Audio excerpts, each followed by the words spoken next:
Hello and welcome to the GITF Chinese Outbound Tourism Conference on May 19th, 2022. This conference is celebrating the year of the 30th anniversary of GITF, Guangzhou International Travel Fair, the oldest travel and tourism fair in China, and the Chinese National Tourism Day, which is every year on May 19th. We have a very interesting and very strong group of participants and keynote speakers and partners, and I'm sure that in the coming hours there will be a lot of insights and new information for you to prepare for the reopening of the Chinese outbound tourism source market, and also for the already ongoing rebound of the global tourism market all over the world, or let's say for most parts of the world. So let me give you a brief introduction about the program for today. So we will start with three welcoming speeches by three distinguished persons. First, Mr. Arno Reich, who is the Senior Vice President of Deutsche Messe AG, and this is followed by Mrs. Ilaria Cicero, who is the head of Corporate and International Development Department of Fiera Milano, and Deutsche Messe and Fiera Milano together are the organizers of GITF. After that, we have the pleasure to welcome Mr. Xu Jing, who is the Vice Chairman of GTERC and is the former Regional Director for many years of the Asia Pacific Department of UNWTO, United Nations World Tourism Organization. After that, we will have three keynotes. The first one I have the honor to do myself, which will be about China's outbound tourism after the COVID-19 crisis, followed by Mr. Eduardo Santander, the CEO of the European Travel Commission, and he will speak from Europe's perspective about Europe's new role as major destination for quality-based Chinese outbound tourism. And after that, Mr. Gary Bauerman, who is the director of Check in Asia, will speak about Asia's new role as major destination for quality-based Chinese outbound tourism. After that, Mrs. Anita Chan, who is the CEO of Compass Edge, based in Hong Kong and in Toronto, is so kind to do a little interview with me, talking about how the online training program Meaningful Tourism can help to restart the global tourism economy, including, of course, also Chinese outbound tourism. This is followed by the first of two panel discussions, which is titled New Demands, New Destinations, How to Adapt Tourism and Hospitality Services to the Changed Demands of Chinese outbound travelers after COVID-19. This is chaired by Ana Maria Lafuente Cordoba, who is the Counselor for Tourism of the Spanish Tourist Office in Guangzhou. And her three guests are Mr. Ghazi Hashia, who is the CEO of Landways International based in Albania, Mr. Roy Kreisman, who is a consul for tourism affairs of the in China for the Israel Ministry of Tourism, and Mr. Drell Kamelo, who is a marketing coordinator at Papua New Guinea Tourism Promotion Authority. This is followed by an on-stage interview with a surprise guest talking about global player and their view on the post-COVID-19 era. And we will not tell you yet who is that person. And almost the end of the conference is the second panel discussion, which is called Until COVID-19 is Defeated. As we all know, this is not yet the situation we are in. how to keep in touch with the Chinese outbound travelers. So we have the chair, Helena Beard, and you can see that all the interviewers and all the chairs are ladies in our conference today. She is the founder and managing director of a company called Guanxi, based in the UK. And our panelists are Mr. Matthias Günes, who is the co-owner of a company called 1910, based in Germany. Mr. Zhao Yilong, who is the head of O+ Nordic, based in Finland and in China. And Mr. Philip Dodd, who is the CEO of Made in China UK, based in the UK. And finally, we will have a lucky draw giving away several copies of the Meaningful Tourism training to the lucky winners among all of you who registered for this conference. So that's the program for today. Now, please sit down, have a cup of coffee or tea, and enjoy the conference. To kick off our conference, our first speaker saying welcome and greeting to all the participants is Mr. Arno Reich. He is the Senior Vice President of Deutsche Messe. Please, Mr. Reich, go ahead. Dear speakers and viewers of the Guangzhou International Travel Fair online conference. My name is Arno Reich from Deutsche Messe AG in Germany, one of the leading trade fair organizers worldwide. As you surely know, we Germans are enthusiastic holiday makers. So it is not only an honor, but also a special pleasure for me to open the GITF online conference today. After 2 years of a pandemic, this tourist travel activity is picking up again in many countries. Within today's conference, we want to talk about the future of Chinese outbound tourism together with leading experts from the tourism industry. In particular, how the travel behavior of the Chinese population will develop once the pandemic is over. It is therefore fitting that we hold this exchange today on May 19th, which is also the China Tourism Day. At the same time, this year marks the 30th anniversary of GITF. Happy birthday. Therefore, I am hopeful that this day and the months to come will bring forth many positive impulses. I am convinced that the Chinese travel market has the potential to recover in a short time after the current crisis. Today, you can set the tone for the future of outbound Chinese travel. Thank you for allowing me to open the event today. A lot of success and all the best. Now we come to our second speaker for the opening session, and I'm very happy to welcome Mrs. Ilaria Cicero, who is the head of the Corporate and International Development Department of the Fiera Milano in Italy. Ni hao. I'm Ilaria Cicero, General Counsel and Head of Corporate International Development Division of Group Fiera Milano.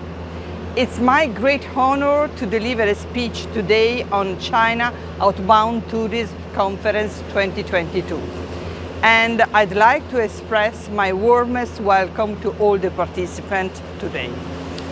On this special occasion of China Tourism Day, it's also very good to be together again to discuss about the Chinese outbound tourism. Now, all the world is concerning about the reopening of China outbound market, but we really hope that this day will come very, very soon. We had our tourism exhibition BIT 2022 couple of weeks ago, and it was a great success. The relaunching edition was characterized by the quality of the visitors, the exhibitors, and the presence of a very qualified journalists and media. It's a very important message that confirms now that the tourism trend is growing again. And this is also of a great importance to mention that the tourism is the engine of the world, because economically speaking, the tourism is together and involves food service, transportation, cultural and museum service. In addition, we have also the hospitality sector, and all this environment is almost the 10% of the Italian GDP, and it's worth than 300 million people, 10.6% of the total amount. GIFT, by the way, with our China partner Hannover Milano First Shanghai, always represent a creative and energetic platform of a Chinese tourism industry through the conference and the exhibition hall. I believe that it will continue to give us more and more surprise and help all the participants to seize a new business opportunity for the tourism trends. At last, I really wish on deep of my heart that the Outbound Tourism Conference 2022 will be a complete and full success, and I really hope to see you very soon at the 3rd anniversary at GIFT. I wish my best to all of you. Thanks a lot. And now it is my big honor and pleasure to welcome Mr. Xu Jing. He is now the Vice Chairman of GTERC based in Macau, but he is well known as the former Regional Director for many years of the Asia Pacific Department of UNWTO, United Nations World Tourism Organization. Thank you very much for taking the time to join us, and please go ahead.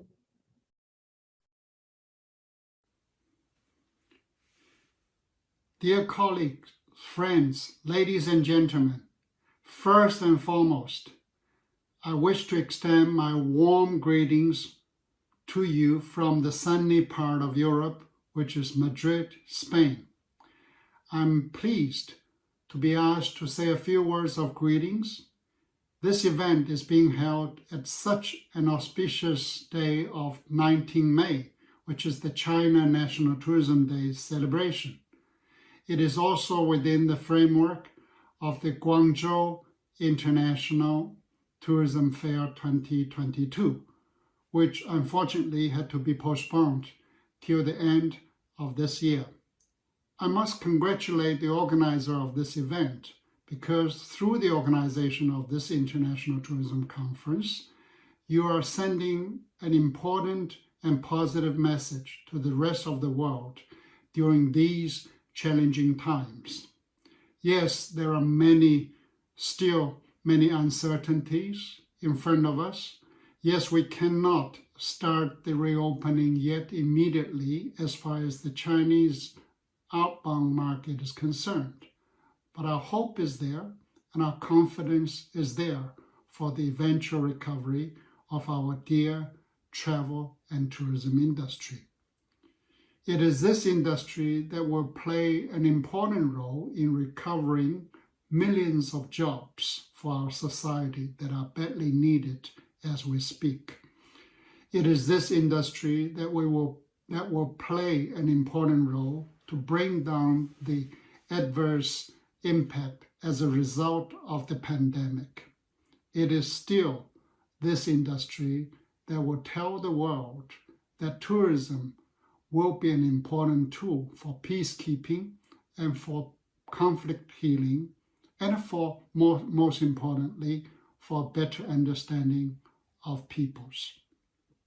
Ladies and gentlemen, it may not be the best moment to organize events of such a nature due to the fact that the geopolitical conflict is still ongoing and due to the fact that the outbound Chinese traffic has not started yet, which is actually beyond the control of our travel industry.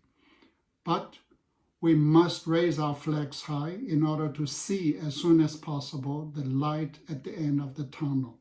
In fact, this dim light at the end of the tunnel, which is getting brighter and brighter gradually, has already been witnessed in Europe, especially since last summer 2021.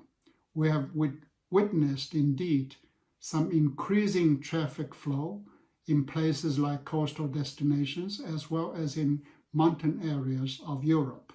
I'm sure with the gradual changes of health policies, tourism traffic in Asia will also pick up, and a speedy recovery of tourism will indeed take place in various parts of Asian destinations. In this critical juncture of time, and still with great degree of uncertainties, can we do anything at all? Do we have to wait still, or are there some opportunities for us to think through? My answer certainly is a positive yes. In the forthcoming panel discussions during the course of the day, I'm sure experts throughout the world will provide some thought-provoking deliberations on this very subject. Therefore, I will not dwell upon this, but rather offer a few very brief thoughts as follows. Let me start by saying that the expected CU in 2022, as quite a few experts of industry forecasted before, now seems to be no longer possible as far as Chinese outbound tourism is concerned. We do need a longer period of waiting. While patiently waiting, there are quite a few areas that we can still get ourselves ready in order to eventually embrace the full-fledged reopening of the Chinese market. Firstly, like other markets, once reopened, quality tourism will certainly be the way to go. This is no different from other major markets. Things should not and will not go back to the old game of competing for numbers. Otherwise, all our years of efforts will go back to square number one. We do not want over-tourism to come back. This can easily happen, ladies and gentlemen, in Asia, when destination has been waiting desperately for the recovery of numbers. In this context, I must congratulate Europe, because in recent months I traveled to quite a few places, and this phenomenon is not that evident in Europe, which is a typical issue in any crisis recovery, post-crisis recovery process. We should go for quality, and we should go for sustained way of managing the tourism recovery process. This is my first point. Secondly, again, like other markets, the Chinese outbound market will also embrace passionately the similar products such as the fresh air, such as the outdoor activities, and such as the resort stays. This is no exception for the Chinese either in the immediate post-pandemic reopening of the market. Thirdly, what is probably different from the overall behavior of the European tourists, the Chinese, or in a broader sense, the Asian tourists, once reopened, will need a period of rehealing. This pandemic has put the psychological impact too deep into the minds of many people in Asia. Healing from the scars of fear and the lingering hesitation to go out must be effectively addressed by the marketing authorities of the NTOs. I'm sure when landing in European airports and seeing lots of people with no masks on and packed restaurants and a lot of public places, etc., will be certainly a shock to any average Asian tourists. This psychological factor, however, will be short-lived, but we must deal with it if destinations would like to provide some degree of peace of mind to those people who have come out after such a long period of 2 years in the lockdown. This psychological factor is again compounded by the ongoing geopolitical conflict. Fourthly, ladies and gentlemen, I believe that the explosion of travel and revenge travel, so to speak, will certainly happen to some degree in the first few months of reopened Chinese outbound traffic.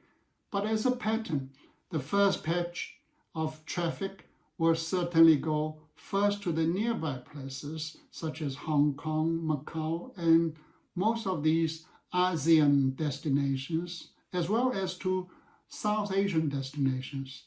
But long-haul places like Europe or North America will need more convincing jobs to win back the traffic. In this context, some professionally targeted marketing campaigns will be needed. Once again, ladies and gentlemen, I congratulate the organizers of this event and I wish the event full success. Thank you. Welcome again to the China Outbound Tourism Conference on behalf of the GITF and the China National Tourism Day.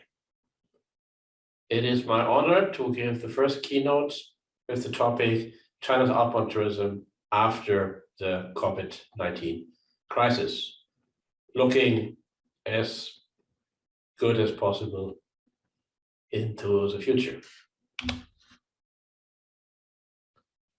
So during the last decade, Chinese outbound tourism, as we all know, increased dramatically. And even within the last decade, it increased from 70 million border crossings in 2011 to about 170 million border crossings at the end of the decade in 2019. This was connected to a strong growth of airlines providing connectivity and the easing of visa regulations for Chinese visitors in many countries. Alas, from January 21st, 2020, no more Chinese were allowed to leave the country in leisure travel groups, and the departure numbers crashed to 80 million in 2020 and about 8.5 million in 2021. So you can see at the graph the dramatic decrease, and the forecast for 2022 doesn't look much better either. So this is May 2022. We can see the rest of the world has restarted international tourism in many destinations, especially in Europe. The best ever results for the summer season 2022 are expected, with many tourists eager to travel abroad again after 2 years of travel restrictions in almost all countries. For Asian destinations, however, the absence of Chinese visitors creates serious problems. In the first quarter of 2022, about 1.9 million Chinese crossed the border to travel abroad, but 1.7 million of them traveled to Macau, Special Administrative Region, as this is the only destination reachable without the need to go into quarantine on return to mainland China. The $100 billion question asked every day by so many people in the tourism industry, by so many journalists, therefore is, when will the Chinese start again to be the #1 outbound tourism market in the world? I'm the CEO of GITF, China Outbound Tourism Research Institute. So we are forecasting as the most likely scenario that the opening will take place after the 20th Party Congress of the Chinese Communist Party, and hopefully at that time also the achieved containment of the Omicron virus at the beginning of next year as the starting time, leading to a strong wave of outbound tourism in 2023 and a return to 2019 numbers in 2024. Let us briefly recapitulate. So Asian destinations make up the majority of the most visited destinations by Chinese tourists in pre-pandemic travel, with the two SARs, Hong Kong and Macau, as the destinations lapping up close to half of all the trips. No European country made it ever to the top 7. No African or South or Central American destination ever reached the top 15 among the destinations visited by Chinese tourists until now. So how did China fare in the pandemic times until now? Well, up to March 2022, China did not suffer seriously from SARS-CoV-2. From January to April 2020, the number of deaths rose to 4,632. And in the following 9 months, only 4 additional deaths were recorded. And then between February 2021 and February 2022, nobody died from the virus in China. Between March 2022 and May 7th, 2022, 530 additional deaths were reported against the global trend of falling numbers of casualties. China has administered more than 3 billion doses of Chinese COVID-19 vaccines. However, about 40 million senior citizens above the age of 60 were reported as not having been vaccinated yet as of early May. And China is the only country still following a dynamic zero COVID approach, including lockdowns, resulting in low numbers of cases and casualties, but having a growing impact on the economic development and supply chains, and also meaning that there is no outbound tourism except for very special reasons and exceptional cases. So since the Chinese borders were closed in January 2020, outbound leisure tourism practically did not happen, with the exception of Macau, Special Administrative Region. In February 2020, still individual outbound travel happened, but in March, the borders for Chinese were closed globally. So if we look at the numbers, we can see that in 2020, in Q1, there were still almost 50 million travels because these happened in January and early February, but then the number go dramatically down.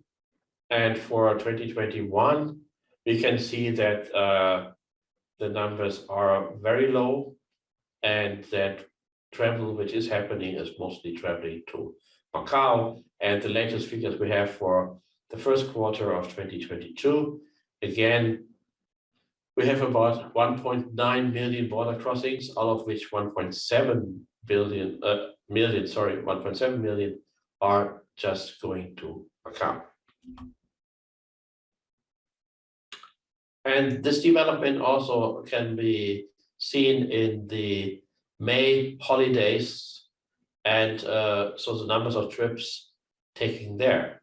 So if we look at the table, we can see that there was an increase, which is also shown in the graph, from 2017 to 2019, moving from 134 million trips domestic to 195 million trips during the 4 or 5 May holidays. And in 2020, they dropped down to 115, but in 2021, last year, they reached a new record of 230 million, because at that time, traveling was more or less unrestricted inside China. But for 2022, just recently, the numbers reached only 160 million, according to the official statistics.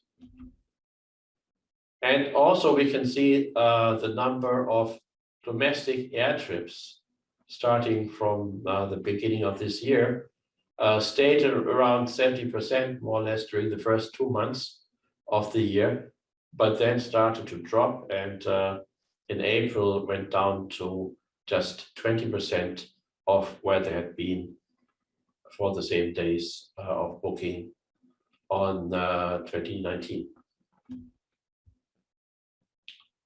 And again, if we look how people are traveling, so trips taken by airplane or during the May holidays compared to last year dropped by no less than 94%. And also the booking for the summer as of end of April compared to the previous year is down by more than 70%. So the good times for the Chinese tourism industry from last year, when there were a lot of domestic travel happening, unfortunately at the moment are not there anymore. So this is the situation in China at the moment. No outbound tourism and a decrease of domestic tourism. But still, if this is by the end of this year or the beginning of next year, there will be a time when the virus is defeated and China outbound tourism will start again. At least the hurdle that it is seen as being too dangerous to travel abroad will certainly be no longer existing at that time. So what is the most important hurdle for outbound trips? It's still the question of quarantine after return. So do I have to go into quarantine after return? That would me consider not to travel. So these are results from a survey done by a company called Dragon Trail and another company called Forties. The other equally mentioned considerations are: is the destination welcoming Chinese visitors? Has it been shown for a couple of months that it's safe to travel?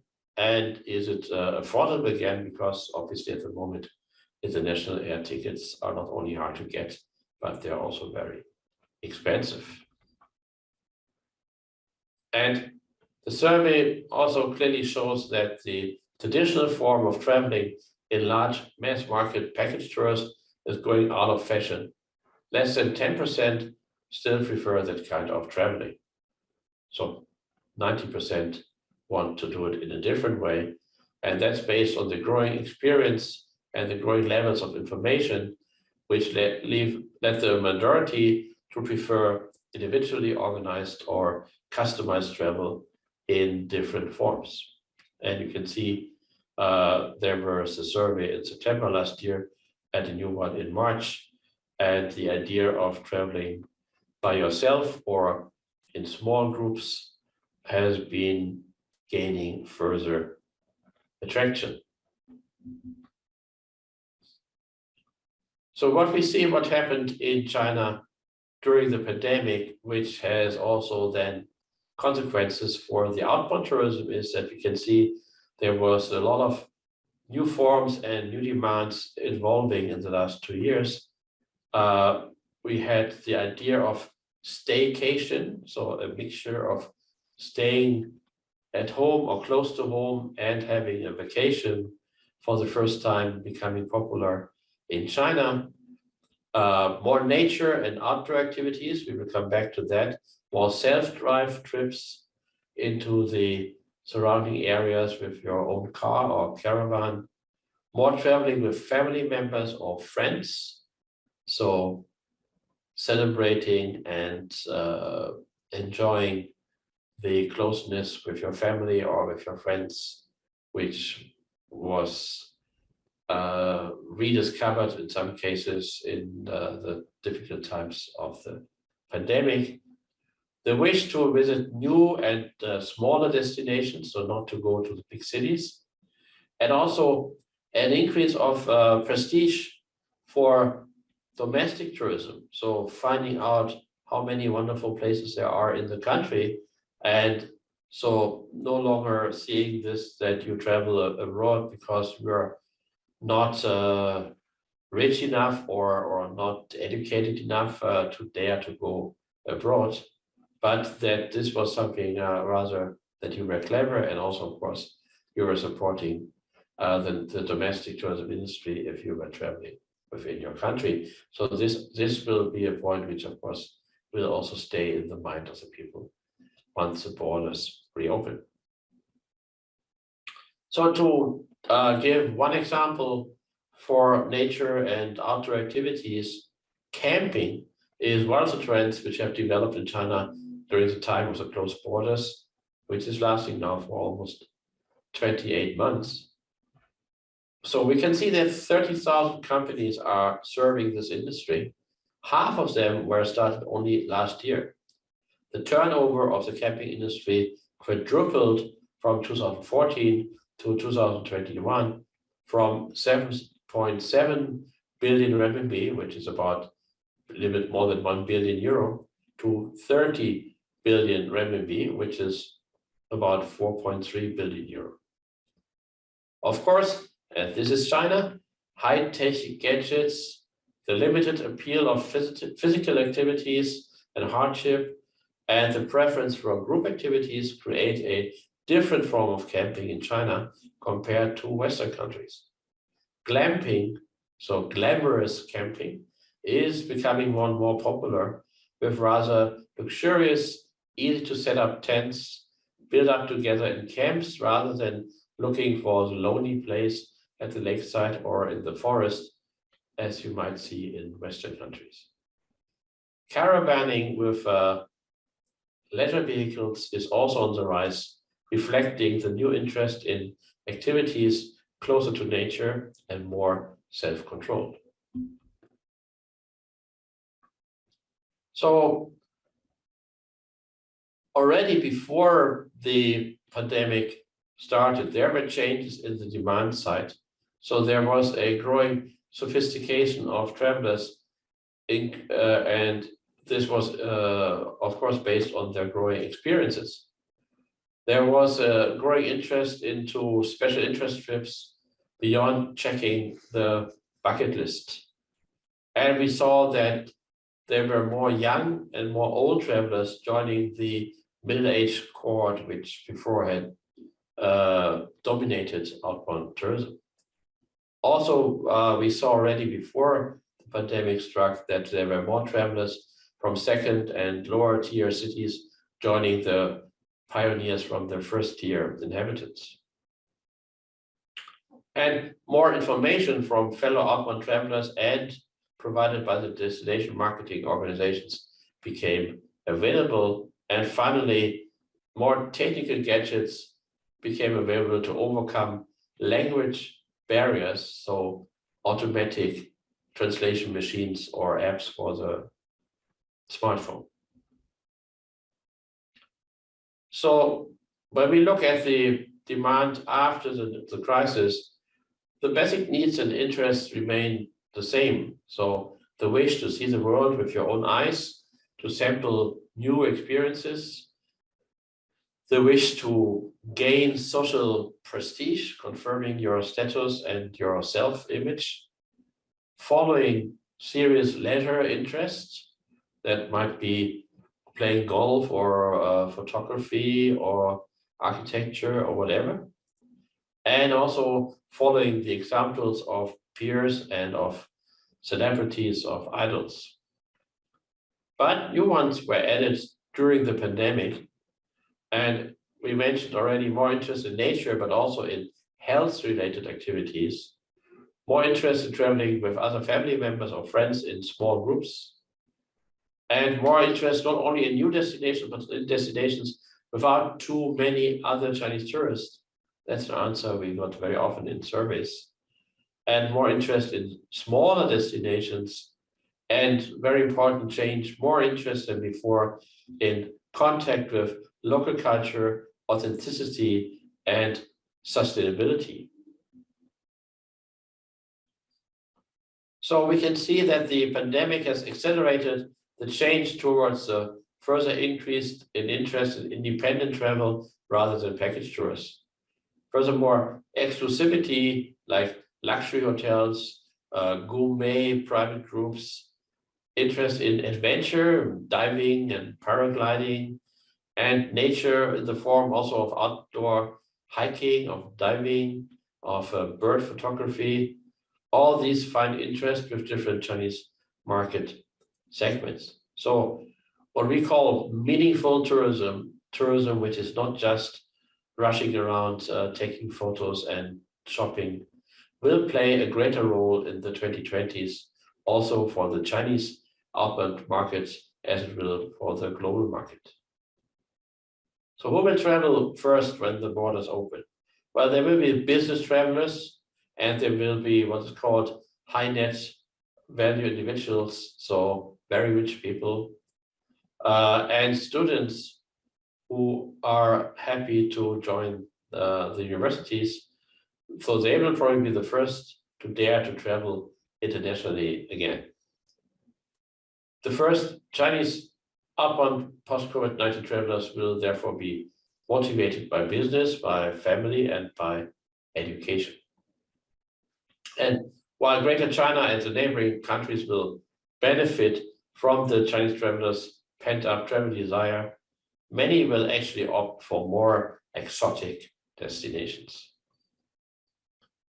So what will be the preferred travel teams? And again, this recent study shows that outdoor activities are high on the agenda. So nature trips, 75%, island and beaches, theme parks, water parks, zoos, and also certainly encouraged by the Winter Olympics, winter tourism and sports tourism.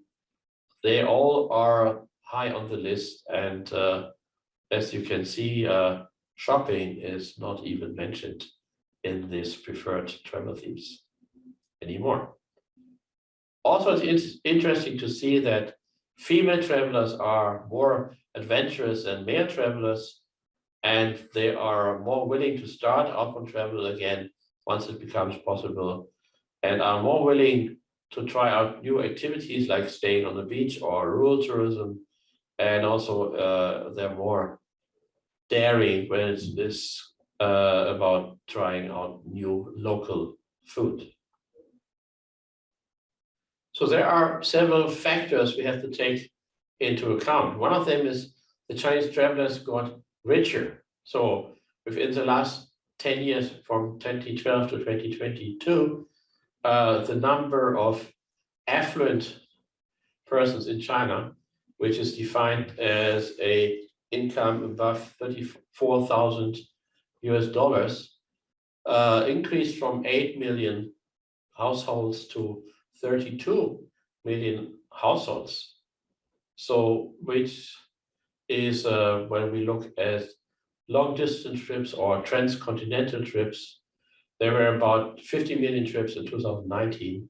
So this is very likely that most of these trips were done by those people who are in the bracket of affluent persons, whereas the what's called the upper middle class are also travelers who will travel to Hong Kong and Macau and neighboring countries. When we discuss income, it should also not be forgotten that a lot of Chinese tourists who can afford to travel outbound spend the money for the trips from their income from the stock market or from real estate rather than from their salaries alone. Also, there are increasing differences not only between what you can say the young and the old, but also within the age cohorts of those who were born within the last 4 decades. So the post-80 generation and the post-90 generation and the post-0 generation all have, as you can see here, very different characteristics. And so it is a good idea, well, you might even say it's necessary, not only to talk about Generation Z or something like that, but really to look very carefully if what you are offering is more fitting to the post-80s, post-90s, or post-00 generations. And the last point, also Chinese travelers got older.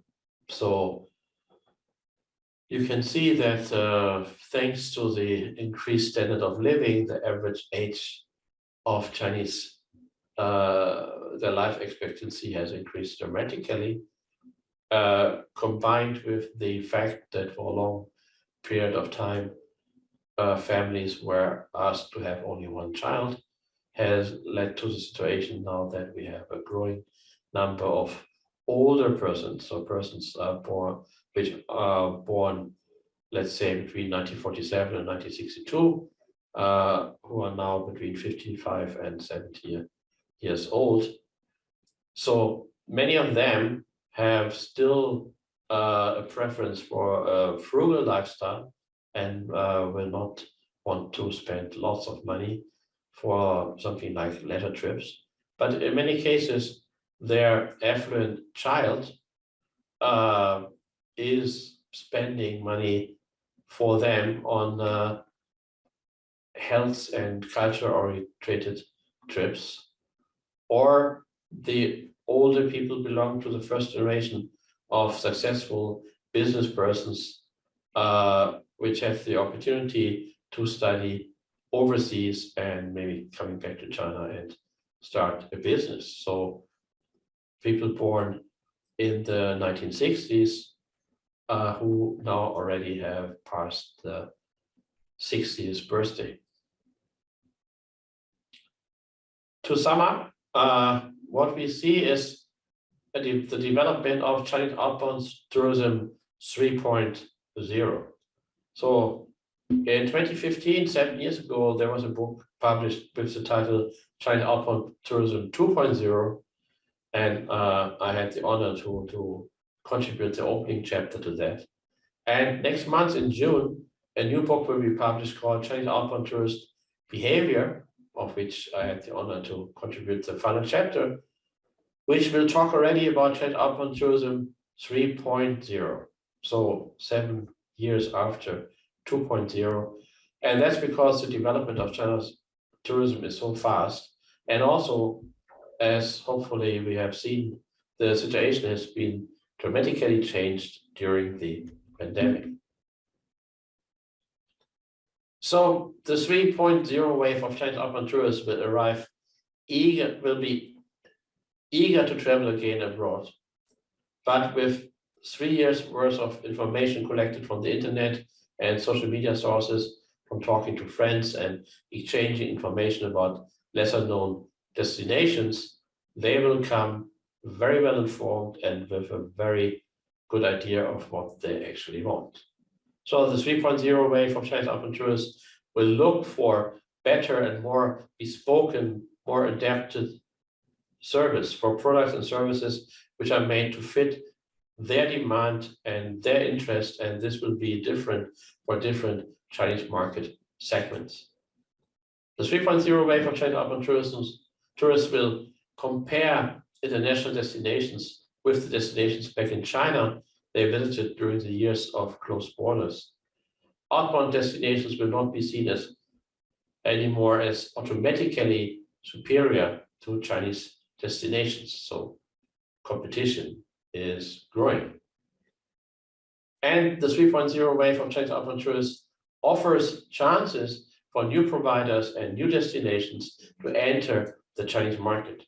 However, the preparation, the acquisition of knowledge, and the adaptation of services needs to be done now before the wave arrives, to get a first mover advantage and to create satisfied Chinese visitors who will help through recommendation marketing to spread the word better and cheaper than unfocused social media marketing. With that, I have to say thank you very much for your interest and your attention. And I can recommend to you our free online publications, the Poetry Weekly, and of course our online trainings, which have been updated for the post-pandemic situation for Chinese outbound tourism 3.0 just recently. So I wish you a very successful conference, and I hope that you enjoyed my keynote and you will enjoy the keynotes and panel discussions still to come today. Thank you. Now it is my great honor and pleasure to welcome Mr. Eduardo Santander. He is a very influential global player in the tourism development worldwide and, of course, especially in Europe, as he is the CEO of the European Travel Commission. And he will speak about Europe's new role as major destination for quality-based Chinese outbound tourism. Please, Eduardo, share your insights with us.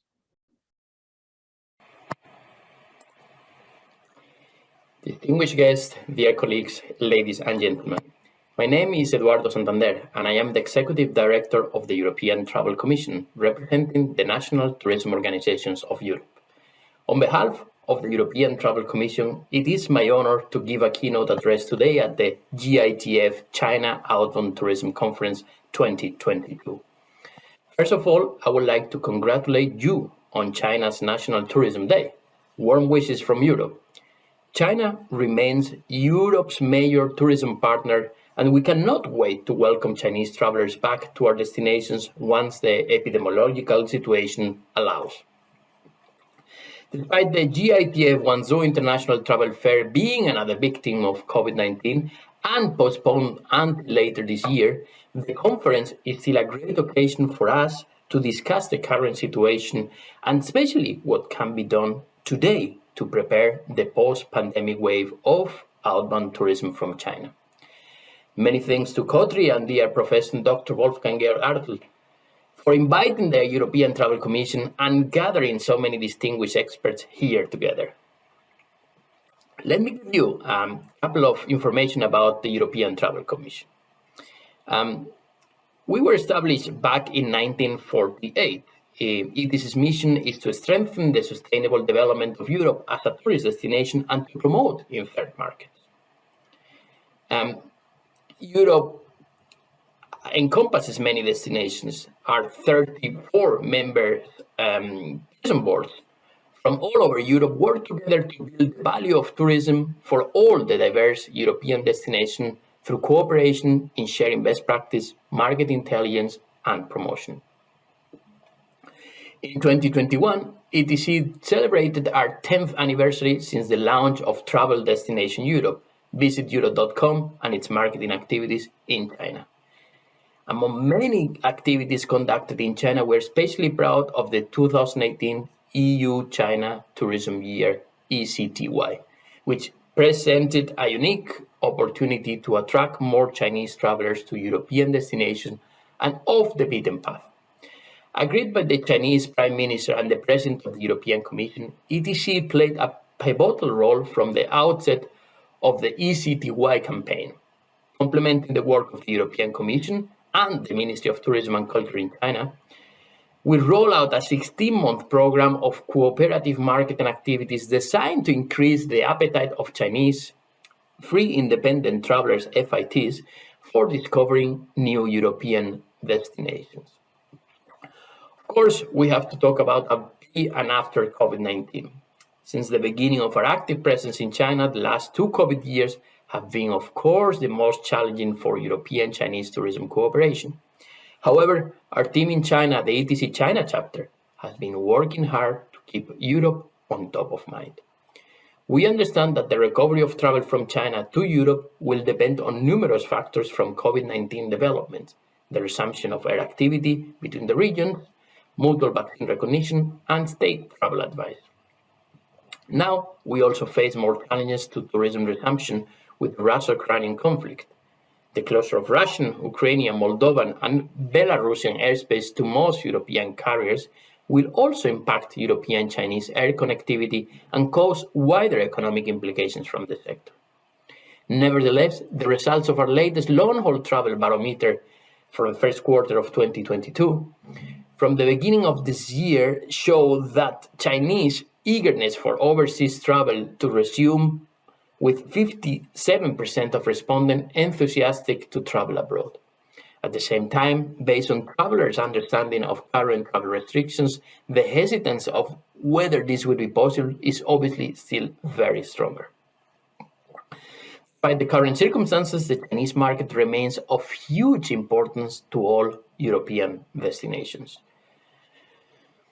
China remains one of the source markets with impressive growth potential for European tourism, ranking second among all out-of-region outbound travel markets to European destinations. 15.4 million travelers from China arrived in Europe in 2019, accounting for a market share of 14.8% of all Chinese outbound travel.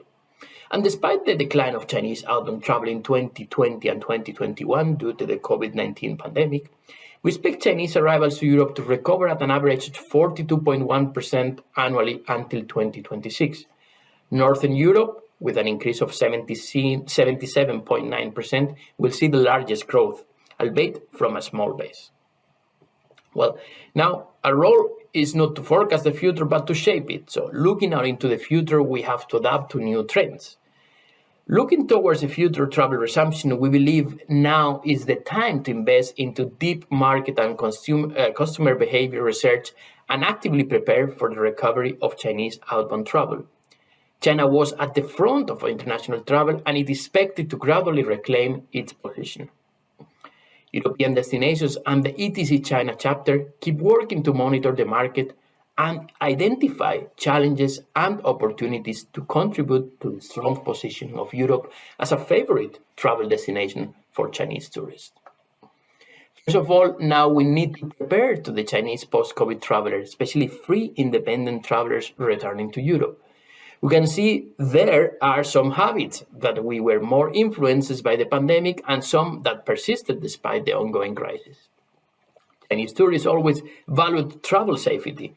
So in this regard, not much has changed, placing a high emphasis on safety and security throughout the whole travel experience to reassure future customers will remain crucial. Sanitary measures are a major item now. Many suppliers implement the safety standards to show customers these measures are being put into practice and they will be safe.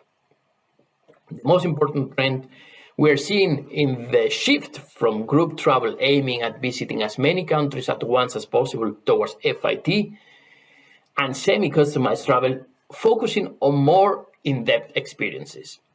A new model of more conscious and slow travel is emerging in China, especially among young, tech-savvy, and bilingual people traveling off the beaten path. Self-driving and small private groups will become more and more popular. And Europe will be the perfect destination to offer a quality experience to independent travelers. At the same time, the flexibility of travel bookings plays a much more crucial role than before. Tourists do not want to worry about what happens if the pandemic situation in travel destinations worsens and they wish to cancel a previously made booking. Recent reports also show a considerable drop in booking time in China.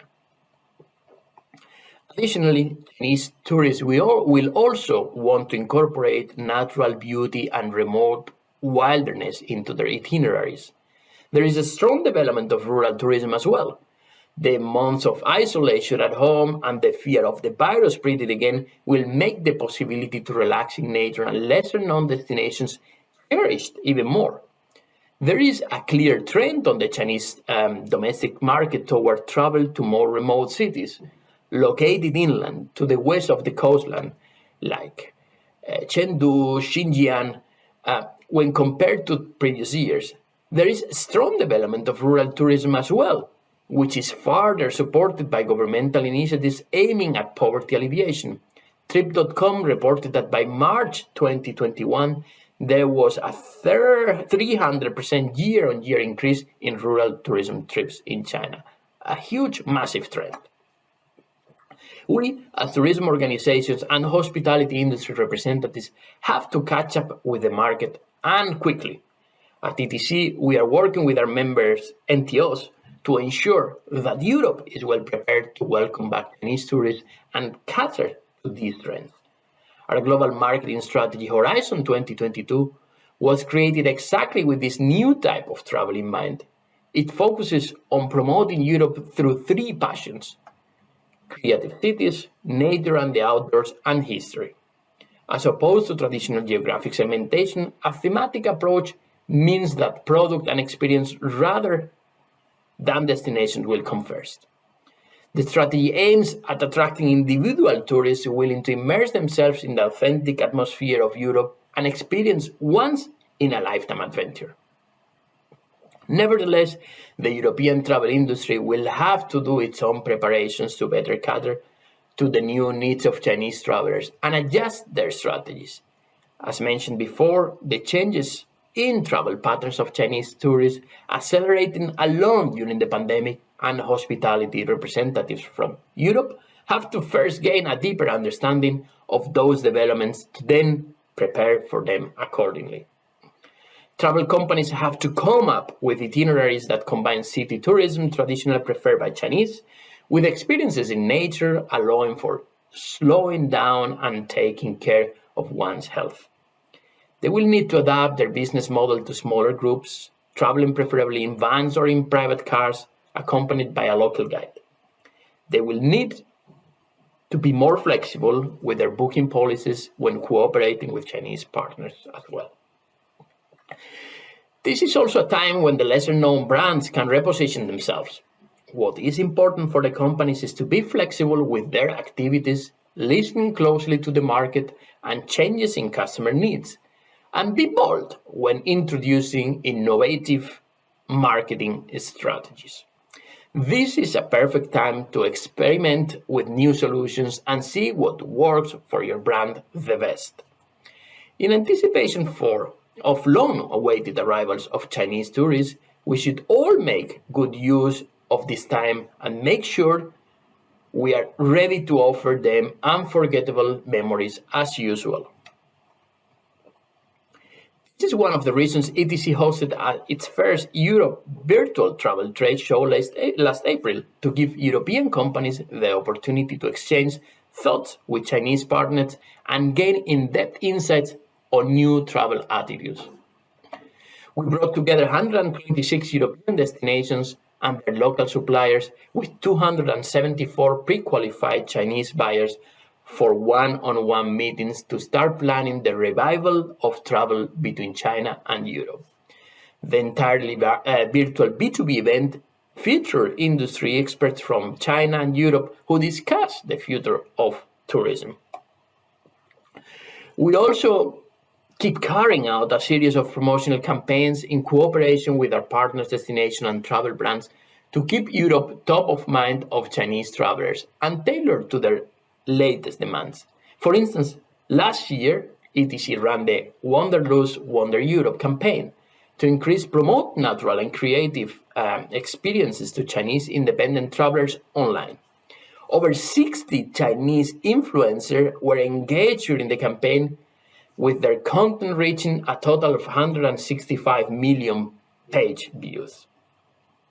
Now, as you may know, sustainability is very embedded in every tourism planning and tourism policy here in Europe and beyond.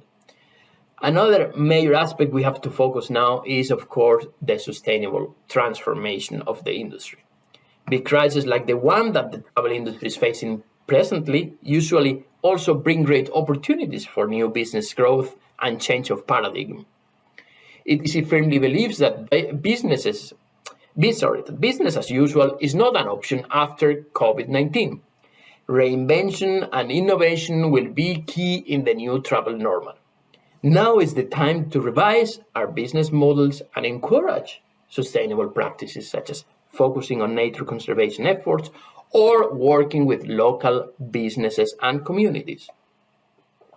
We believe that even though triggered by such a dramatic crisis, now is the perfect moment both for travelers and tourism businesses to truly embrace more sustainable and ecological travel.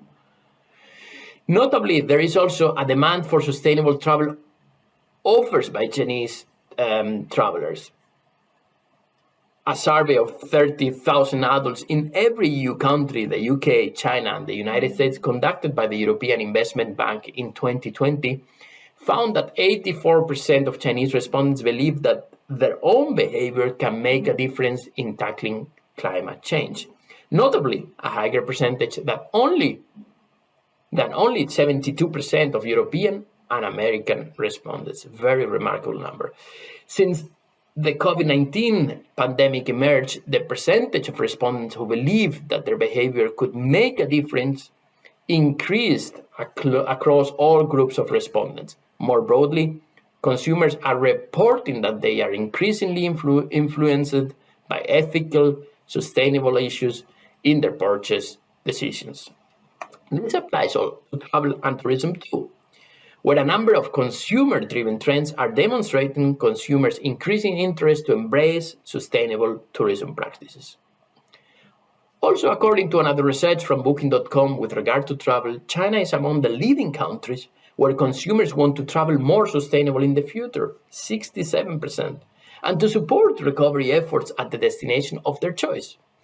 Also, 88% of Chinese travelers have said that they support buying local products and dining at local restaurants on future trips. To respond to the needs of Chinese travelers and also to fill the value-action gap, European destinations and businesses should develop more conscious and sustainable offers, especially when targeting free independent travelers. Simultaneously, we also see a growing interest among NTOs toward visitors' education. For instance, promoting responsible visitor behavior within a destination. This area of work is still very novel, but we believe it will grow strongly in importance and should already be considered by tourism stakeholders. Working in this direction and encouraging tourists to behave in a respectful manner would be crucial for the times when tourism flows return to pre-COVID levels. We should suggest travelers visiting Europe take the time to pause and make eco-conscious travel choices, leaving no discernible footprint behind, interacting with local culture and natural rhythms, engaging with local communities, and returning home with a finer appreciation of life. We expect both visitors and tourism professionals to aspire to a greener horizon, mainly through the reduction of carbon impact and a better balanced development. To support our member destination, we at ETC are also currently working on developing a new ETC Strategy 2030. The upcoming strategy will define how the organization and its members can contribute to the green and digital transition of European tourism in the coming years and better support the sector's recovery following the impact of the pandemic. We're also planning how our marketing strategies can better promote more sustainable and eco-friendly tourism in Europe for travelers from all around the world, including China. Travel will be entering the new post-pandemic reality, and we should do our best to unleash the potential of the Chinese market, the world's largest travel spender, to be part of this enormous transformation, or even its driving force. Thank you very much for your attention, and I wish you a great event and many insightful discussions today. Here in Europe, we keep looking forward to the restart of travel between China and European destinations when this is possible. Xie, thank you very much.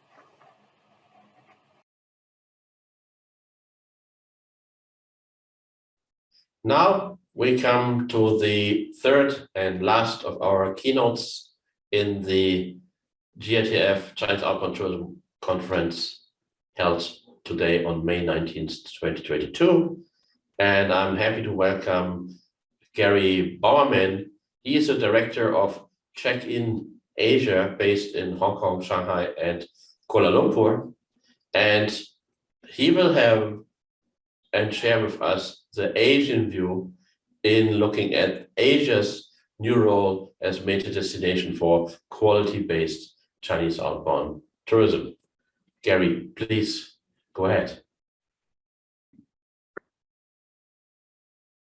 Thank you very kindly, Professor Art, and hello, everybody. It's a pleasure to be talking to you today. My name is Gary Bowerman. I'm director of Check-in Asia.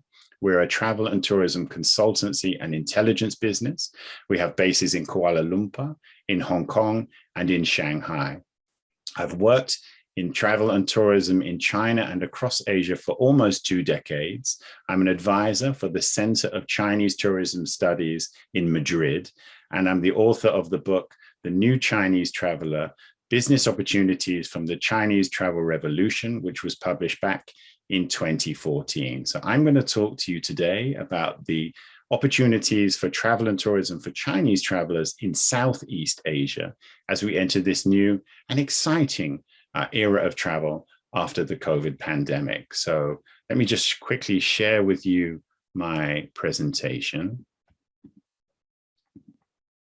There we go. I hope you can see that. So Professor Alt has asked me to headline the title as Asia's Role as a Major Destination for Quality-Based Chinese Outbound Tourism.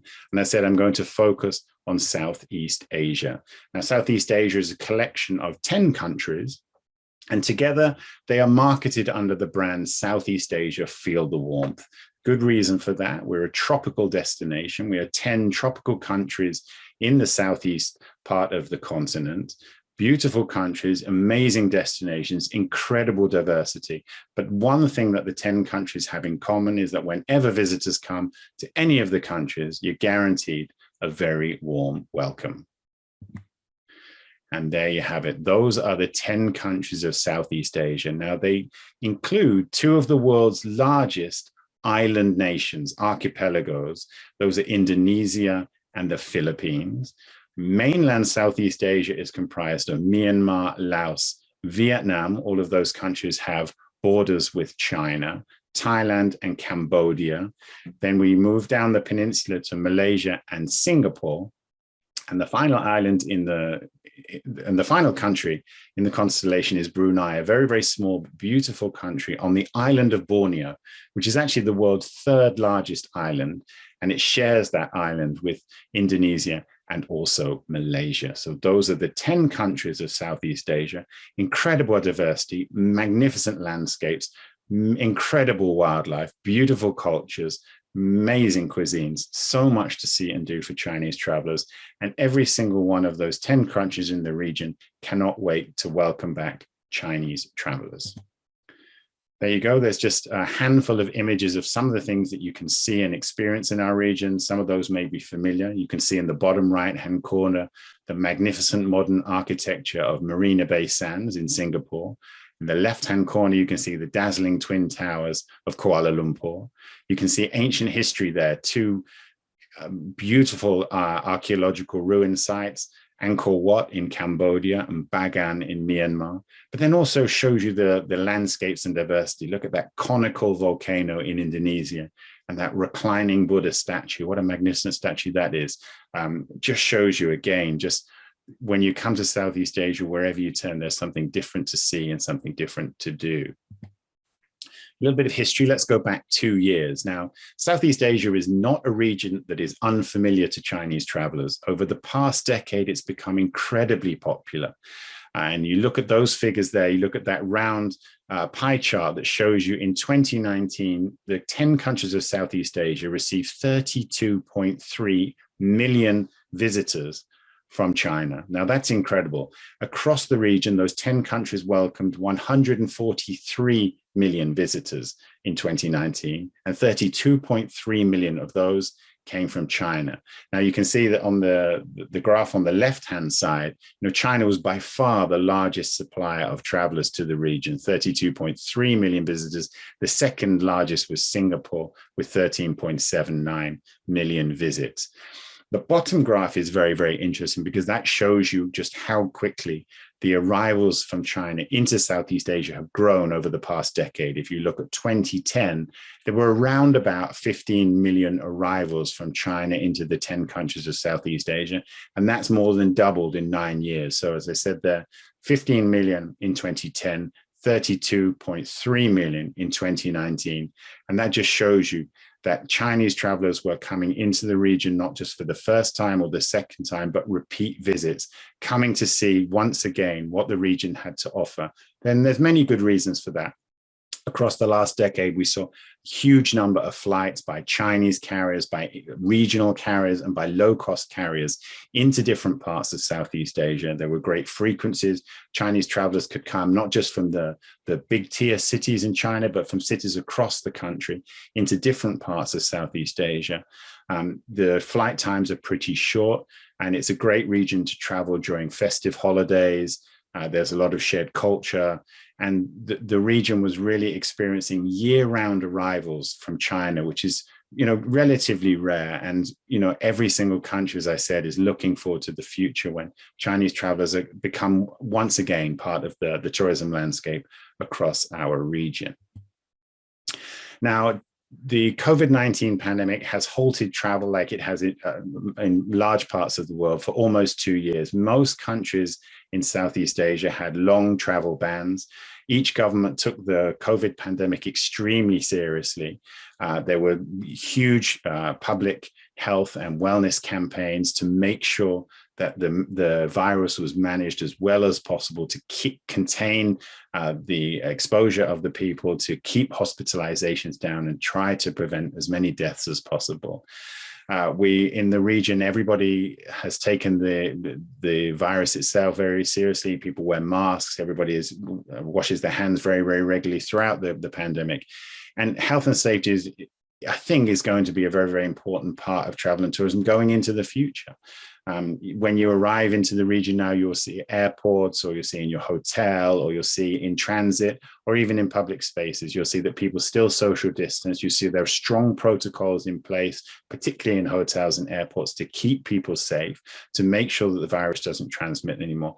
I think that's one of the important parts of our region, is that everybody has taken COVID-19 extremely seriously. We understand the dangers that come with it, but we also want to live our lives in future as well. So they're trying to balance the health and well-being aspects with retaining our lifestyles and enjoying travel and tourism again. I think one of the things that Southeast Asia will continue into the future is understanding just how important this is, not only for the people who live in our region, but the people that travel and come to visit our countries.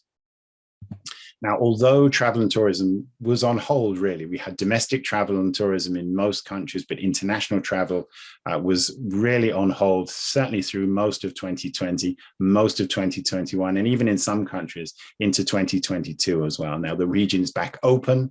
We're waiting and we're looking forward to more travelers coming in from China and from around the world. But during that time, not everything stopped. There was a lot of development. And I think visitors coming back into the region for the first time will notice that things have changed. There are new developments, there is new diversity, and there's a new energy in travel and tourism in the region. So I've highlighted here 7 things that I think really show just how Southeast Asia is looking forward to a more dynamic and a more exciting tourism future.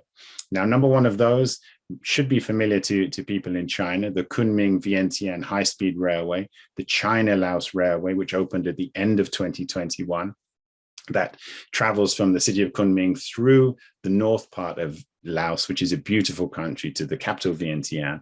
It's already being used. Many travelers are using it within Laos itself, and everybody in Laos is looking forward to Chinese travelers coming on that train in the hopefully not too distant future. In Singapore, we've seen a lot of themed history tours taking part, particularly in the old Chinatown area. There are some fabulous areas. There's also some beautiful cycleways around the natural highlights of Singapore, something which doesn't get as much interest or didn't before the pandemic. There are new cycle tours that are being offered to enjoy the history of the 1920s, updated with modern tourism as well. In the Malaysian capital, Kuala Lumpur, there's been a thriving cocktail bar scene developed over the past 2 or 3 years, lively cafe bar scene as well. Kuala Lumpur is really, really on the up, particularly in the neighborhoods, not just in the downtown area. In northeast Thailand. Now, Thailand is famous as one of the cities in our region, I'll talk about this later, that has a Michelin guide for dining, Singapore and Thailand. That started in Bangkok, but from the end of this year, you'll see some of the provinces in the northeast of the country, which is a very famous area for agriculture, for produce, the famous fish paste, the fish sauce, and its own unique cuisines. And they're being added to the Thailand Michelin Dining Guide in the next edition. So that's something really to look out for, is high quality dining in a part of Thailand, which may not be quite so well known to some tourists, but will be definitely put on the map in future. In Brunei, the Ulu Temburong National Park is one of the region's rainforest gems, rarely visited because it was quite difficult to access, but there's a brand new bridge which links it to the rest of the country that was built by Chinese companies. That opened, I think, about 2 years ago now. So that's something, again, a new destination that tourists coming into the region will be able to enjoy. Vietnam, lots of new projects being developed across Vietnam in the past 2 years.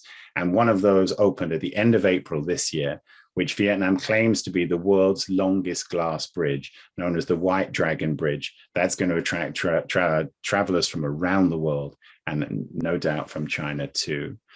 Glamping has been one of the I would say, the success stories of the pandemic in all countries, particularly in China. People like to go glamping, like to go camping, like to go self-drive holidays. That's been the same in Southeast Asia. And we've seen glamping sites develop across the region, some really, really good ones, good quality standard facilities, beautiful natural landscapes and environments, and something that I think everybody is looking forward to growing over the coming years. So I've decided to put together what I think could be 10 of the best ways to experience Southeast Asia in the coming years. As I said, it's a region of huge diversity, huge cultural, natural diversity, incredible landscapes, incredible things to see and do. And every time you come, you want to see something more, whether you come to Thailand, whether you come to Vietnam, whether you come to Malaysia, any of the countries in the region, it always makes you want to come back and see more. So let's start with sunsets. Now, the region is famous for spectacular sunsets. Wherever you go across the region, you're pretty much guaranteed something that is a real wow moment that you can snap and share on social media. Now, the choices are just so manifold. You could take a sundown yacht in the island of Sabah, which is part of Malaysia, very, very famous for its sunsets. Both of these shots were taken in Sabah at the early part of this year. Or you can take a boat around some of the islands in the Philippines, particularly at sundown. It's a very romantic thing to do for couples, great for groups of friends to have drinks and watch incredible sunsets. Surf beaches in Bali, very, very famous for the sunsets, particularly Uluwatu in the south part of the island. There's a very famous hilltop overlooking the town of Luang Prabang in Laos. That's a beautiful destination overlooking this really, really pretty town with the river that winds around it. In Myanmar, the Shui Dagon Temple, these immense golden spires, so many of them that just glitter, incredible gold with the sunset above them. And of course, Bangkok, very, very famous for its rooftop bars, which have fabulous views of the sunsets throughout the year. Number two, you can capture magic moments wherever you are in Southeast Asia. And this is really, really important for young experiential tourists who are looking for something new, something extra, something added value that is really going to make that holiday extra special. I mentioned already the White Dragon Glass Bridge in Vietnam. That's a picture of it right there. But there are other places where you can capture just spectacular views. In Singapore, the cable car, you can see the coastlines of Singapore and you can see the towers of the city, fabulous views. In Penang, in Malaysia, there are a number of street murals that are around the city.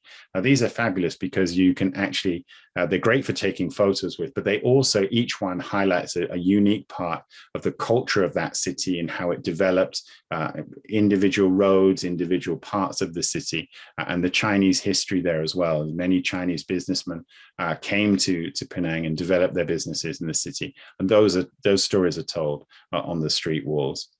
The beach clubs of Bali, very, very famous for having party scenes, great facilities, all by the beach, wonderful tropical fun that can be had there. Halong Bay, you can cruise around this wonderful UNESCO World Heritage Bay with limestone casts, beautiful shadows, one of the most popular things to do in our region. And of course, Bagan, which I mentioned earlier, these incredible archaeological ruins where you can take a balloon ride across and you can see the Irrawaddy river plains beyond, fabulous, stunning views. I guess tropical islands are one of the real catch points for Southeast Asia. There are so many beautiful islands that you can see, experience, and take a boat to. Wherever you come to, an island is on your doorstep. That's a picture I took earlier this year on one of the islands in Malaysia. But just look at the numbers of islands that there are to offer. Indonesia has more than 17,000 islands. The Philippines has more than 7,000 islands. And Thailand has nearly 1,500 islands. The Thai islands are probably the most famous in the region. There are so many to choose from. You can choose from party islands. You can choose from islands with culture and heritage and dining. And you can also choose some remote islands where you can just be alone and enjoying perhaps a romantic stay or a little bit of respite with friends or family. Other destinations in Myanmar, the Mergui archipelago is just simply stunning and probably undervisited, maybe one of the true highlights of the region that I think will develop over the coming years. Malaysia's east coast has some absolutely beautiful white sand beaches, 2 islands that I've named there, Redang and Tiaman, but there are many, many more.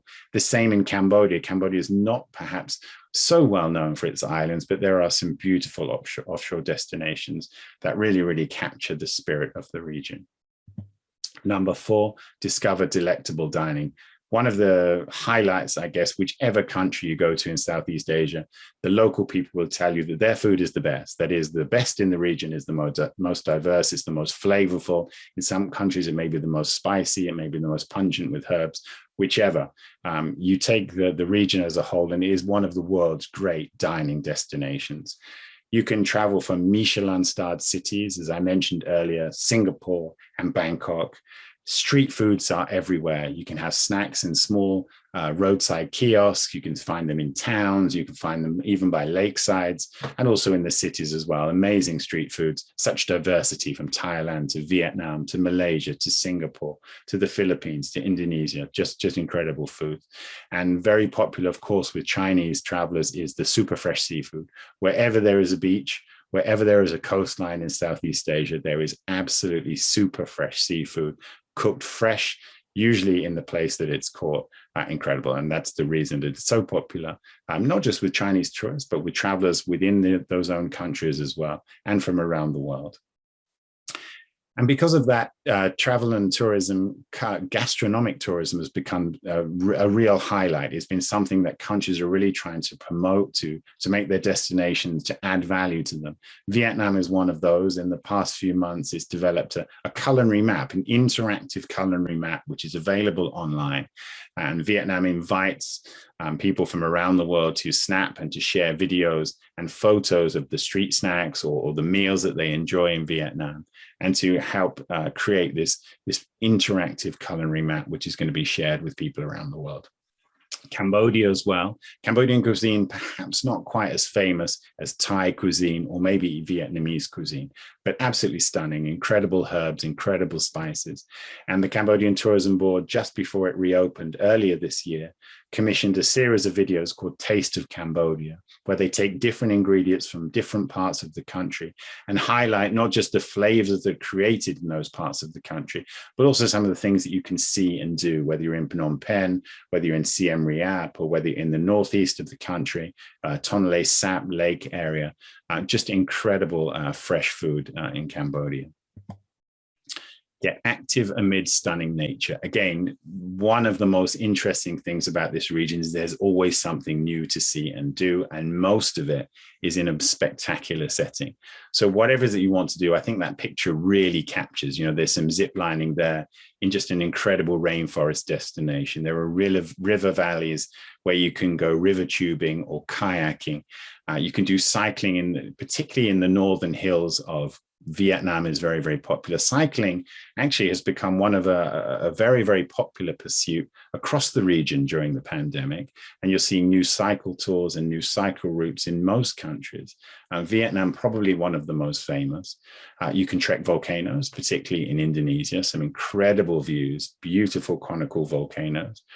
There is scuba diving on incredible reefs. You can see the incredibly colored and sometimes transparent fish you will find in some parts of the region. There are reefs everywhere, Malaysia, Indonesia, probably the most famous, but you can find them throughout the region, Myanmar and the Philippines too.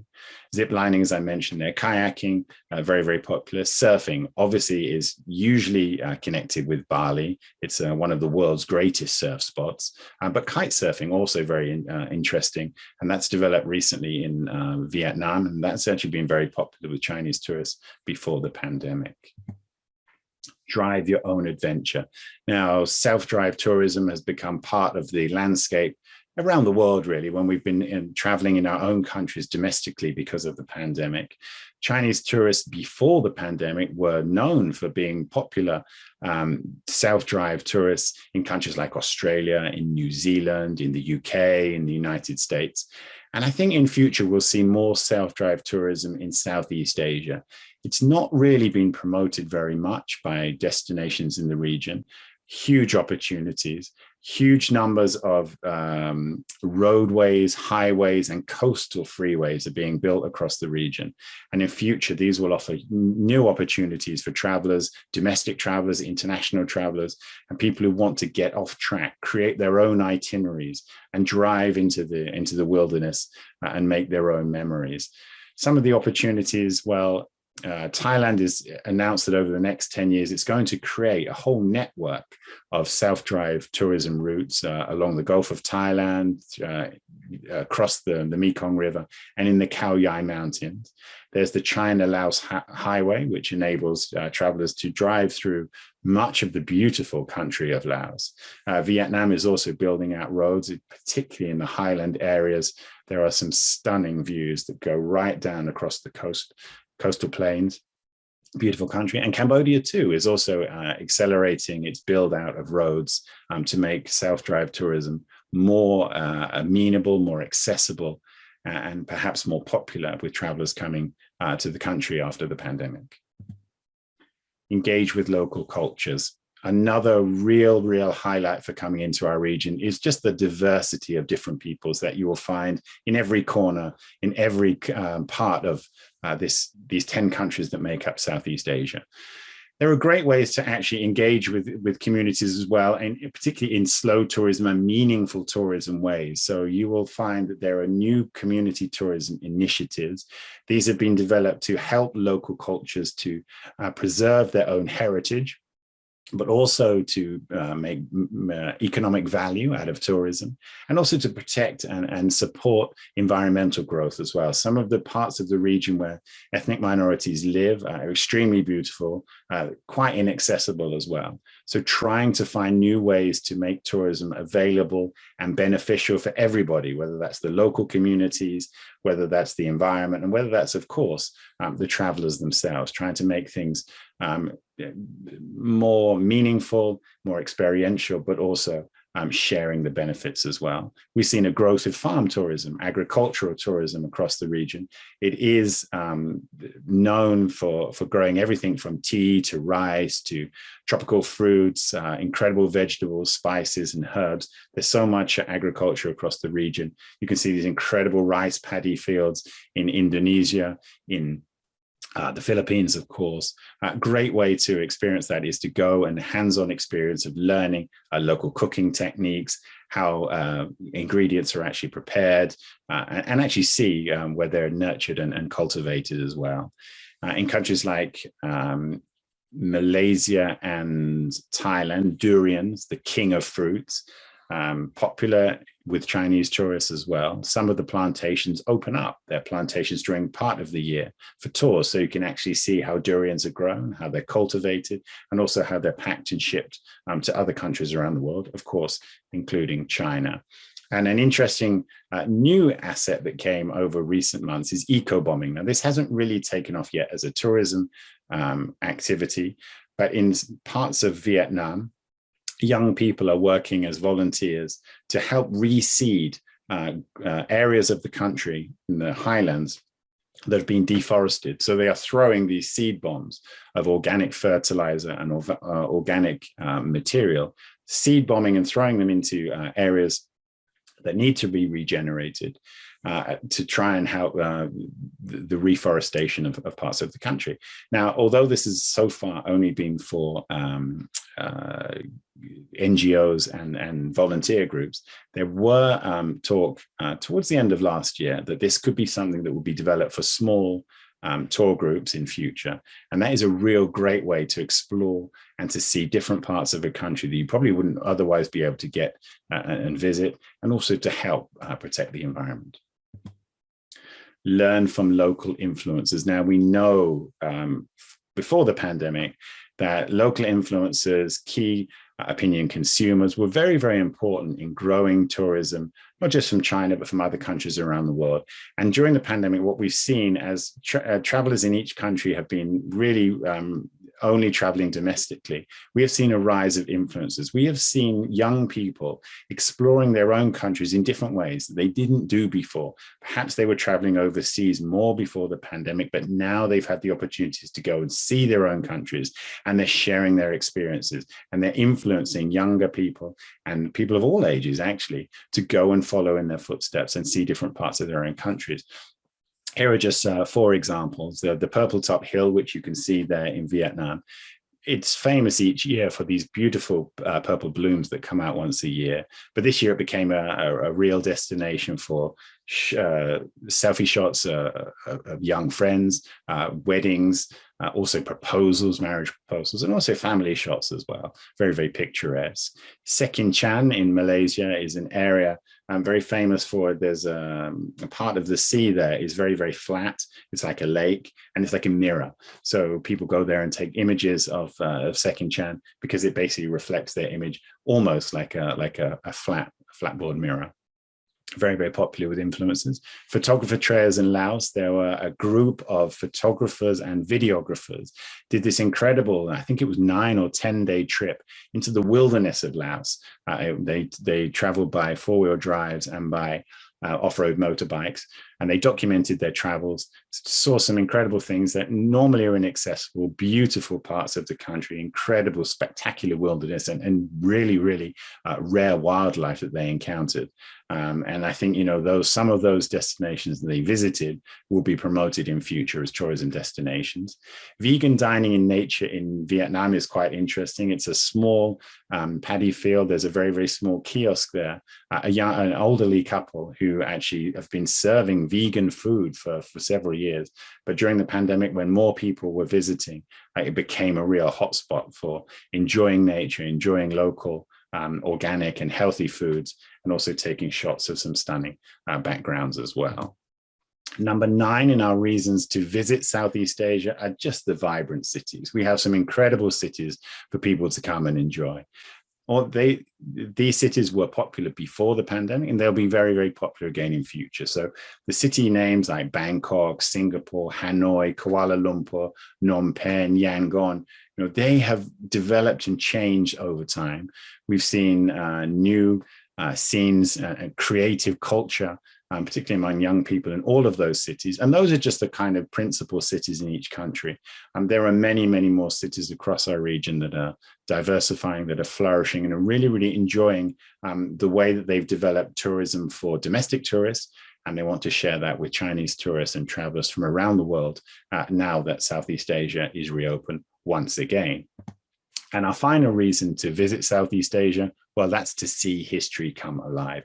You can't come into this region and just not be amazed by the diversity and the beautiful, spectacular ancient history sites that you'll find across each country of our region. Now, as I said, there are 10 countries, and there are 42 different UNESCO World Heritage Sites across those 10 countries. And they include everything from ancient temple sites like this, which is almost on a cliff. You've got rainforest backgrounds. You'll also find those in river valleys and near coastal cities as well. We've got some incredible imperial city ruins, botanic gardens in Singapore, just beautiful those.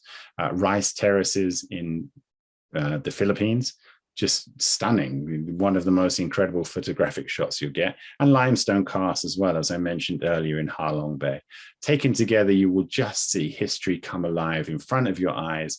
And it's always set against just beautiful, diverse, and incredibly photogenic backdrops.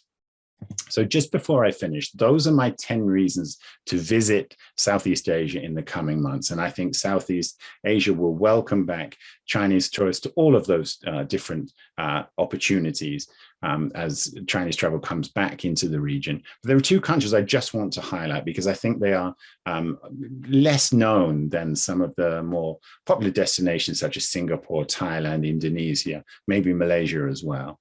And so let's look firstly at Laos. And the reason for that obviously is because of the new train, which is opened up from Kunming to Vientiane, connects China and Laos. In future, that will connect all the way down through Thailand to Bangkok, as you can see there. In future, that will probably take maybe a decade to connect there, but in future, you would actually be able to travel from Kunming all the way to Bangkok by train.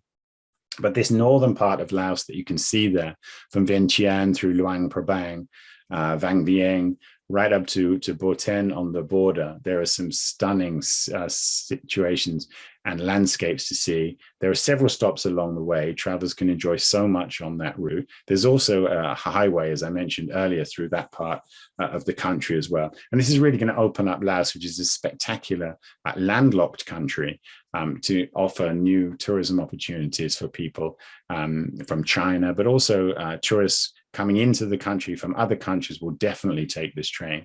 It's going to be one of the big highlights, I think, for travel and tourism over the coming years, and just shows what can be done when new infrastructure, new transport can really transform a country's tourism industry. And finally, to Brunei. I mentioned very briefly Temburong, which is this incredible wilderness. It's known as the green jewel of Brunei. It's a rainforest natural park. You've got incredible canopy walkways. You've got just rare wildlife that you won't really see in any other part of Southeast Asia. Brunei attracted 70,000 Chinese arrivals in 2019. 2020 was set to be China-Brunei tourism year. Of course, it didn't happen because the pandemic took over, but 80% of the country is rainforest. It is truly spectacular. There are eco-lodges, there is hiking, as I mentioned there, there's also canopy walks. It is definitely one of those small destinations that will appeal to certain types of travelers. It's not for everybody, I don't think, but if you really want to see Southeast Asia's natural landscapes, natural environments, and it's just incredible rainforests in their most pristine way, Brunei is certainly going to be on your bucket list in future. So that's, I guess, the end from me. Thank you very much for your time. Thank you for watching. I hope something that I've said there has made you want to come and see this beautiful region.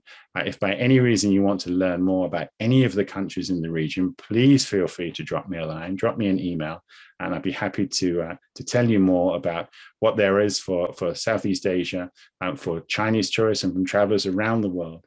This is just a snapshot that I've been able to show you today, but I hope that it's stimulated some interest to come and see one of our 10 incredible countries and to come and feel the warmth of Southeast Asia. Thank you very much.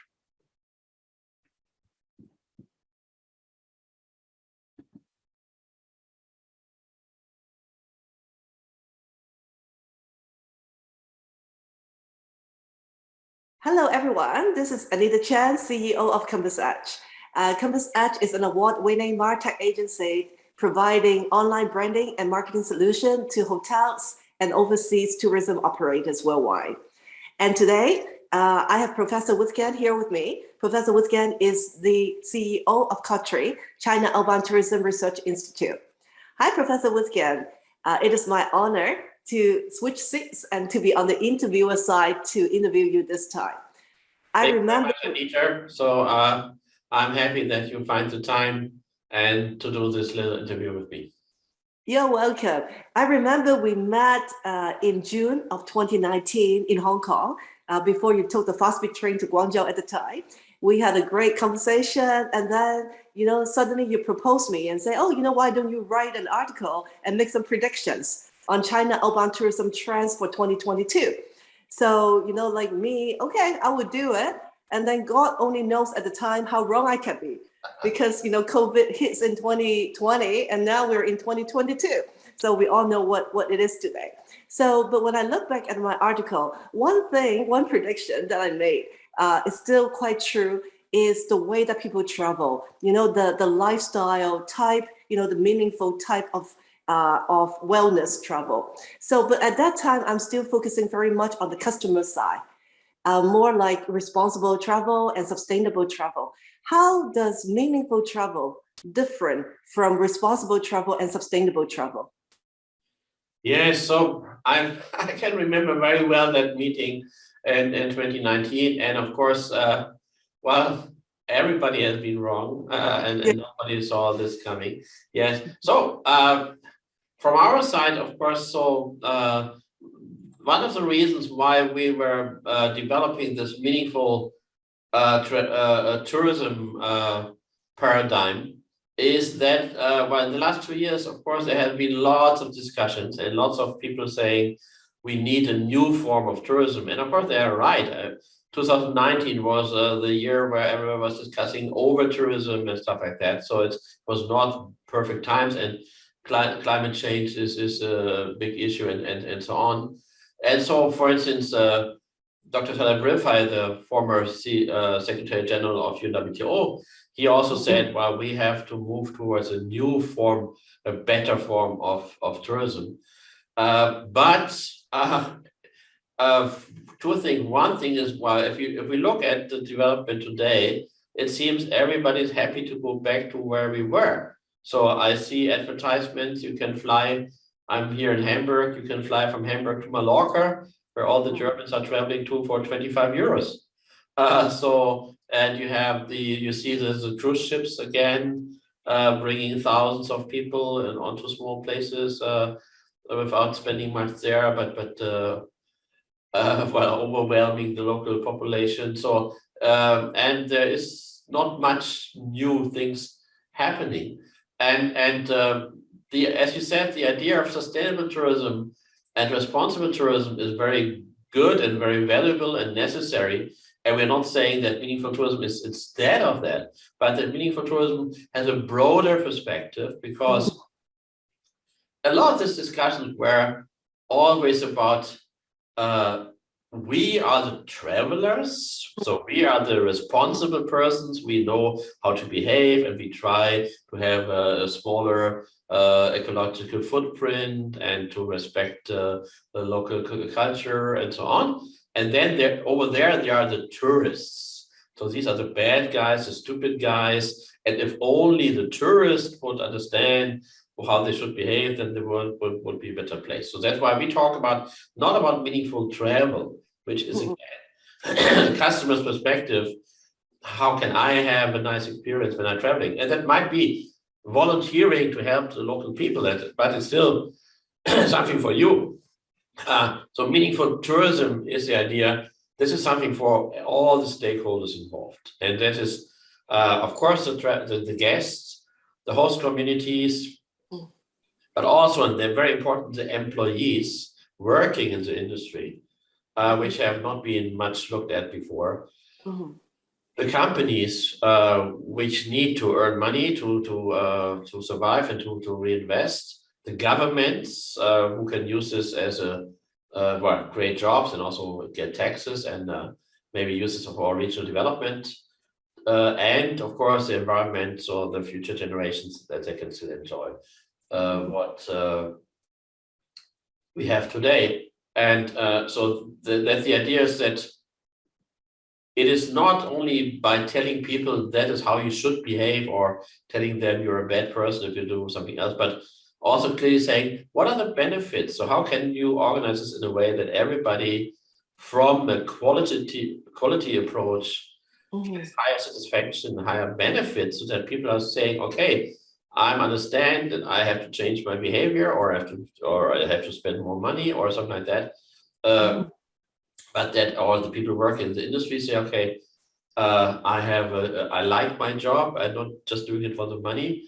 So that this is something where I think we need to go back to the idea, basically, of guest-host relations in a positive way, and of quality as a key KPI. Right. This makes a lot of sense. But I'm going to be very direct, because you touched on the over-tourism topic earlier.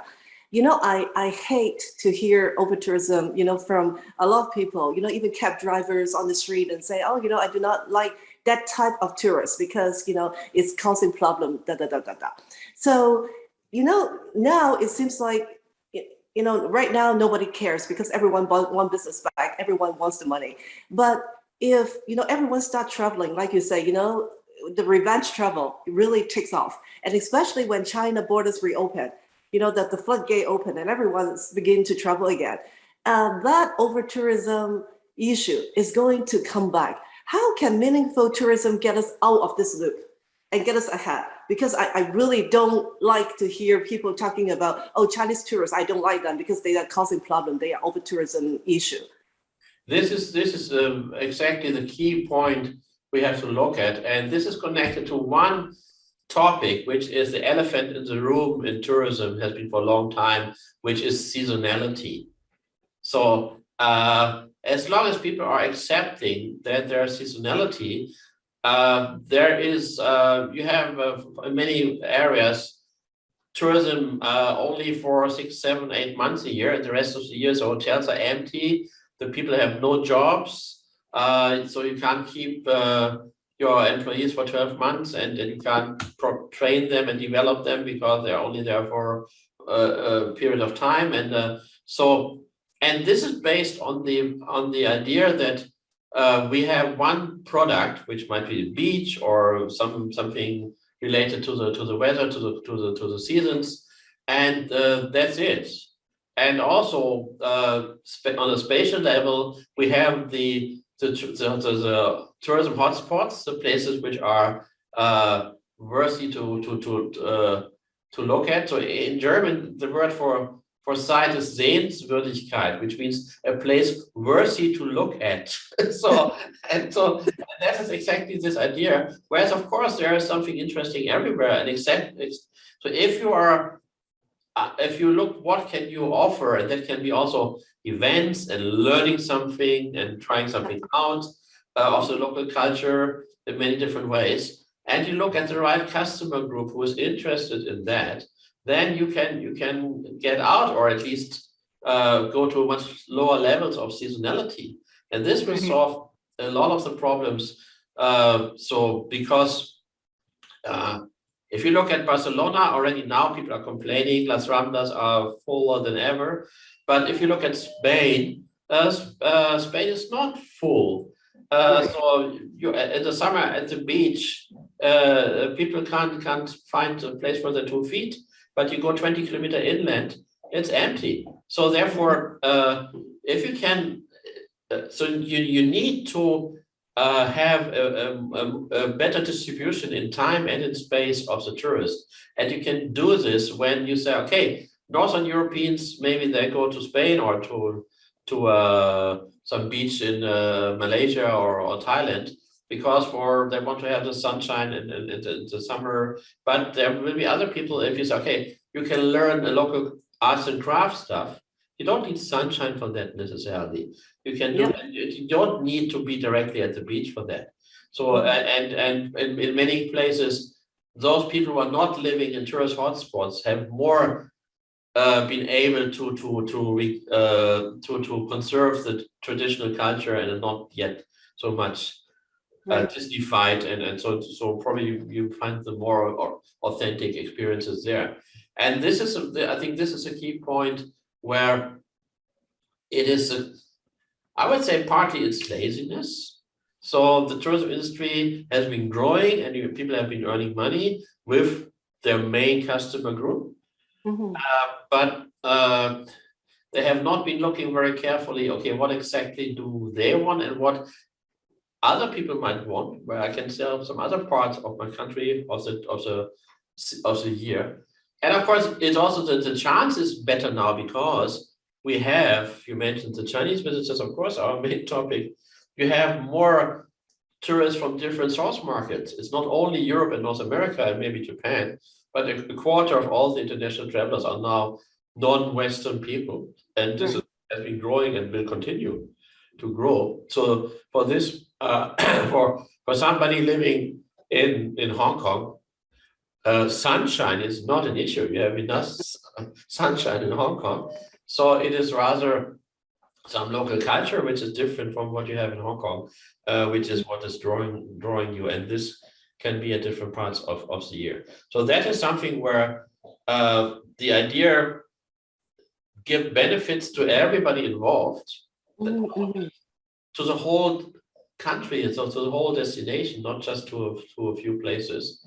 And this is something which I think it's not rocket science. It's just that this is something which has been forgotten in all this growth and all this concentration on arrival numbers and instead of saying, okay, arrival numbers are nice, but then what is the effect of these people? And the effect has been that in many places, the locals feel that they have been robbed of their cities, of their beaches, of their nature, and they have started to protest against that. Yeah, and or I would say, people take it for granted because this is so good, so they do not have to think more. They just rely on what's working and continue to make it work. Then it caused the whole thing. So to get to the bottom of it is the mentality. The mentality needs to be changed. From top, how they do the segmentation and all the things to empowering frontline staff. Working all the way instead of just pleasing the customer as the only one stakeholder. Now you mentioned we should make all stakeholders happy. Okay, so can you give us some practical hands-on tips to top management, to the decision makers on what they can do to support meaningful tourism? Yes, there are a lot of things. Once you start this idea that also the guests and the hosts and the guests and the employees are not enemies, are not competing, where you say, okay, we have to balance the interests, and so maybe therefore making the visitors more understanding that they should not destroy this stuff, and making the host or the employees understand, okay, these guys bring the money, so we have to tolerate what they're doing, even if we don't like it. But if you stop thinking like that and you start thinking, okay, how can I streamline the interests, how can I bring them together? And one thing we should not forget is the average age of international tourists is getting towards older people. Right. So the number of people who say, okay, I want to have a party and I don't care as long as I have a beach and a cocktail in my hand. I don't care where I am, what's happening. So you have more and more people who say, okay, I want to use my time.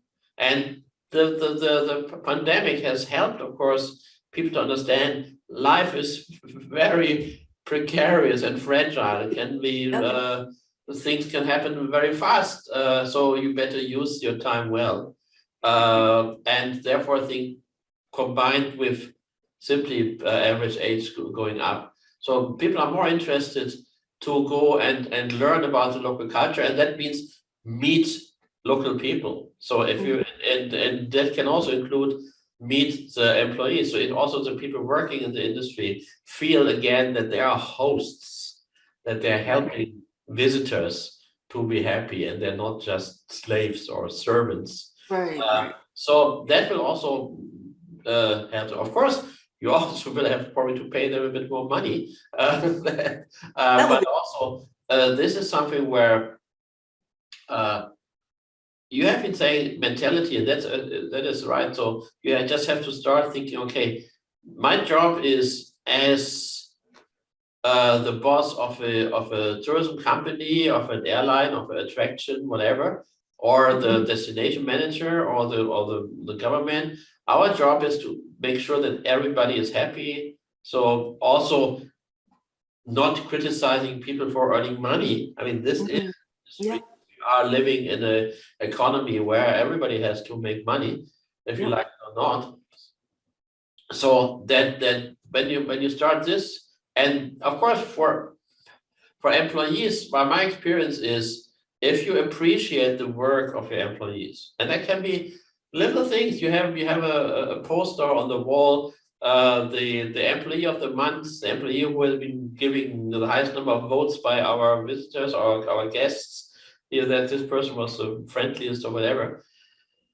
This is nothing. It doesn't cost you a penny, but those people will be happy. Now you can put it online, and then that person can show all their friends, "Hey, look, I've been voted," and so on, and encourage the local your guests, if they are satisfied, to do recommendation marketing, which is in any kind of advertisement.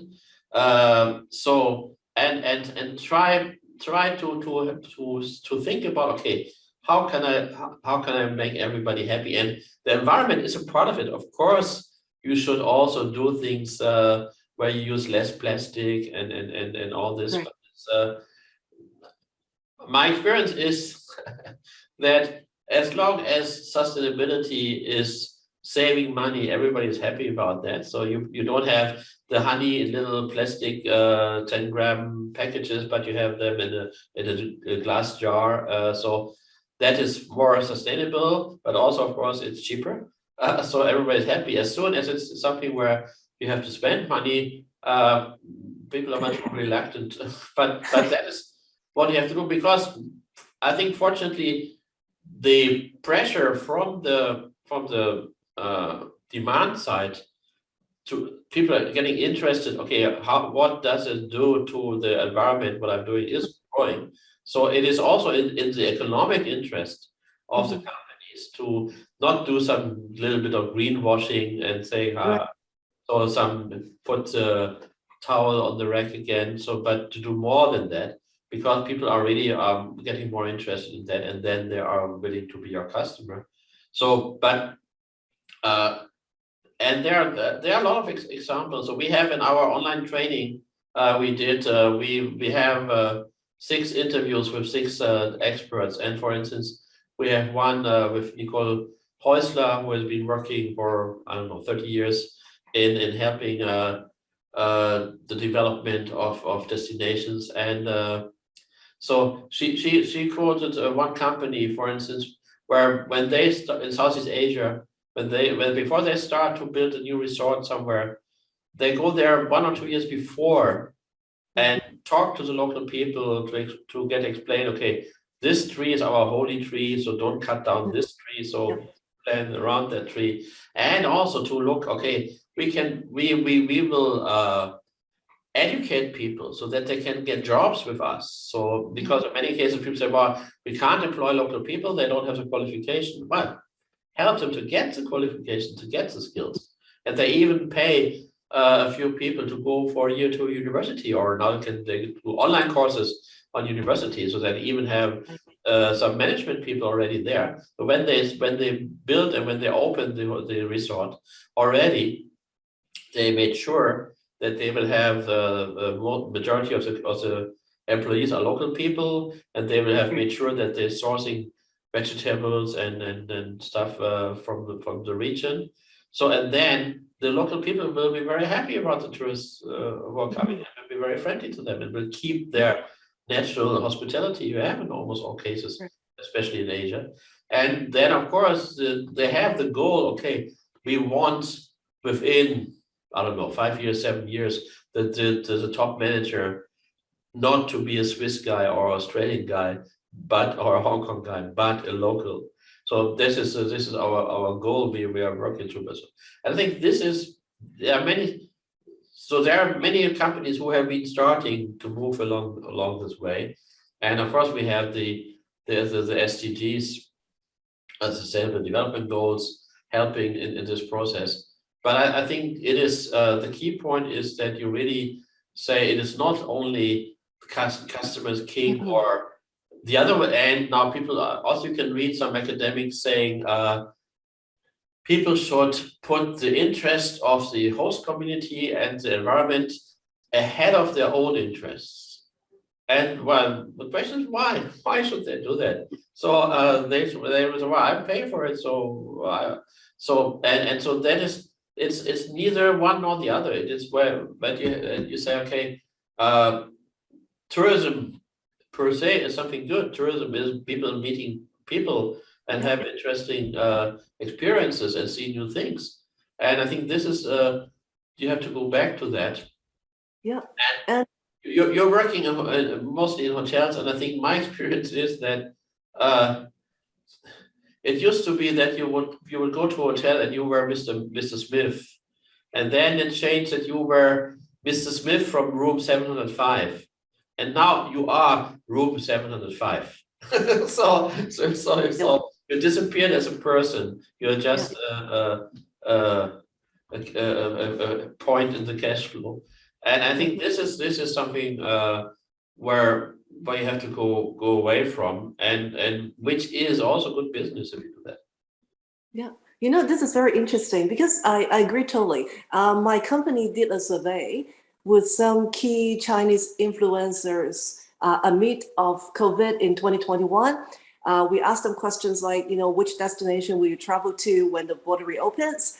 And quite interestingly, some come back, do not give us a specific destination.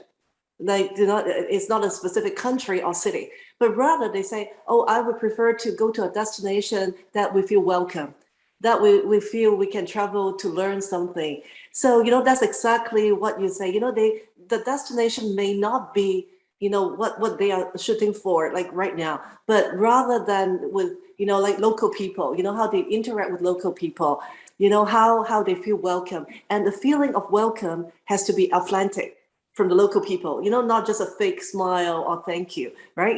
It comes from the heart, like, with the education that you mentioned, and that builds up the whole thing. So whoever embrace meaningful tourism actually will get an edge in among their competitors because of that.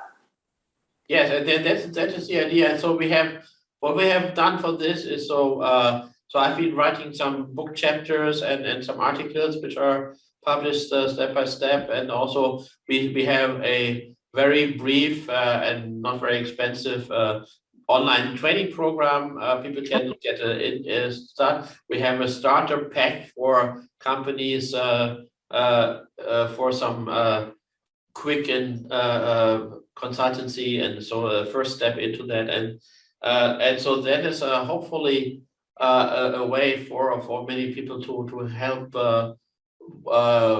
getting on this path and developing this path for their destinations or for their companies, for their organizations. And so we are not doing certifications or something. There are so many certifications already. So this is something we will not do that, because the situation is also very different for different organizations, different destinations. What is the best thing to do? The key point is really that so quality, which means not what I like, but what this segment of the market likes. And of course, this 55-year-old Chinese who have been studying in America 25 years ago and had an international outlook are different from 55-year-old Chinese who are living in Ningxia or Gansu and for the first time in their life are traveling out of China. And this is same market, China, same age bracket. Still, you have to differentiate what do you offer to these people. And so to understand exactly what do the people want, how they want to be treated, how they want to be addressed as the key for quality. And from quality comes satisfaction. And from satisfaction also comes recommendation. And so that is the steps you have to, and these steps are different for different places, of course. And so that is something we have. I'm happy to say that we have a lot of positive feedback to this idea, and a lot of people have been saying, yeah, I mean, I'm supporting responsible tourism, of course, and sustainable tourism, but there's always this, it's all about what not to do and what to be ashamed of. You have people saying this word "flickskärm" from Swedish, so that you are ashamed to use an airplane. So, and it's not, flying is not bad. Burning fossil fuel to fly is bad. So and we have seen this year, fortunately, the first A380 has been flying with biofuel. So this is moving on. So, Yeah. and and I think the point is to tell people, oh, you have to be ashamed when you want to fly to your holidays. Right. You should use a bicycle. Well, how do you get to New Zealand without an airplane? And how do you get to places further away without an airplane? So that is not the problem. The problem is that we have to make sure certainly that the energy production is done fossil free, Right. and that of course you're not treating locals like animals. So in Africa, as long as you say local culture means some Maasai are jumping up and down and you take photos of them, then you treat them like you treat the zebra and the elephant. But if you give an opportunity that you can sit down and talk to these people, Right. you will find out, oh, this person is actually a person. So with an interesting story and with an individual life, and that will be much more interesting than just taking photos of people. And Yeah. I think there's a good chance that we come back to see that the main attraction for travelers are other people. So this is the most interesting thing. However nice cathedrals and waterfalls are. So I think if you ask people, and I've been doing this for many years, if you ask people, okay, what are your most memorable and most important memories of your trips? It is always people talk about meeting somebody, having interesting talk, or sometimes it's just an observation. So I think, so Chinese friends, they say, okay, when they come to Germany and they just sit down somewhere and just watch the people walking up and down the street, how they behave, so different from what you would see in China. So that can be something, but it basically, that is the idea. And I think a lot of people also in the industry have understood that we cannot move on in the old way that we have just quantitative growth, but nobody is taking care of the quality. And you see this, I think the cruise ship is a nice idea, but a cruise ship with 5,000, 6,000 passengers coming for half a day to one destination. So Venice or Santorini or this place is suffering from that. So that's not working, and it's not a good experience for the people from the cruise ship because they don't have a chance to see anything real. And of course, it's a nightmare for the locals because these people fill up everything, and they don't even spend much money because they sleep and eat on the ship. So I think this is something where you can see somebody had to say, I don't know, 10 years ago, while the cruise ship should not have more than 1,500 passengers. Because beyond that, it stops being sustainable. But unfortunately, we don't have any authority in the tourism industry doing this carrying capacity things. For any sports stadium, okay, you can sell 65,000 tickets. This is what is the fire brigade has been saying, and the insurance company has been saying, this is safety level, no more than that, so that the steps stay free in case there's a fire, so people have to get out. There are clear definitions for that. But for all the things which are happening without a ticket, without an entry ticket, so we don't have that. So, and this is something where with the idea, okay, meaningful tourism means everybody has to be basically happy about the development. That means you have to say, okay, what is the maximum that for the local people does not feel like innovation? Yeah, so I have to wrap up, and just a little editorial for you. So for those interested party who want to engage with meaningful tourism, please contact Professor Wu Tian. And okay. And I'm sure we can work together with like-minded tourism operators to bring meaningful tourism in the post-pandemic world. Thank you so much. And again, thank you for your time and for joining the GITF China Outbound Tourism conference today. Thank you. Well, today is China's National Tourism Day, so I wish you a happy China's National Tourism Day. Thank you. Thank you. I hope to see you in person very soon. Me too. Bye-bye. Yeah. Thank you. Bye-bye. Welcome back. So now we have come to the part of our International Tourism Conference, GITF 2022, where we have panel discussions. And I'm very happy that for the first panel, we have our very experienced and capable chair, Ana Maria La Fuente Cordova, and we have 3 experts from different parts of the world joining us and discussing the topic of new demands, new destinations, how to adapt tourism and hospitality services to the changed demands and expectations of Chinese outbound travelers after the pandemic.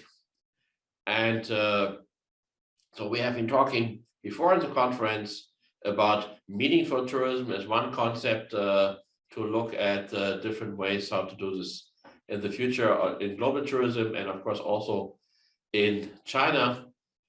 We can see in many surveys that also Chinese are more and more interested in more intensive experiences at the destinations, and maybe a little bit less in rushing around just for sightseeing and shopping.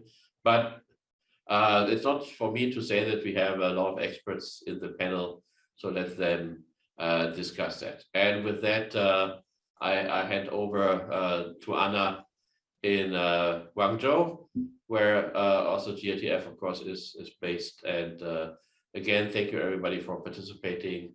Anna, it's your ball game now. Thank you, Wolfgang. Congratulations to GITF 30th anniversary and happy Chinese National Tourism Day. Welcome to our panel discussion today, where we will have 3 different experts from very different fields. One of our experts has not been able to join us yet. We hope to connect with him later. If not, we will have a smaller but very fruitful discussion, I hope. So we have different experts from different countries and areas. One of them is from the private sector, Mr. Gazi Agia, CEO of Landways International from Albania. Can you introduce yourself? Well, a pleasure to be on this panel, and thank you, Wolfgang and Anna, for co-moderating it. I'm based actually in the Balkans, although my home city is Tirana, Albania, and we are a tour operator with a presence, as I said, in Balkans and Eastern Europe, and pre-COVID. We were very active in the whole area, and we were welcoming Chinese travelers, Chinese friends over to the region, and we were very happy to see satisfaction level was spiking up with the passing year. And apart from that, our company is a group of companies in many sectors, in transportation, in in hotels lately, and in car rental as well.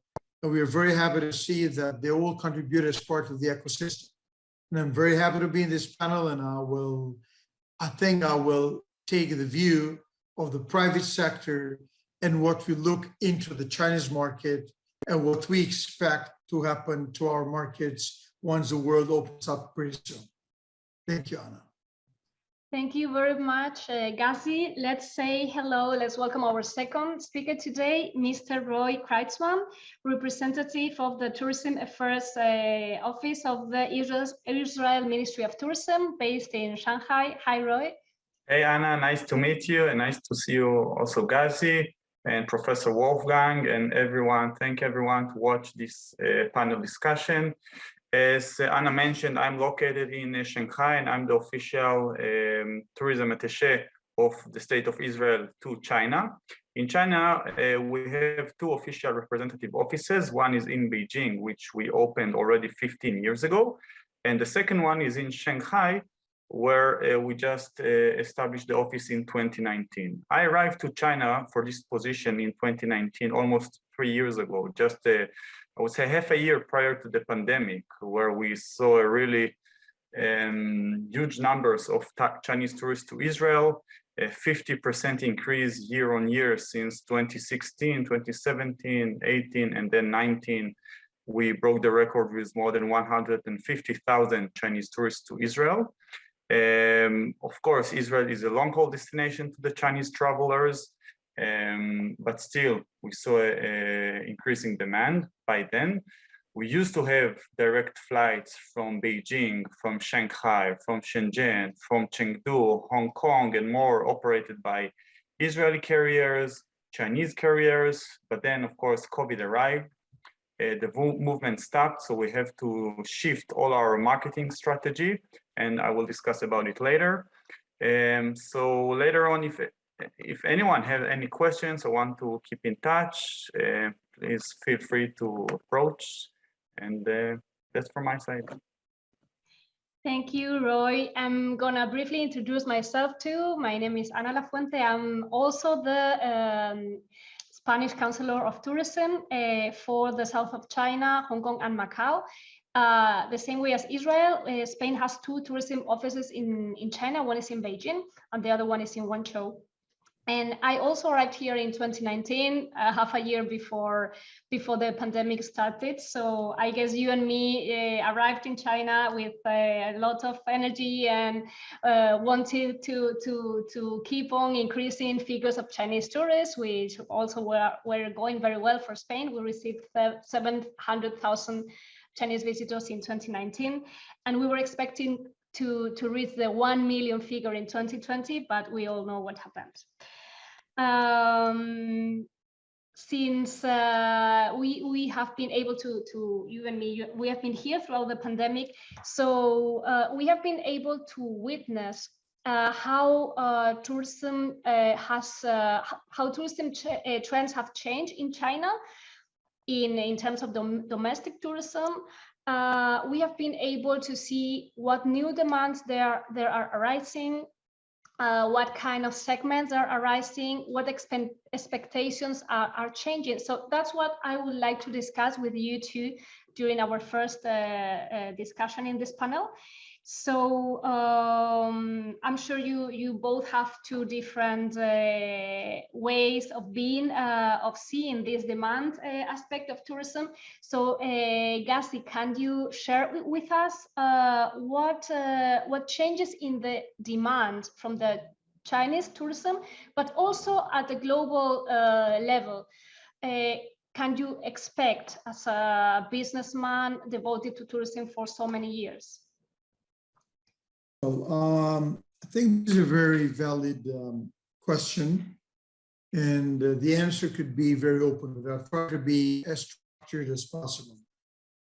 Let me start with what I saw in 2018 and 2019, and then continue to what we think might happen right now. In 2018, 2019, we saw a ripening, so to speak, of the demand of the arrival of Chinese travelers to the Balkans and Eastern Europe. We could see people were more educated, people were very interested in the real culture. It's not the first arrivals of the shopping and touch and go, but we saw people were very interested in the immersion in the culture, into the experiences. And I believe that was a good thing because it really changed the perception of, in a very positive way, of the Chinese travelers in the region. And we could see that the satisfaction level of the groups themselves and all the arrivals were at a very high level. So based on that, I think the tour operators and every country involved dared to diversify the product line.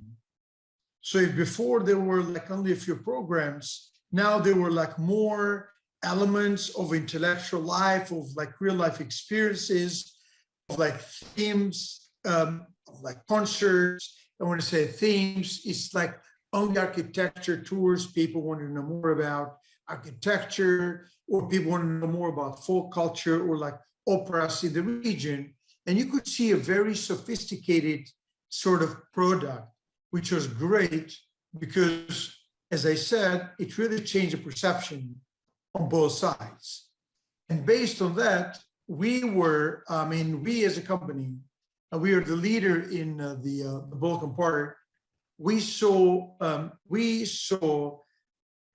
the travelers coming from Beijing, from Guangzhou, from Shanghai, and from Chengdu. But we saw from secondary cities as well. So we could see quite a very busy flow.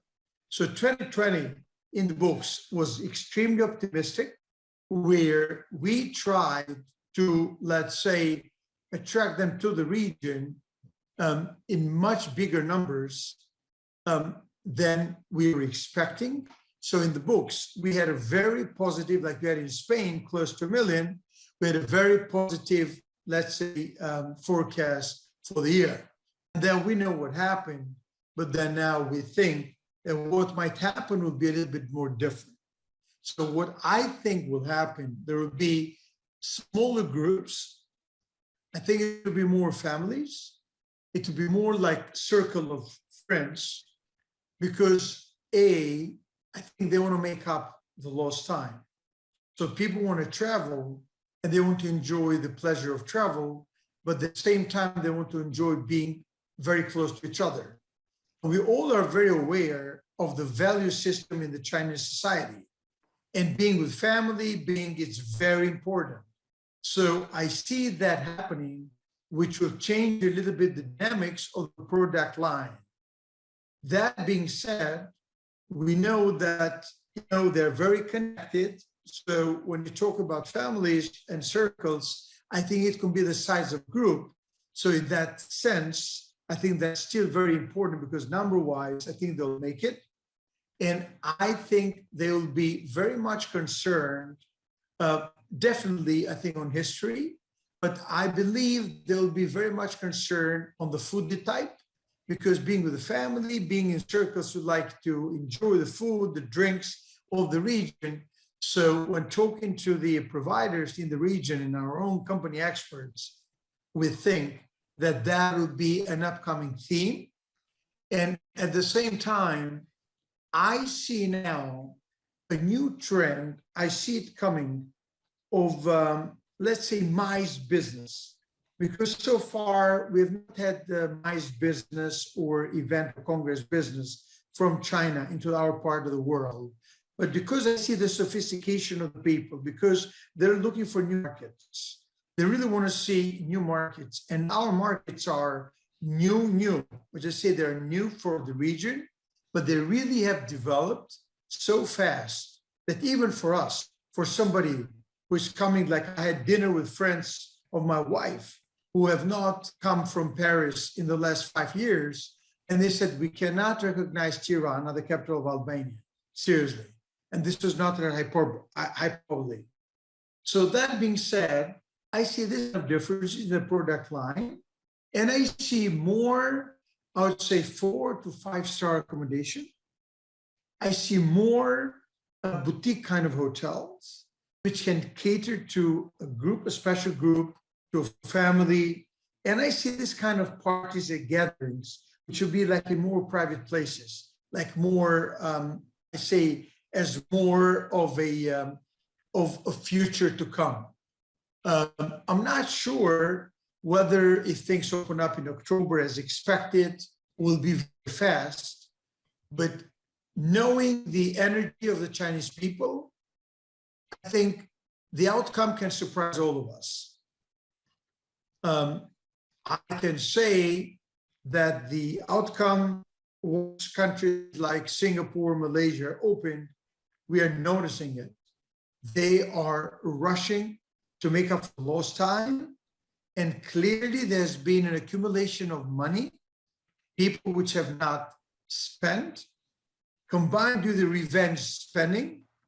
I believe that 2023, I think, is going to be a very, very good year. but don't take me 100%, because in my language and in my proper language, the word pessimism is not part of Albanian vocabulary. Thank you. Thank you, Gassi. It's very, very good inputs that you have shared with us, very good insights. And we appreciate your optimism, which I think is a strength that we need during these times. I consider myself also an optimistic person. And I liked what you said about the changes in perception that you had started to see before the pandemic, because the Chinese tourist was already changing. And you said that there was a change in the perception of your destination too. So it's good to see that the new approaches to tourism also influence the destinations, and that's what we are looking at with meaningful tourism. Interesting about making up the lost time. Interesting what you share about new markets being or benefiting for the post-pandemic scenery.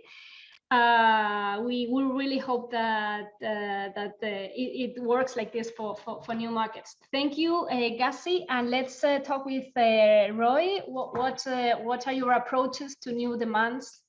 So first of all, I agree with most of the things Gassi mentioned, but I will speak from the perspective of the destination. So let's speak before the pandemic in 2019, when I arrived, and as I just understand you also, we saw the biggest demand is for big group tours. Most of the time, I would say 50% is destination only, often 50% is used to combine two destinations in one trip. I mean, when I'm talking about Israel, I would say the elderly generation, organized group tours with dedicated tour guides, two buses, sometimes even 3 buses, organized by the Chinese famous wholesalers. And also the wholesalers used to sell almost the same product, most of them, and to compete between each other about the lowest price and the best value for money their Chinese clients could get. And also, I would say most of them, 85%, were coming from the first tier.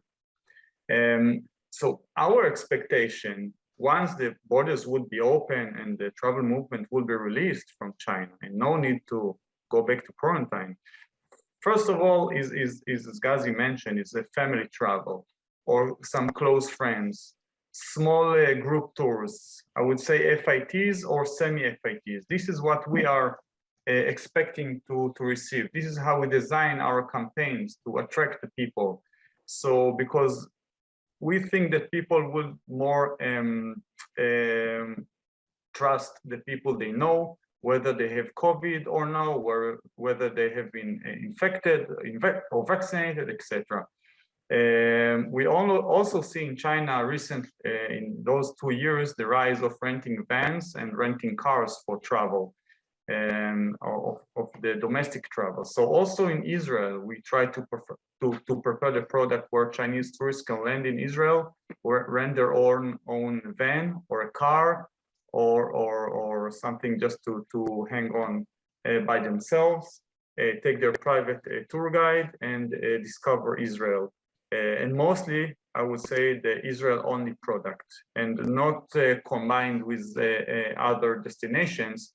Also, because of the COVID situation, and because at the moment Israel is considered as a safe destination for the Chinese tourists. We know that almost, I would say, in Europe and North America and some more countries, we can now travel without any COVID PCR test, no need for nothing. But we think that when the Chinese movement will start, they would still look for those kind of precautions and safe feeling. So this is something which will still resume for the Chinese travelers according to their demand. I would say now if any traveler wants to come to Israel, you only have to do a PCR test when you arrive to the country. And even this, by the end of this month, we plan to finish and no need to do it. But for the Chinese travelers, we will still keep very high measures of precautions and COVID testings and whatever they will say, they will make them feel comfortable. We also see that the demand for open air and outdoor activities would rise, and this is also why we also design our product accordingly, and not too crowded spaces and closed spaces, but rather than go outside to the desert area of Israel, to the northern part of Israel, to the Dead Sea, and where they can feel more comfortable and not too crowded. And also what we have seen the rise in this, I would say back in 2021 and also this year, is that they're more like a niche markets and themed travel. For example, the wine tourism travel, and so we are now designing this product. And 4 months ago, we operated Israel wine tourism event in Shanghai. So we invited lots of media from Shanghai, KOLs, to expose them to our wine product. And we see lots of demand for this event. And we saw even a big buzz, and lots of articles were published by them. I think it's a message, because before, in 2019, we mostly promoted just the regular routes to Israel and push our destinations. But now, if we'll do just a regular activity about Israel, come and learn about the regular product of Israel, I don't see a big demand. But now we're talking about wine tourism to Israel, food and beverage and local experience, as Gazi also mentioned. Wellness tourism involved with sports. This is also our tactics when we approach the market now with marketing activities, media activities, and also the business traveler.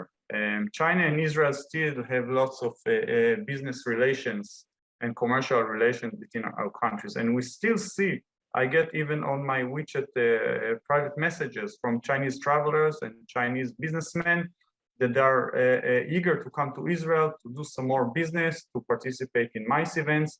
So I think this gives us a very good opportunity and confidence in this market.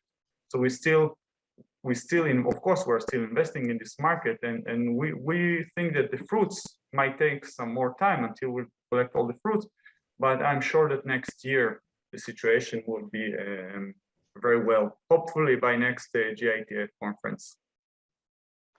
We all hope so. Thank you, Roy. It's very interesting what you mentioned about business. Business and China is always related. So I have the feeling that even when Chinese tourists travel, if they find an opportunity to make business, they will make business. So of course, countries which have a commercial or a business relationship with China are very well positioned for tourism too. Both Gazi and you have talked about diversifying the offer. I think there are some links between your comments, and of course you mentioned safety. When we talk about safety, I like to highlight the fact that safety is not perceived in China the same way as it is perceived in other countries. So this is something that we need to take into consideration when planning our safety communication for China. But thanks for mentioning it. So now I would like you to share your ideas about how you are preparing for the comeback of the Chinese tourism. Gazi, are you doing some specific efforts for that purpose? Believe, again, when you don't know what the future will be, and with so many unknowns, I think you rely on what you did very well in the previous period. So, and I will start with some very basic, which is keeping a network and keeping the communication flow so that we're not surprised to find people with beard now after 2.5 years. So every week we have been on the call, we have been checking on WeChat, on different kind of media, have been on Zoom calls. So it's not that it's gonna be something after 2 years. it was every week. So we progress through the development every week. So I think we are reflecting the needs. We are reflecting the worries they have. We are jointly addressing what we perceive as something which they need. And if they don't get it, then we make it very clear. And then if we don't get anything, then the team gets very clear. So I'd say it's a kind of communication which is a two-way boulevard. So we just listen, we just feel, we just see, we did a survey among our main partners, and we see that the main concerns were the same. And I think based on this, we are integrating and shaping up the new products based on these elements. So we have Chinese-speaking staff here. They never left. So that's something else. And we are gearing up the governments of the region to hop on a trip to China as soon as things improve. And I heard this from our Minister of Tourism, who has been talking to the ambassador of China in Albania, and they're ready to go on a trip to promote the country, and the other countries are doing the same, which means that we are very serious. We're open, but we are very serious about it. And I like this kind of approach, which is not anymore reactive. It's a very proactive approach where we go to the markets and we convince the people, we convince the companies, we convince the main tour leaders that we are the region hit. And I think it goes a long way, because I think the way to the mind goes through the heart and through the stomach. So by breaking bread with the people, by inviting them for a fun trip, you, apart from showing them the product, you show them your country, you show them the food, you show them where you're born. So your actions speak much louder than words, and that this product would go there. And then so that when these people go back to China, or when these people talk to their friends, to their clients, they say that, this is true leadership. And as we know it, true leadership is about storytelling. And this is what we are working very hard on. Creating stories which are genuine and which blow away minds and hearts of the future travelers to the region. Thank you, Gassi. Always very inspiring words. You have mostly spoken about Guanxi, the Chinese word for the relationship. It's important to continue to feed this relationship, even though the market is closed. So all the efforts are not in vain. This is something that we must have in mind. Companies, destinations who keep on feeding the relationship, nurturing the relationship, will see the fruits when the market reopens. And you have also talked about listening and about storytelling, which are two concepts which I really love. So thanks for sharing them with us. And Roy, what's your view about how to prepare? How is Israel preparing for the reopening of the market? Yes, so I will speak mostly from the marketing perspective. So as I mentioned, in 2019, most of the travel to Israel was consist on group travel, elderly generation, I would say. But now we identify as a semi-FIT or FIT travel, younger generation, and they consume their information mostly online, mostly mobile. As everyone who lives in China now knows that the online is much more important if you want to target this target audience. So, but it's not easy.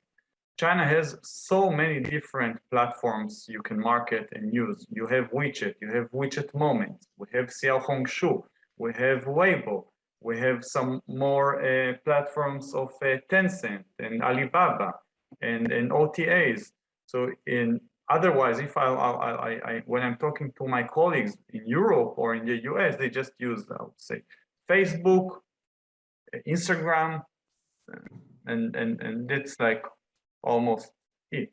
But China has so many platforms, so many different target audience, first tier and second tier, etc. So for us, first of all, it's about building the infrastructure. So we will be visible to the target audience in as many platforms as there are.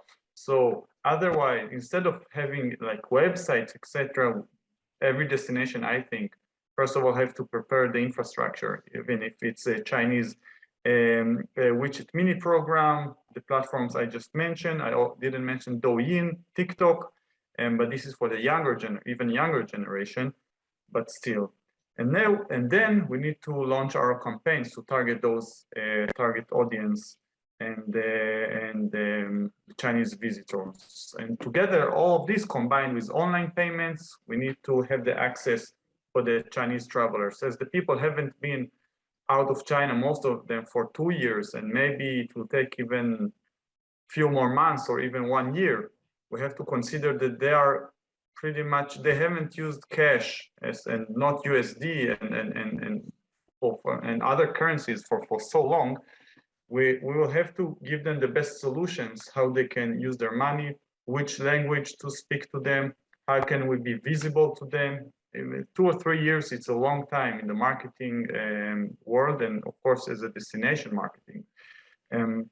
So we have to prepare everything and to give them the added value and the most like appealing approach to market them.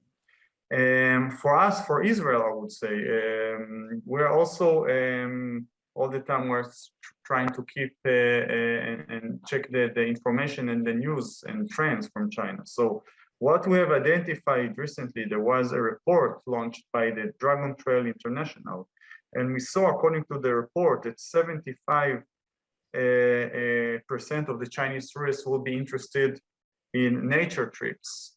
So this is also what we have to market.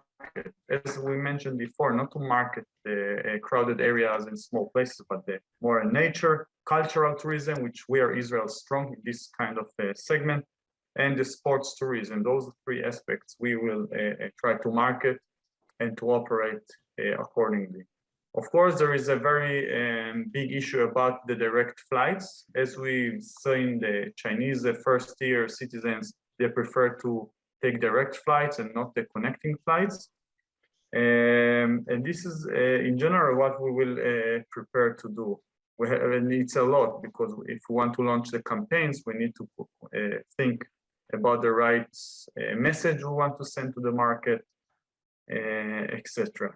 Before, in 2019, the biggest incoming tourism market to Israel was North America, which accounts for 23% of the market. And the Chinese market was only number 6. Now, of course, all the world is already open, and we already starting hosting fan trips to Israel, media trips, KOLs, agencies, etc. So, but from China, unfortunately, now we still haven't been welcomed yet, those kinds of trips. But we are preparing for the itineraries, how we want to market Israel. And also, as Gadi said, we want to let them taste and help us and work together to market our destination according to the new trends and demands that we want to focus on, and not on what we used to focus and promote back in 3 years ago. So this is, I think, mostly what we'll do. Our strategy for this year and last year is, instead of doing a Dream Now, Travel Later campaign, we have adjust our campaigns to Experience Now, Travel Later to Israel campaigns. So if it is to let the Chinese, the target audience, taste Israeli food or Israeli culture in China, in Shanghai or Beijing or Guangzhou or Chengdu, and then they can prepare their trips to Israel later, whether it's Israeli wine, Israeli culture activities, Israeli sports activities, and more surprises we are expecting to have this year, hopefully, I would say. I'm looking forward to experiencing Israel and the surprises that you mentioned. Of course, the Chinese citizen and the Chinese tourist is eager to experience, so it's really a good idea what you're doing now, Roy. Congratulations for that. And you also mentioned the complexity of China, the complexity of platforms, the complexity of segments. So the piece of cake is very big for when the market reopens. But of course, all of us want to be there first. All of us want to be the first destination to choose. What do you think, both Gassi and Roy, what do you think, what change, what adaptation do you need to do in terms of your company, Gassi, in terms of your country, Roy? What change do you need to do to be able to get there? Because we have discussed about what the market is going to look like, what preparation you are doing. But I guess since the topic of this panel is how to adapt tourism and hospitality services, it's because there is some adaptation that we haven't been able to do in the past. The Chinese tourist is very complex. What change can you do to be number one? Well, if I can speak, I think it's not a division of labor that Roy is doing the marketing and then I'm just doing the business perspective. I think we just match them because when we are doing business, and I'm a businessman, I'm a private company, we promote the product, we promote the country.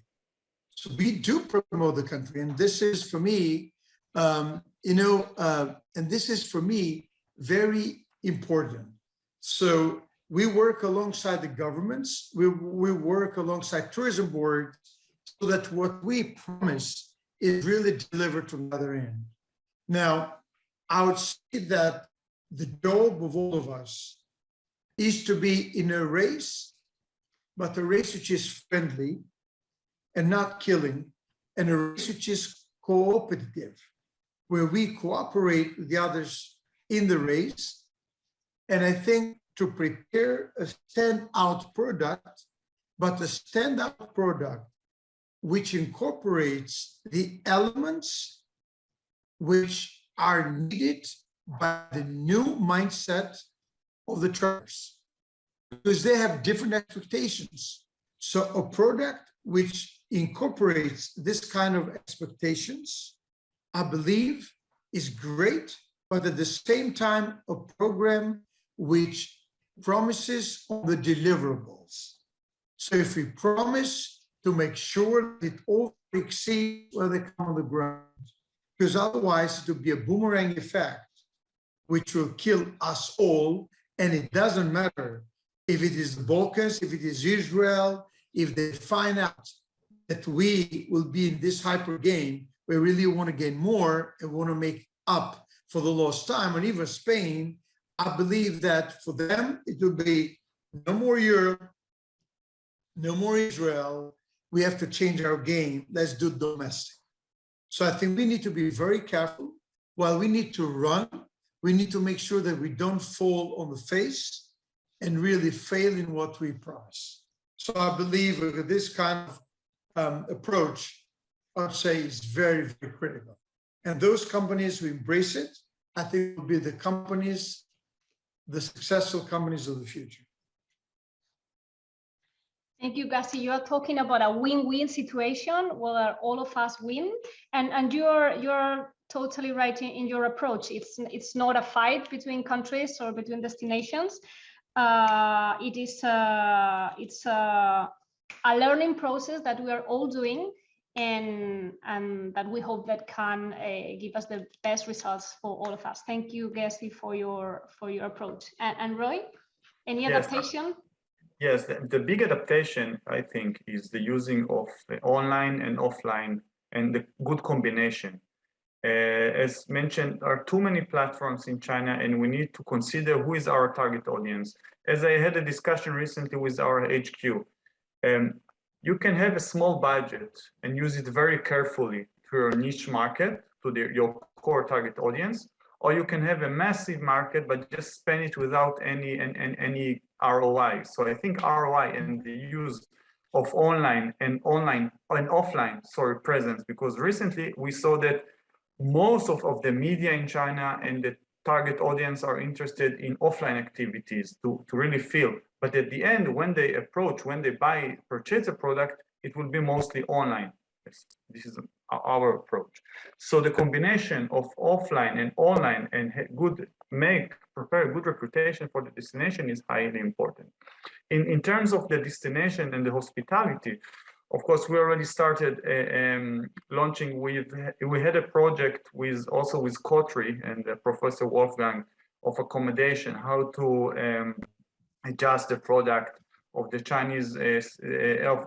Chinese speaking tour guides in Israel to have more and to have the more professional approach, how to adjust and have more Chinese restaurants in our destination, mobile payments, as I said before, hotels, catering services, and hospitality programs, including whether it's Chinese tea, Chinese breakfast, Chinese food for breakfast, information, etc. I would say, for the finish, I would say that we are fully confident in this market. We are still in China for the last 2 or 3 years, even if there is no movement to our country. And we still operate our 2 offices. We keep on recruiting more and more members to our team. And we're really sure that within this year or next year, we will finally have the opportunity to re-welcome Chinese tourists to our destination.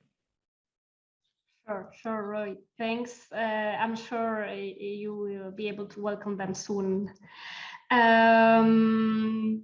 You mentioned online and offline, a good combination of both tools. I really think that another tool that we're gonna start using soon is virtual reality as a promotion tool. I think this is something that can benefit us a lot.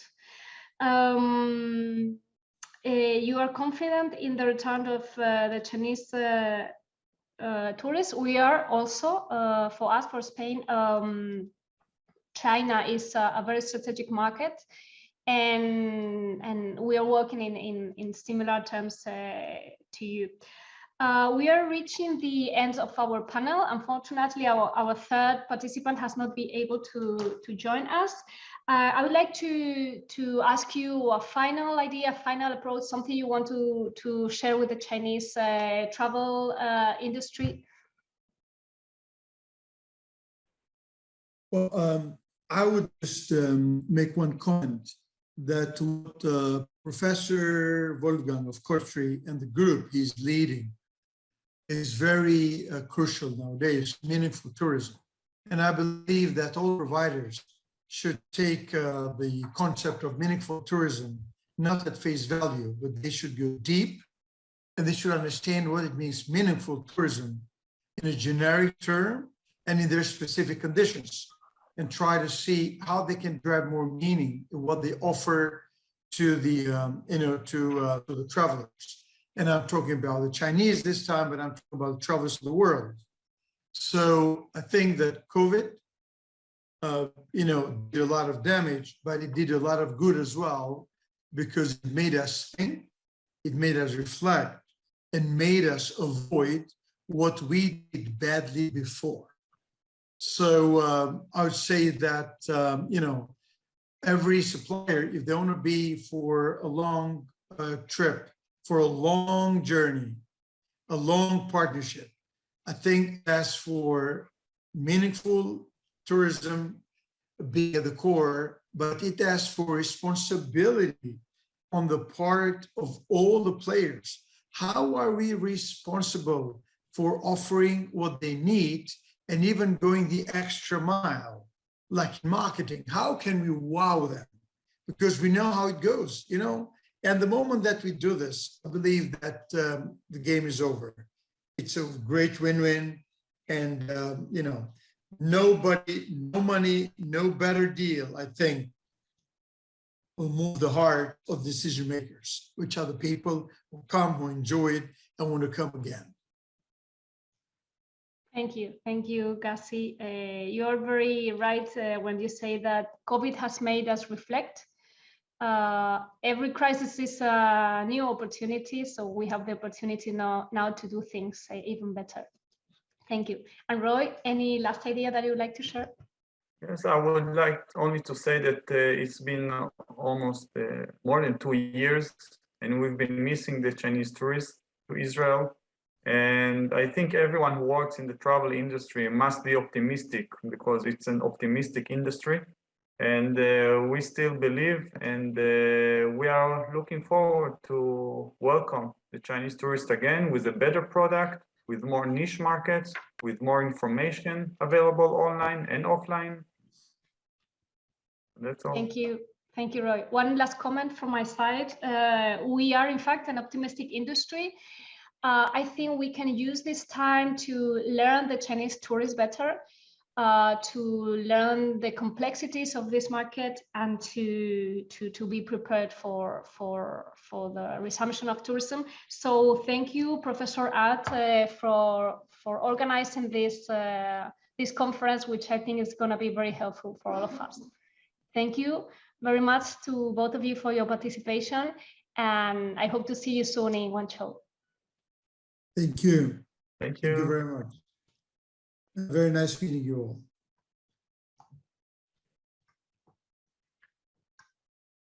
all. Okay, thank you so much. I think that was very good, and thank you for your deep insights. Well, Joel Keimelo, Marketing Coordinator at Papua New Guinea Tourism Promotion Activity. It's a pity you couldn't make it earlier before, but now we have the chance to listen to some of your ideas. Please share with us. Well, thank you for this opportunity. My name is Mr. Joel Keimelo, Senior Marketing Officer, and also the Marketing Officer in charge of the Asia market, especially China market and Japan market.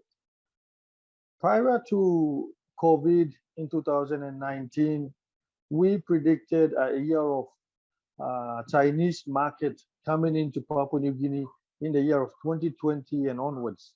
That was due to largely because of our marketing activities we did prior to that in 2019, where we did a lot. We attended quite a few number of trade events, also sales calls, and also some of our participants or our industry members from Papua New Guinea had the opportunity to also visit provinces like Shanghai and Beijing to meet with travel trade wholesalers as well. So that was the work that we did, and organizing family trips with our Chinese representative. However, things got, as we all know, in the late 2019 and 2020, that's when the pandemic hit. So therefore, with an high expectation of the Chinese market coming into Papua New Guinea, when the pandemic hit, we were just so we did, and of the importance of the new market, and also we recognize it as we all know, the largest outbound travel market in the world. For Papua New Guineans, we probably don't need even 1% of the Chinese market. We probably need maybe 0.01% of the market. Therefore, we were so excited when 2020 came in. However, when the pandemic came into place, it affected the world of tourism and also affected Papua New Guinea as a destination and as an economy as well. So what we have done in 2020 and 2021, pandemic has caused us to also rethink our strategy, which we have taken it as a blessing in disguise for us. In the span of 2 years, where the pandemic period has really been added by each and every one of our destinations, Papua New Guinea has taken a step back to realign our new marketing activities. Therefore, one, we are more into our domestic tourism, and also two is more developing new tourism products, and more so like preparing ourselves when the world will travel again. So fast forward to 2022, Papua New Guinea Tourism Promotion Authority as as the mandated tourism NTO in our country, we have continued to do training and awareness of our various markets. And also we have tried to maintain our market presence in our respective markets like China, Australia, New Zealand, Europe as well, and North America. But with China, we've maintained market presence by our destination market representatives based in Beijing. They have continued to keep our presence up on our social media like WeChat and Weibo accounts, so that our Chinese friends can also be aware that Papua New Guinea is still in their minds as well. So in terms of going forward from here, from present, I guess it's basically I guess it's just basically asking the question, when can the Chinese market be open to travel again? Although the world is now getting opening up again, Papua New Guinea, our travel restrictions have eased as well. All you probably need is your vaccination certificate. You don't need to come and do an extra quarantine, and also you can apply a visa online at the moment, and then we can try and expedite that your visa process if you're traveling in from China. But we are more than welcome to see our first ever Chinese visitors coming back to Papua New Guinea, maybe towards the end of the year or by next year. We would warmly welcome them into our market, Papua New Guinea. And I think that's something that we're looking forward to here in Papua New Guinea. Thank you all for listening, and ciao.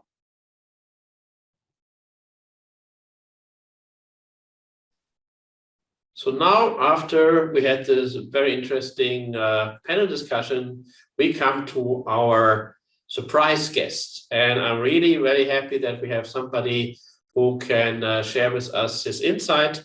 And let me welcome Paul Moxness. He is one of the world's leading experts in hotel safety and security, and he has contributed to many United Nations, European Union, and other private-public partnership initiatives around the world. He's also the co-author of the book, Spin the Bottle Service, Hospitality in the Age of Artificial Intelligence. And I think, Paul, behind you, this is the cover in blue of your book, which describes as the drive to digital speeds up, that therefore the ability and necessity to craft a meaningful human interaction in tourism and hospitality is ever the more important. So he's based in Canada, but he spent most of his life working in the management of a European hotel chain. So Paul, thank you very much for being with us. Well, thank you, Wolfgang, and calling me the surprise guest is completely appropriate because I was very surprised when you asked me to join this conference, but it's a true honor. So I really appreciate the opportunity. Thank you very much. Thank you very much. And of course, we are happy to have you. So maybe let us start by before we look into the future, let's start and go and look back in your decades of experience and how you saw the development of especially hospitality and the consequences also of the ever increasing numbers, because I think that is the basic story that we had more and more international tourism and more hotels built all over the world. So if you look back, so what do you see are the key points and what we can learn from that? Yeah, so I started my career as a hotel security guard in a 5-star hotel in an emerging market country. And people are a little bit surprised when I tell them that the emerging market country was Norway, because today we don't look at Norway as being anything but a very modern, wealthy country.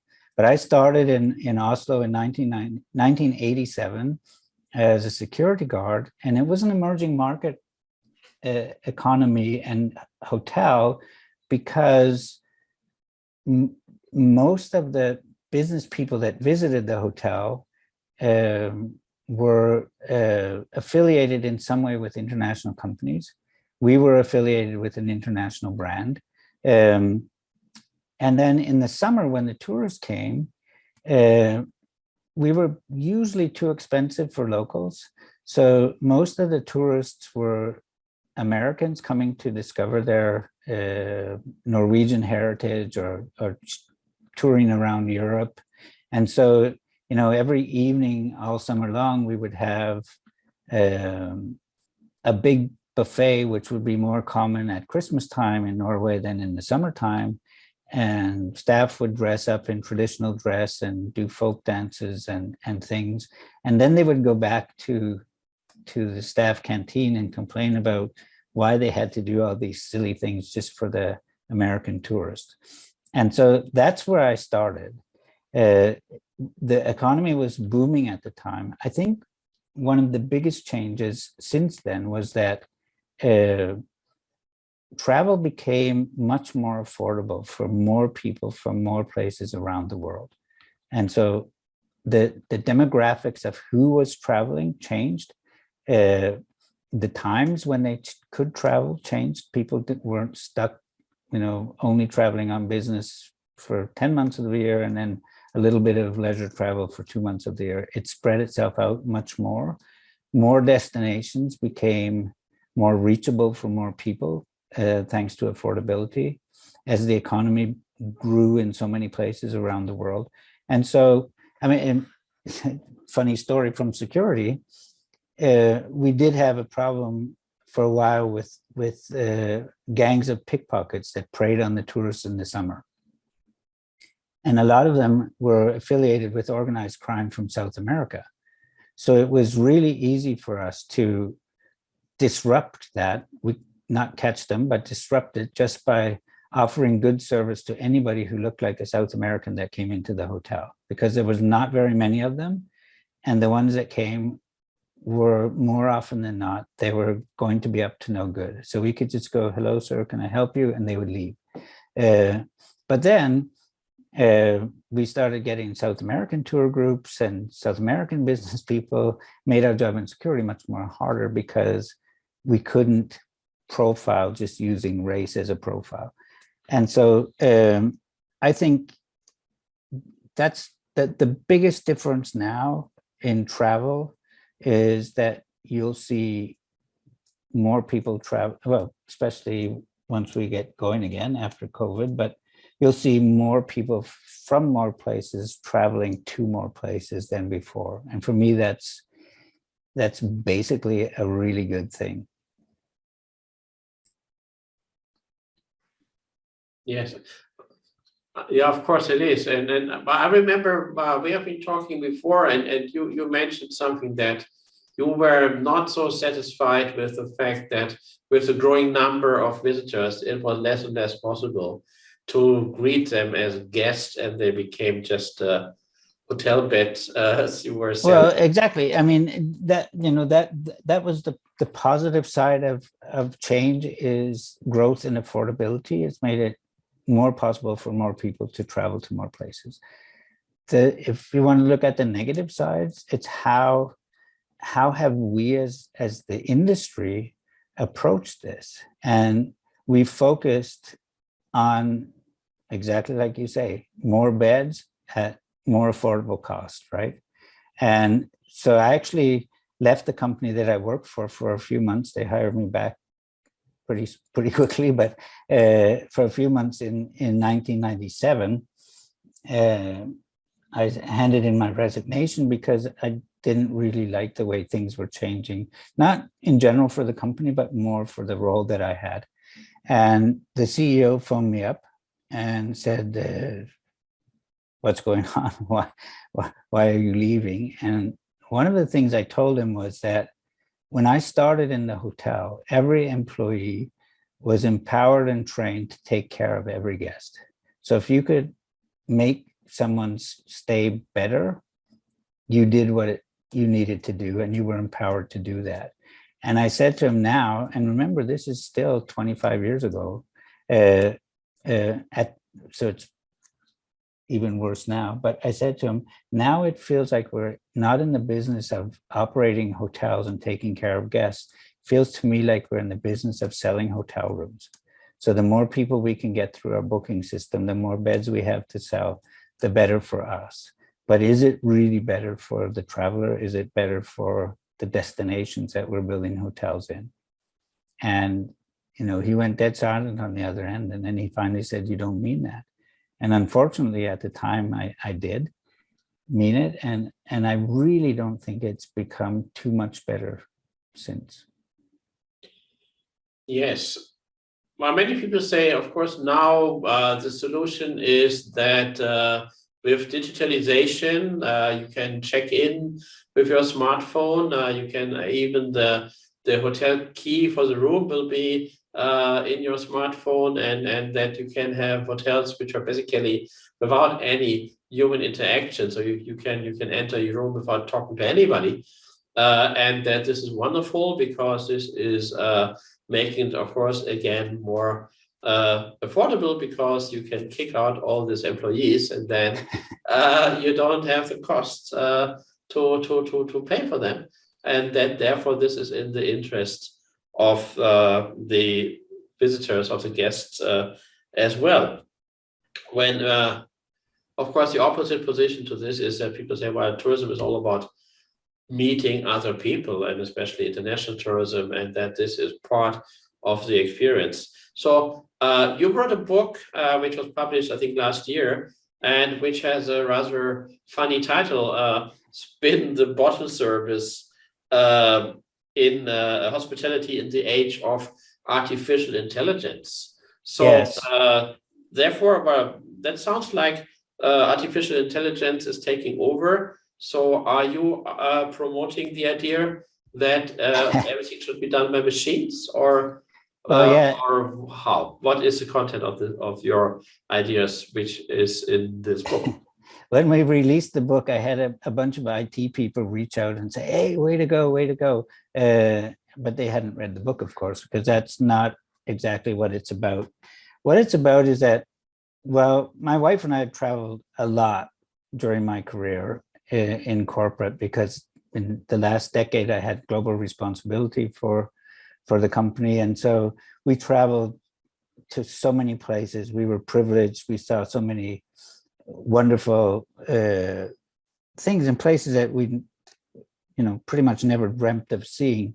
But then when the pandemic hit and we couldn't travel, we were looking through pictures, and we started to realize that the best memories we had weren't necessarily from the fancy 5-star places or the sitting at the front of the plane drinking champagne or anything like that. Our best memories were of experiences that we had in different places, and usually related to people that had taken care of us in hotels or restaurants. And so I started to think about, we were bored to death, right? We couldn't go anywhere, couldn't do anything. So I started to think about writing some stories around these experiences. And then I saw the CEO of one of the global hotel companies. He mentioned exactly what you just mentioned. You know, this is really good for the industry. It will speed up our digitalization process. You know, you search online, book online, check in online, use your phone as your key, you know, order everything online from your phone. Review your bill, check out, and you won't have to interact with the staff almost at all. And then he used the argument because of health and safety. So he's basically saying that if you interact with their staff, it could be hazardous to your health, right? And so that really bothered me. And so then we sat down and wrote the book. The title Spin the Bottle Service is dedicated to a server that we met after we moved to Brussels in Belgium in 2007. And we were, you know, in a new country and learning new stuff. And we went out for a beer in his brasserie. And we ordered 2 beers. He came over with a silver tray, 2 unopened bottles, two glasses with the same label as the bottle. He poured them perfectly. And when he put the bottle down on the table, just with a quick flick of his wrist, he turned it so that the label was facing whoever had ordered that beer. And over time, we noticed that in the places that we like to return to, in brasseries or bars in Belgium, they all did that. And it wasn't about really pouring the beer, it was more about showing the care of, you're showing your customer that, you know, I care about you, I care about my job, I care about this product that I'm serving to you, and therefore I want to make sure I do it exactly properly.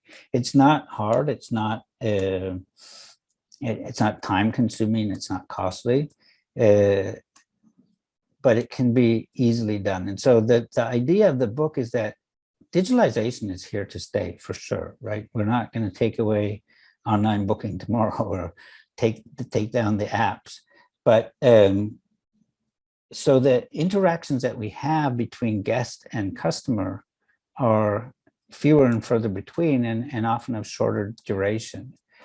But since those are actually what creates experience and creates memory for the guest, we have to make the most of them, right?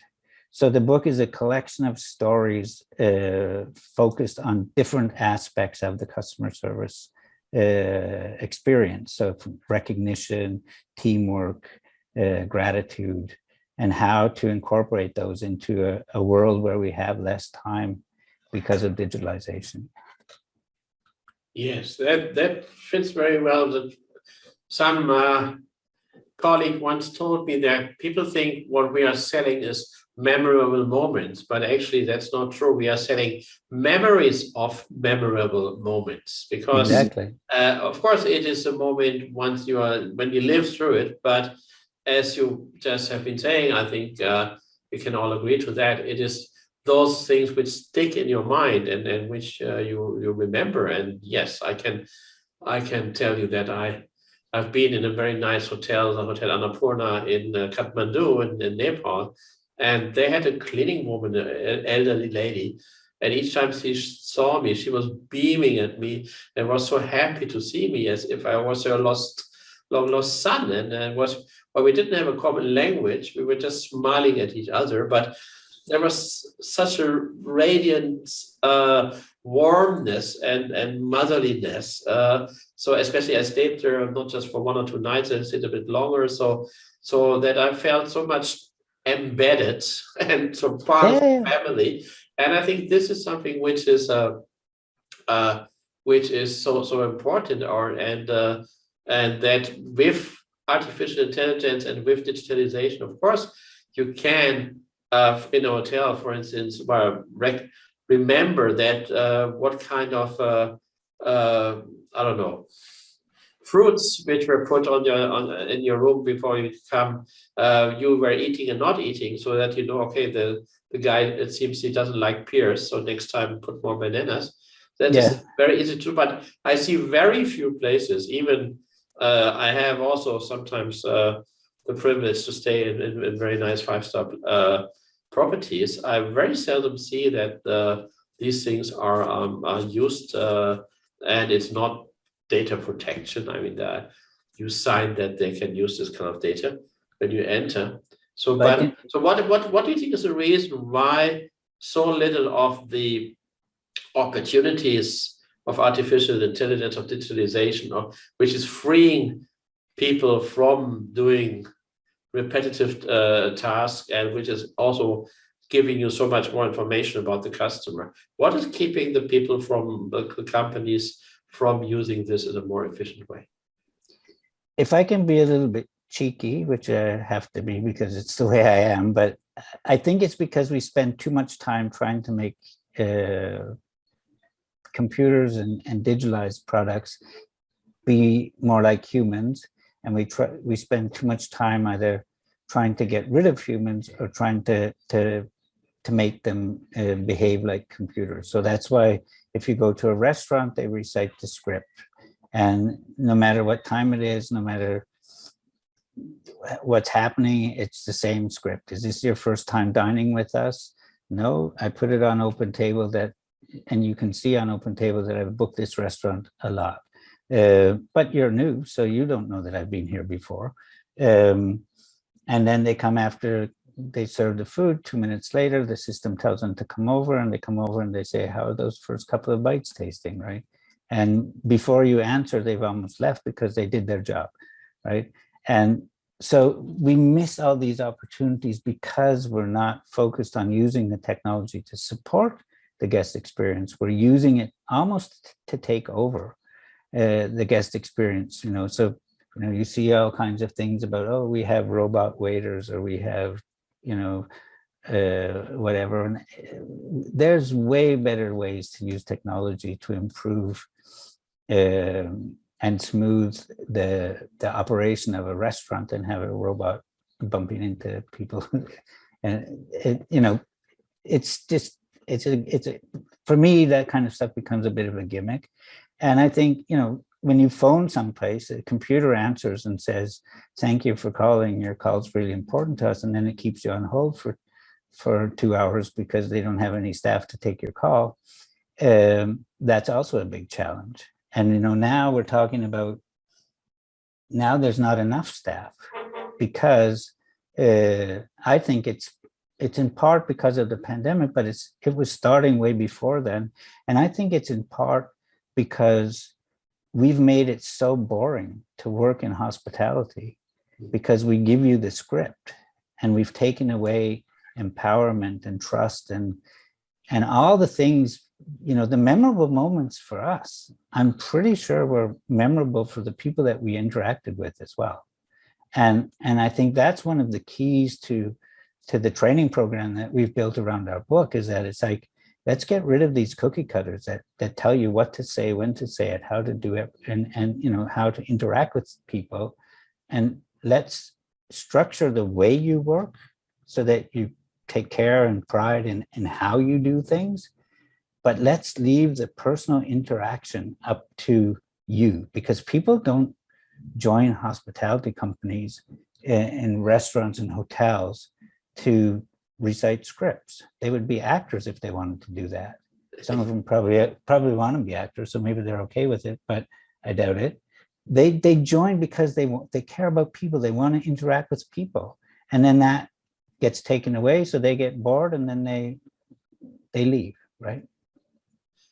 So, of course, the pandemic also was a good excuse for having situations where there's no direct contact. And so now, hopefully, the pandemic is going away and we can go back to the normal way of doing the thing. So looking into the future, so what do you think? You already mentioned some of the things which should happen, but what do you think will happen? And so do we have some positive examples where you see you're hopeful that in some companies or some areas there will be an improvement, or do you think it will just all go back to the bad ways we had before the pandemic? No, I think there is a growing realization of the fact that we need to take better care of everything, not only our societies and our environment and things like that, but even the way that we do things. I think there's a growing realization. And at the start of the pandemic, you see all the articles that we're never going to shake hands again, we're never going to kiss again, we're never going to hug. We're people. Of that, that doesn't get wiped out by a couple of years of social distancing. And so those things all come back. But I think there is a new realization, and especially on the environment and sustainability side, I think finally, and I say finally because the first program we had in the company I worked for was from 1989, and it always bothered me that those people in what became sustainability and corporate social responsibility, they had big budgets and lots of marketing around what they did because of we're saving the planet. One, we're not trying to save the planet, we're trying to save our ways of life. The planet will still be here, just if we wipe ourselves off of it, the planet will still be here. It will just be a little bit more like the third rock from the sun that we can call it sometimes. But it was all about saving money. right? So it was do linen less often, save money, use less water, save money, use less electricity, save money. And so easily to market, easy to budget, gives people a feel-good feeling. But I think now we're getting into the realization where, you know, if we ban single-use plastic and plastic straws, fine, but we're still going to have to deal with climate-related disasters, from floods, you know, bad weather, droughts that could cause mass migration, lack of water that could potentially cause conflict. You know, there's huge worry now with the Ukraine and how important they are for the world food source, right? With all the wheat and things from there. So, and these can potentially spread to become conflict situations elsewhere. And I think there's a growing realization of that all the nice fluffy sustainability stuff, yes, we have to continue with that, but we also have to start looking at how do we actually do business? How can we be truly sustainable and make things better, not just slow down the worsening of things when it comes to an environment and all the complications of that. And so I truly believe that travel plays a big part of this, because if we don't go anywhere, we'll be completely ignorant of how other people think and work. And to get anywhere on this planet that we have to share, we need to know how other people think and work, not so that we can change how they do it, but just for our own tolerance and understanding, so that the way we do things can fit better together with the way other people do things. Yes, that is, I think, the message of many of the discussions we have in the conference today, that this future is not having less tourism, it's just to have another kind of tourism. And in the end, it boils down probably to the point that you have to organize it in a way that you have more people-to-people interaction, and that everybody feels taken serious and treated with respect, if this is somebody working in a hotel or some local people of the host community. And that also everybody's interesting. And if you are listening to other people's stories from other countries, well, you will always be surprised what is different, and also maybe things which are common. And because we are living in a globalized world, and the best when I came to Beijing in the last decade, and I took a taxi, and I was saying I'm from Germany. The taxi driver would start talking football with me. Yeah, exactly. Yeah. But he knew most of the time. He knew more about the Bundesliga than I do. No, and that's the thing, you know, everybody has their life, they have their life experience. It's not about, you know, what position you have on an organization chart, or where you are in the company, or how much money you have. That's not what makes you an interesting person, or a person that knows something about life. And that's when last week we did the first, finally, after the pandemic, we were able to do our first in-person training sessions of Spin the Bottle service. And some of the stories that came out of it were amazing, you know, because we don't tell people this is how you should give good service. We ask people, we show them an example and say, what examples do you have that are similar to this? And how can you use that kind of thing in your own job? And it doesn't matter if you're a housekeeper or front desk clerk or a salesperson. And some of the stories that came out were actually really, really interesting, right? And so I think we don't spend enough time, either in our businesses or when we're traveling around, actually interacting with the normal people at the destinations we travel to, or in our company. You know, some people only move in their own sphere. And unfortunately, that just builds ignorance and stereotypes and things like that, instead of just talking to somebody and finding out that, yeah, that taxi driver in Beijing knows more about how my local football team is doing than I do. Yeah. So of course, in the past, one of the problems in communicating with local people has been language barrier. But fortunately now more and more people speak English, and also you have all these gadgets, apps for your smartphone or little machines, which will help you in automatically translating what you're saying. So, and this is of course also the case for traveling to and traveling from Asia. So the last point, as this conference is about mostly about Chinese outbound tourism, so let's talk a bit about Asia and especially about China. So you have been traveling a lot, and you have also been responsible for properties in Asia, in China. So how do you see the role of Asia, especially China, in the post-pandemic tourism development?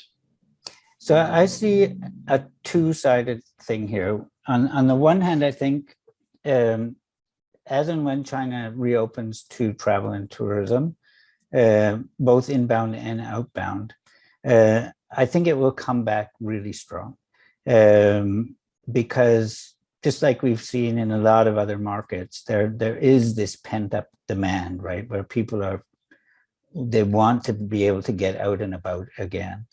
I would hope that more markets become more open to Chinese travelers, because I think in a lot of places we're still really ignorant of how much China has developed. I know I was there the first time, I think in 1992, and in 2012 I was in Shanghai. I hadn't been in Shanghai for probably 7, 8 years at the time. And I had breakfast with some colleagues in a brand new intercontinental hotel in Shanghai. And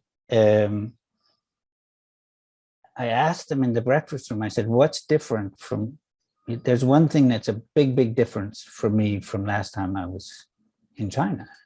And the biggest difference was that we were the only white people in the restaurant, right? So suddenly you have this 5-star global brand, very expensive, and it just showed how much the Chinese economy had grown, so that local people had more and more local people could afford the things that we could afford. And I think that's an underestimated thing in a lot of overseas tourist markets from China, that the Chinese market, they have the spending power that, Americans or Europeans and others have. And the other way, I think, is that people that go to China would probably have their eyes opened to a completely different reality than what they kind of expect China to be. I've heard that from many first-time travelers that have gone there since 2000, for example, that I had no idea that China was, that they were so advanced and it was so clean and so, at least in the big cities, right? And they were happy to see it. They weren't disappointed by not seeing, this poor communist country where people tried to, China has its issues and problems, but don't we all, right? So I think that helps to open people's minds a little bit. I think people would experience the same if they went to some African countries too, but and maybe even the Chinese, when they go to African countries, they would have their minds open a little bit, because it's not like we learned when we went to school 50 years ago, right? Yes, of course, and I have the same experience that so people coming first time to China, that some of them will say, where are the bicycles? So, well, yeah.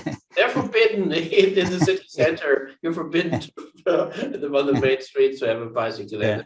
Where are the water buffaloes? So yeah, well, they're in the village, but there are certainly in Shanghai, you would be hard pressed to find a water buffalo. So, but even here where I live, I live about an hour's flight from Vancouver, or a 4-hour drive from Vancouver, which is a big city on the Canadian West Coast. And so it faces Asia, and during the good times, there was a lot of direct flights per day from China to Vancouver. And here, if I go downtown, I don't see any Chinese tourists. There's a Chinese restaurant just on the outskirts of town. Every day when you went by there, there was minimum 2 or 3 Chinese tour buses. So they stopped there for lunch, then they continued to someplace more famous than where I live. And so I talked to the local tourism board and things about it and said, why don't we have more Chinese tourists? And the answer was, we don't need them. And I'm like, you don't need them? Why? And we fill up our hotels with domestic travelers who know what to expect, they know what to pay, they know what they want.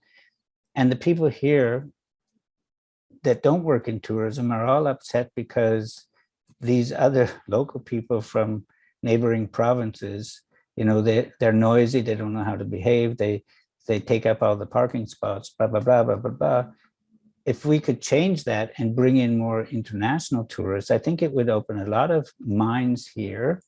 And it would also probably in the long run cause less damage to environment and all that kind of thing. And it would probably create more revenue. And so I think, that's the way, for me, that's the way modern tourism has to be. It has to be, how do we get the people that will actually help our community rather than just get some people that will pay us a few bucks to, keep our restaurant open. We have to look at this balance completely differently. And I think that's what, the whole sustainability discussion finally is turning a little bit towards those kind of things. It's not about growth in numbers of people that spend a night in your city. It's about growth in the overall experience, the quality of experience, growth in protecting the environment, right? Doing that properly and not just, planting a tree somewhere where nobody will see it. It's a feel-good thing, but that doesn't actually change anything. The change will come when we start looking at how do we travel, who travels, to where, and how can we get the best possible mix of travelers. Paul, I take this as very good final words for our discussion today. Again, thank you so much that you took the trouble. And I see why it looks there will be a fine day in Canada. So I hope you can enjoy it. We're still waiting for spring. It's delayed this year, but it looks like it's getting better finally. Thank you. Yes. Yeah. Yes. So thank you very much. And let's all look forward into a better future. Thank you and goodbye. Thank you so much for having me, Wolfgang. You take care. Thank you. So welcome back. Well, we have come now almost to the end of the International Tourism Conference on behalf of GITF 2022, 30th anniversary, and the China National Tourism Day. But we still have one very interesting panel ahead of us. And without further ado, I will ask our capable chair, Helena, to take over and introduce herself, and also the panelists will introduce themselves. And I wish you a very interesting hour in this panel. Thank you. Thank you, Wolfgang. Hello, everybody. My name is Helena Beard, and I'm the Managing Director and founder of Guanxi. And we are a travel PR and representation agency specialising in China, based in the UK and with an office in Beijing. So I am delighted to be running this panel today, and I've got 3 very interesting guests to speak to you today. They were going to introduce themselves more fully in a second, but they are Philip Dodd, who is the founder and owner of Made in China UK, Matthias Grünes, who runs a company called 1910, which is based in Bavaria in Germany, and Zhao, who's a communications and media expert and the owner of O+. So if I may come to Philip first, perhaps you could take the opportunity to introduce yourself to the conference delegates, and can I ask you to give me a little synopsis of your experiences in China and an overview of your business, please? Well, listen, it's a great pleasure to be here. So I first went to China in 1998 with Tony Blair, and I fell in love with China. It's a very complicated place, and I've been going backwards and forwards to China 6 times a year until COVID struck. We mostly work with Chinese clients, and we're a cultural agency. So we move cultural experiences to China and Chinese cultural experiences into Europe. You know, we work with property developers. And my song for this next hour will be that Europe needs to understand that younger 20 to 40-year-old Chinese are obsessed by cultural experiences. And I don't think yet that Europeans largely have understood that. So we work with developers to help them develop cultural quarters. We work with galleries and museums to stage exhibitions in China and across China. We've done it in 8 cities, all here in Europe.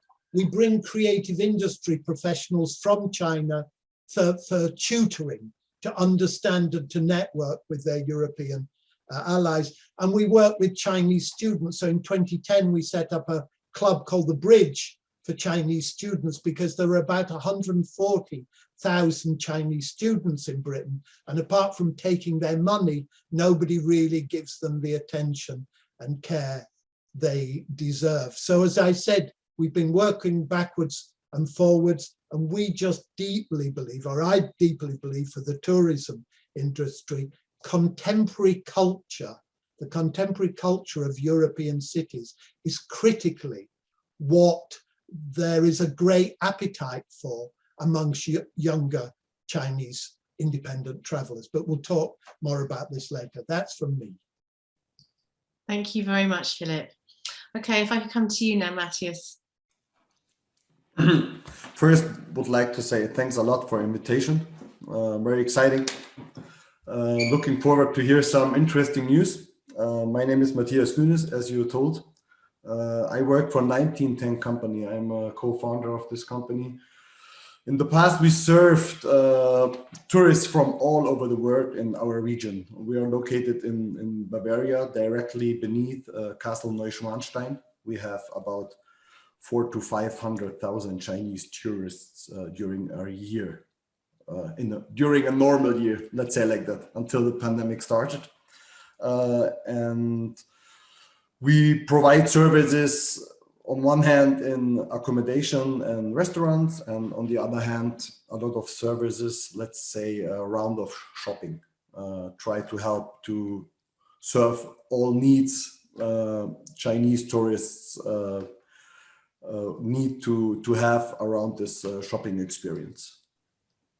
And of course, very, very exciting times in the last 24 months to get new ways to keep in touch with them. But I think we talk about this in a few minutes. Thanks very much. Thank you. Welcome. Welcome. And that's you, Zhao. Perhaps you could introduce yourself. Thank you. Can you unmute yourself, Zhao? My name is Zhao. As I explained earlier, the people use Zhao is my surname, actually, family name, and people here want to always use Zhao as a first name. You can see the cultural difference.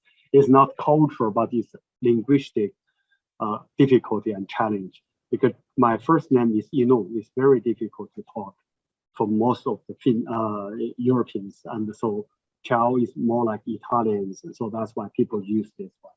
And you can call me Zhao.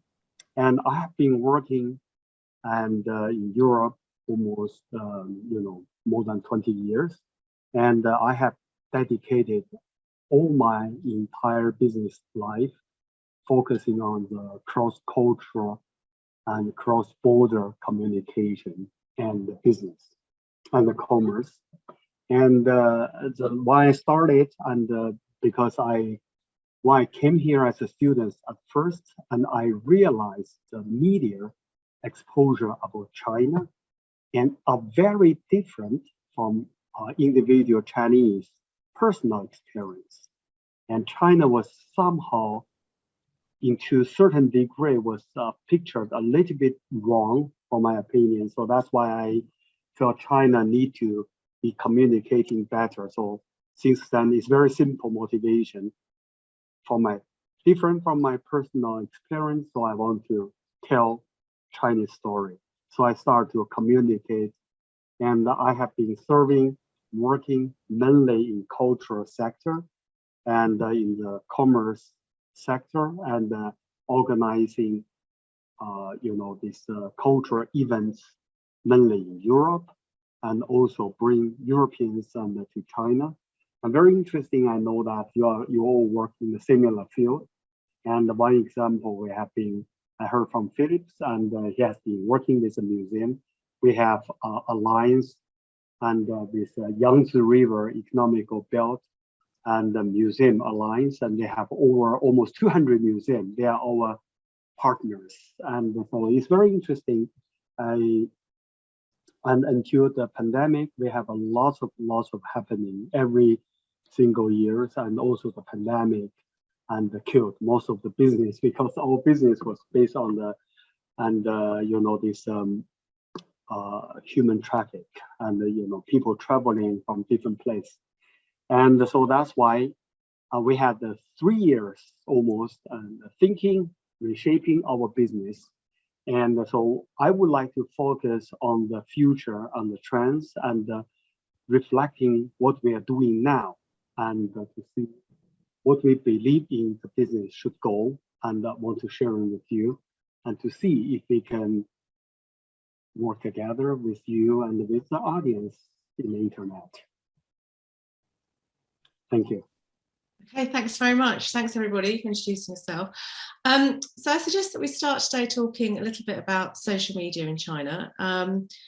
Clearly, while the pandemic seems to continue and the borders still remain largely closed, social media seems a very obvious choice on how to communicate with our former and hopefully future Chinese visitors. But of course, there are pros and cons to using social media, and there are very many different ways of using it. So I would be really interested to hear from the panel on what they feel are the challenges, what are the pros and cons, and if you have any examples of very good ways that you feel it has been used either by you, or indeed if you'd like to cite examples from anybody else, that would be fine. I'm going to stick to the rotation. Go to Philip first again, if that's okay. So Philip, could I hear from you first, please? My view is there are two, and you have to understand my obsession is with 20 to 40-year-olds. I'm rather older than 40, so I obviously like younger people. But I think, to pick up what Zhao said, I think they're the emerging group who are going to be very important. And these people seem to me not to be looking at WeChat and Weibo as foreigners think they do, but they're looking, or they're using rather, Douyin and the Little Red Book, Xiao Hongsu. And I think what I would recommend is the first thing European agencies and companies do is actually look at how Chinese people use these.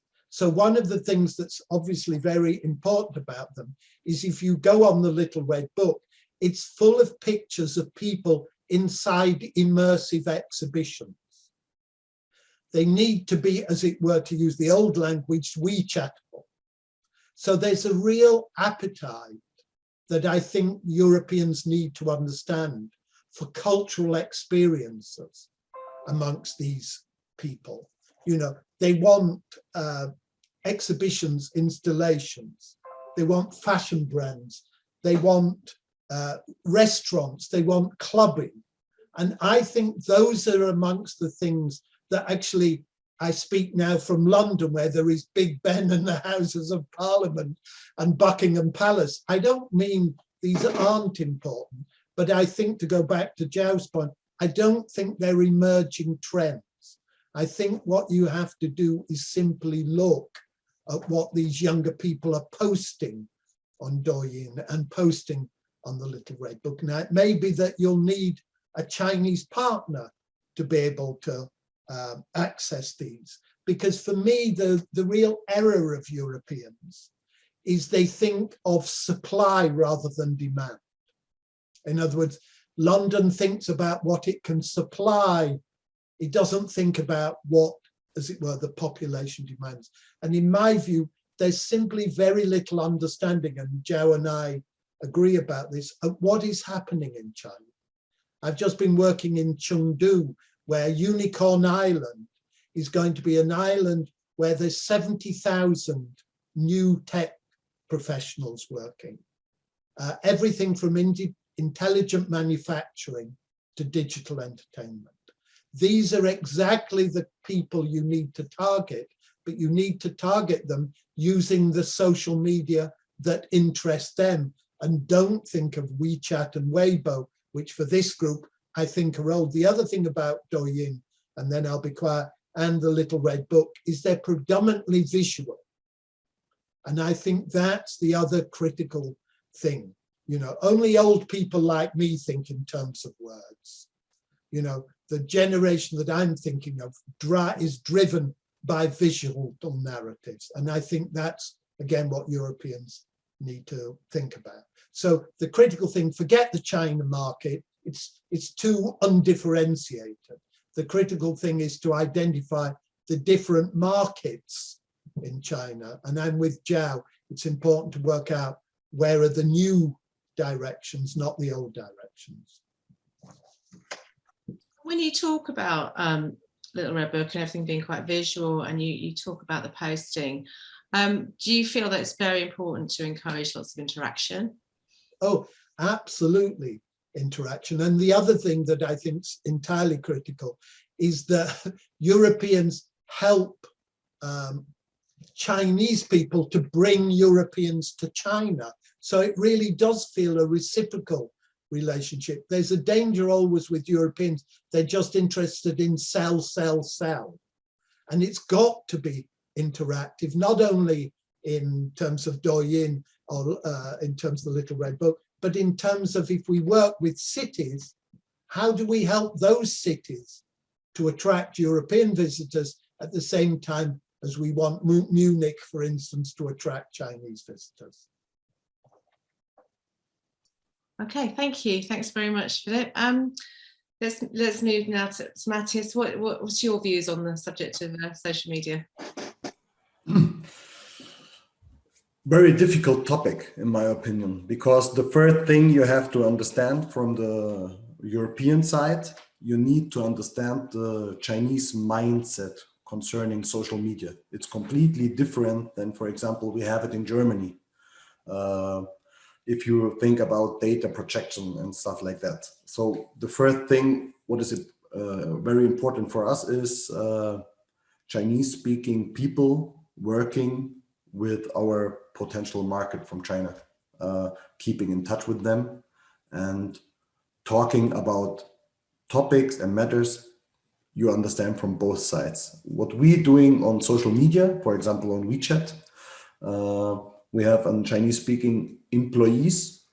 We have Chinese speaking employees try to get the future needs of our future clients. For example, we try to tell stories. We try to tell stories about our region in Bavaria, about our castle, or about our mountains, or about good restaurants and places people can go to.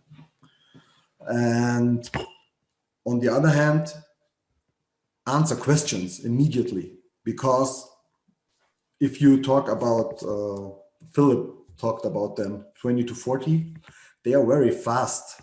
They want to get information very fast. And this is the difference to Europe.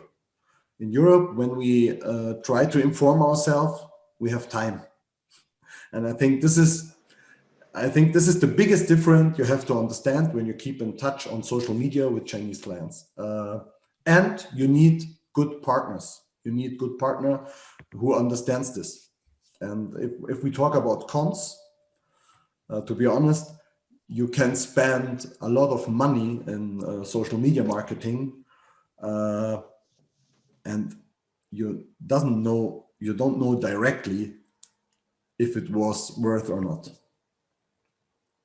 Do you have your to overcome this problem with the timing? Because I mean, you're absolutely right. You know, I can put a tweet out on Twitter in the UK to a supermarket and not get there. And if you exactly, and if you tweet, it's there. Yeah. And then your tweet works for itself. Yeah, but if I'm asking, if I've sent a DM to the supermarket, they honestly will not answer it immediately. Oh, yeah. That is very different in Europe. So you have your actual employees are responding to your... Yes, my direct assistant is Chinese speaking. She lives here for about 25 years now. And yeah. this is a perfect match because if you want to keep in touch with Chinese clients, you need to understand them. And for me, I'm assuming this poor woman doesn't work 24 hours a day. So how do you cope with things like this? If you take she and me, we do. I know. So actually we are in touch with them every time. So as you see. Yeah, we keep you in the panel. It works. Okay, so your main message is be quick, be responsive. Yeah. And try to understand their mindset. So try to understand the Chinese mindset. Don't think from the European way, think from the Chinese way. Okay. Thank you very much. Let's Oh, sorry, there we have your thoughts now, please. Just remember Italian ciao. Okay. So we have used the social media for our various kind of activities, and so we used, of course, obviously use Facebook and tweet, and for the European customers, we also used Weibo and WeChat, and for the European customer to attracting Chinese or the European young people. And so this is we get some experience. And in the past few years, and the social media in China in particular created and helped lots of business growth.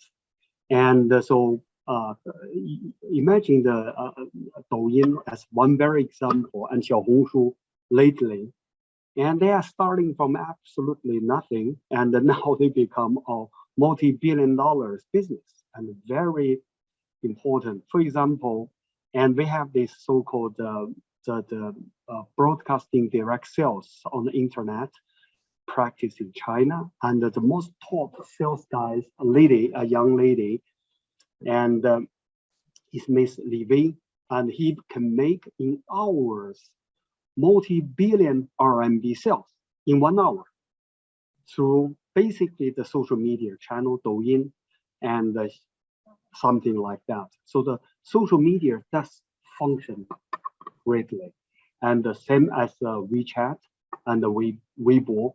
And the data might be a little bit old, and I understand. So each user for WeChat bring around $6 to $7 for WeChat for 10 cents.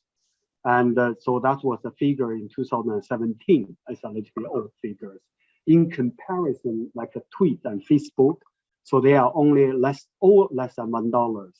So that tells Chinese clients that Chinese business practice is very pragmatic.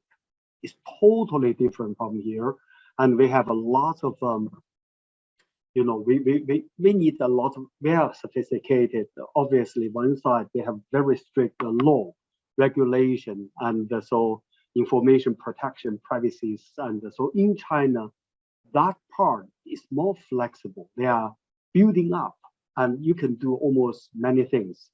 And for example, they use push technique, and because the social media practice, you have a personal data very well, and they push so strongly, and those owners, of course, now they are regulated, and more. So this is one thing.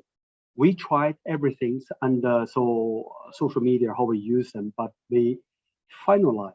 We made a little bit in the past 2-3 years when our business, let's say our traditional business gone totally, almost completely So we lose about a few hundred millions RMB. So in the matters of 2 years, and so we have the time to think about what we should do.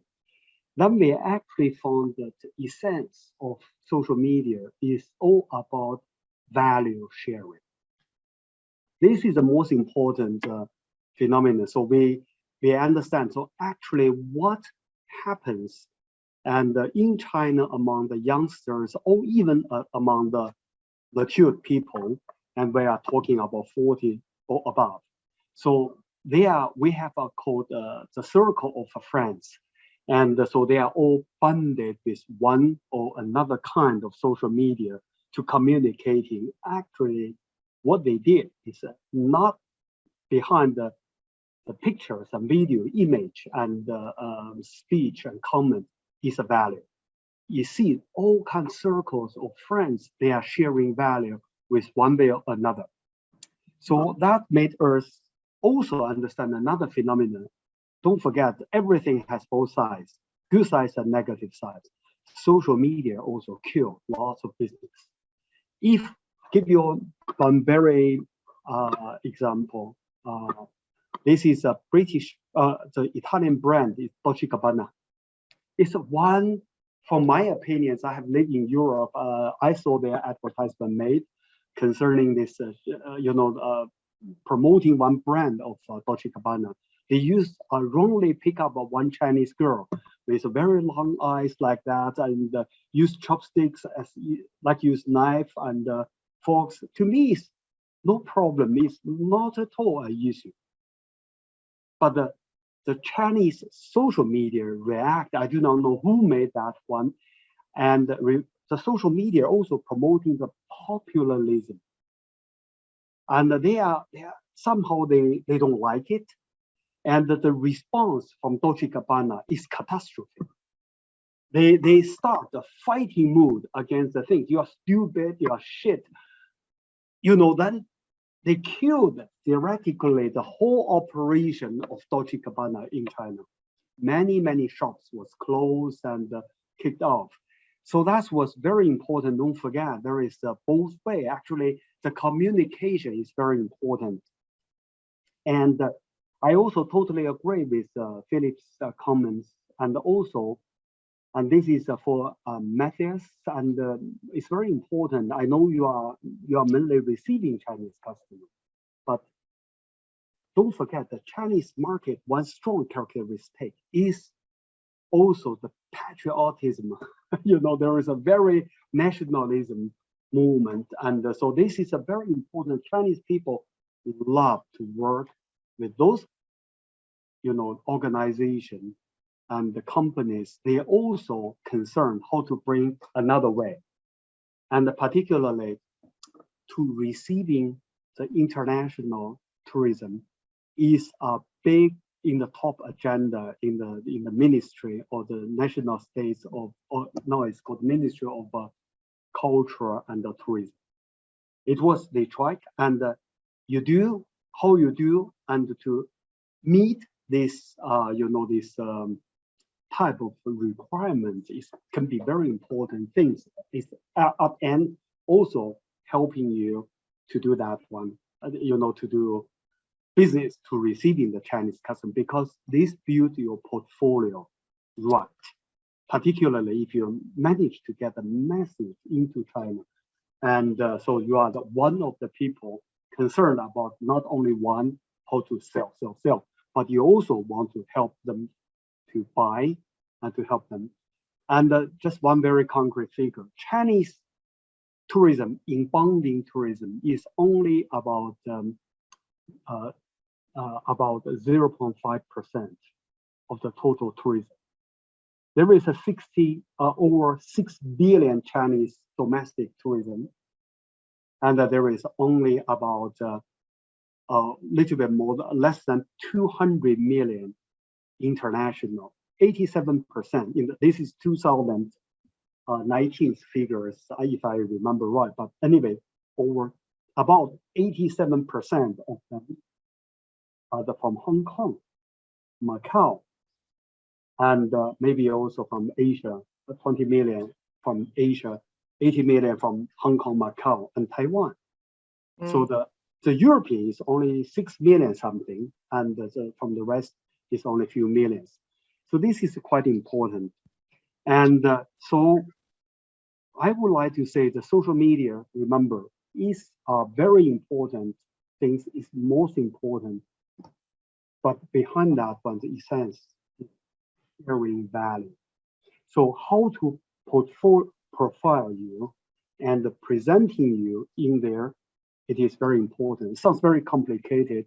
Well, it is complicated, but I mean, I think we've had some good advice here. So if I could just sum up slightly on the social media aspect. So it's very important to look at how the Chinese are using their social media, and not to just think about Weibo, WeChat, but also think about Douyin. Those of you who may not know, Douyin is part of like TikTok, and Little Red Book. We also need to keep things very visual. Don't rely just on the written word. Timing is extremely important, and responsiveness and encouraging interaction also extremely important. And two other points from Zhao about sharing, there's values that are being shared behind every post. It's important to understand that. And also remember always that it can go wrong. Social media is not always going to be positive. You can think you're doing very well and you could just get unlucky, or you could misunderstand and misread, and your brand could be very heavily affected. So just be careful and make sure you know what you're doing. Okay, moving on to the next topic. I really want to talk about sales, because everybody's been so affected by the pandemic, and sales have been very difficult to come by.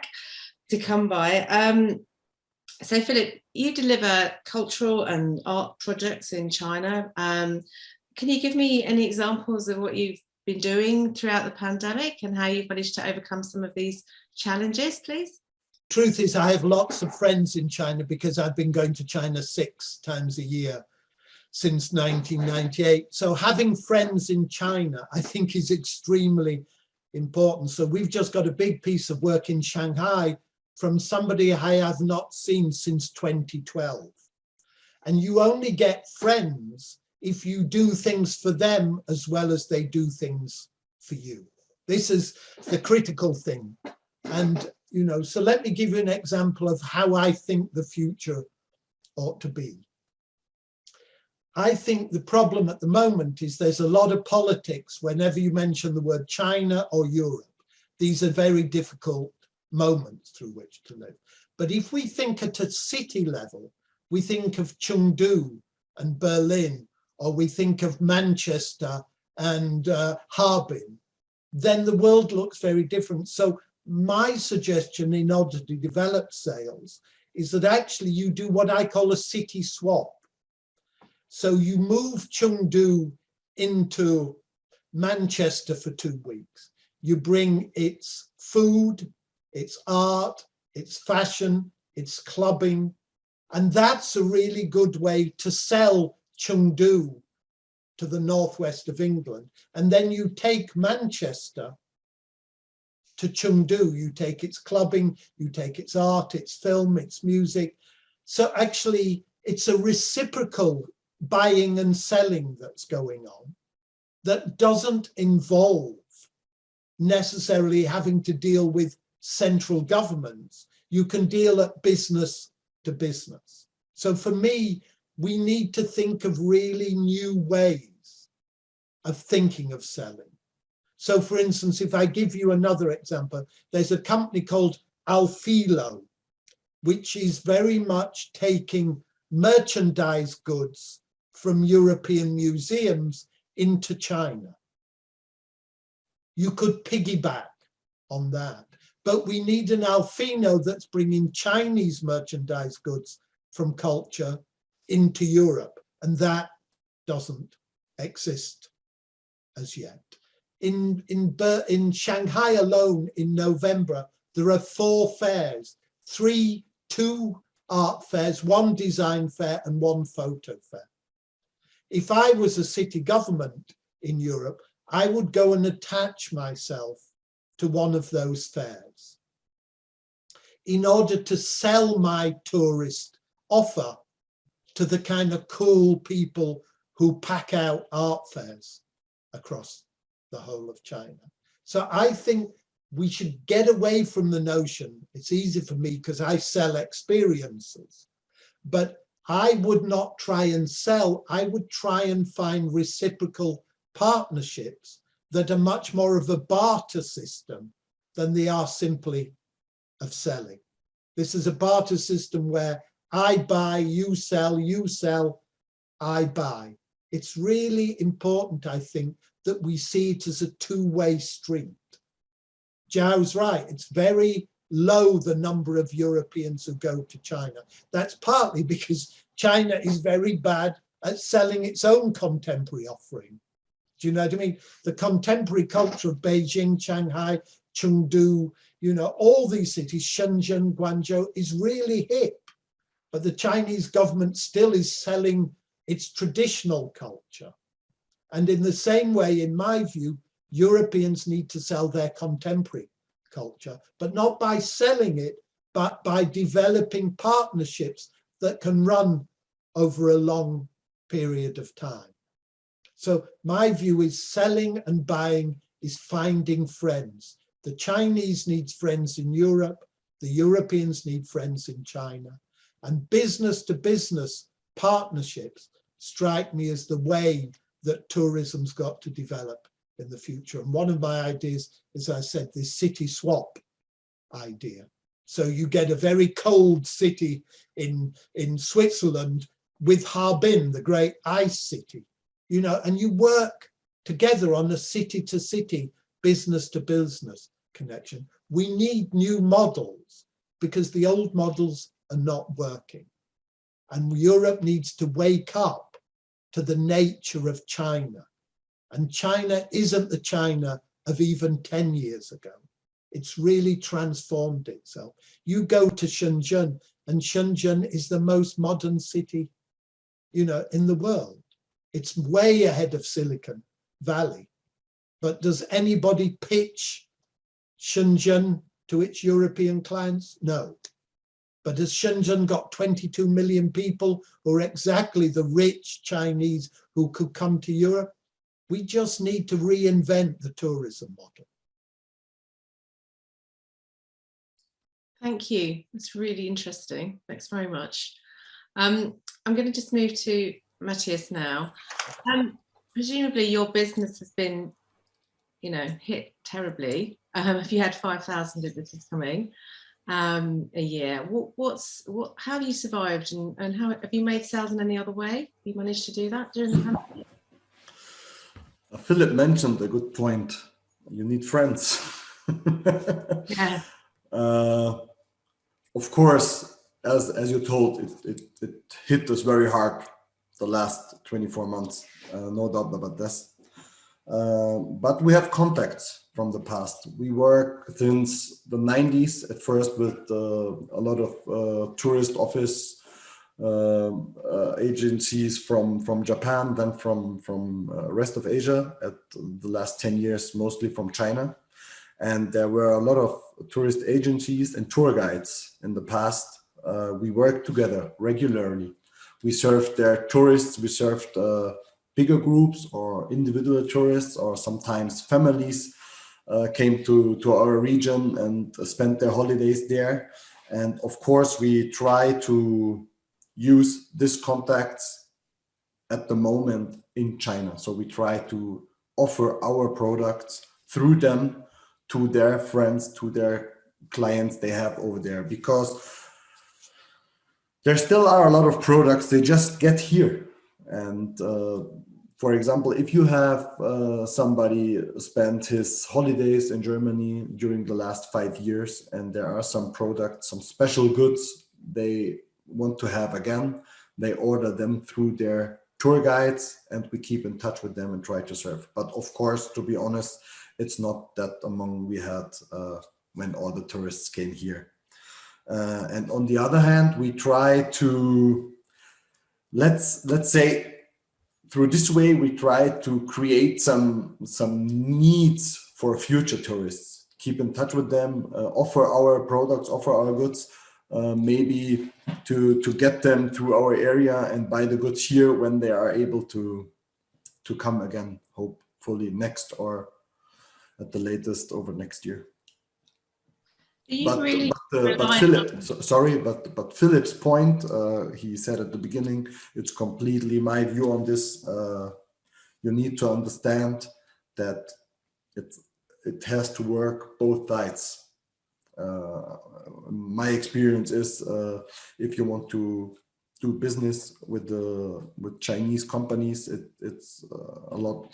There has to be a lot of respect from both sides. And if you want to do business, you have to know that you need to be willing to spend effort in it and not just to get things. And if you understand this, it works even in the hard times like now. So you've actually managed to set up kind of a mini distribution system. Yeah, we have our own. We had our own WeChat mini program, for example, but mostly we work on a direct way. It's direct communication. It's at the moment, and it's the old way. It's phone, it's email, it's texting, and keep in touch and try to create some business this way. And do you sometimes it doesn't sound sexy, but it works. We don't really care if it sounds sexy. Do you think that you'll carry on doing this when the borders open?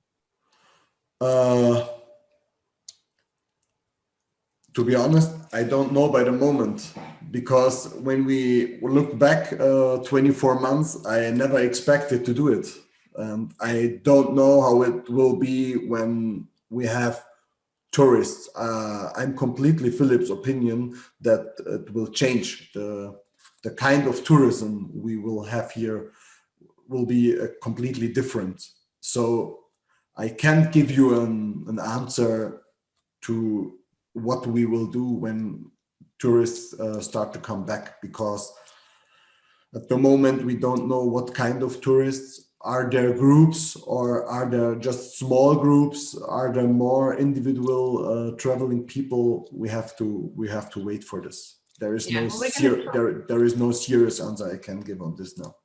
Okay, well, we'll talk a little bit more about the future in a second, just before we do that. Okay. If that's okay, I'll just move on quickly to Zhao. Zhao, sales obviously at the heart of O+. So can you just tell me fairly briefly what the challenges are of cross-border sales and how people can overcome some of those challenges, please? I would like to pick up from your question. You asked from there to start to answer your question. So actually, you asked a question to Matthias, and are you willing to continue to do that, what they are just doing? Actually, this is a question industry, not from tourism industry, from many industries ask the same question.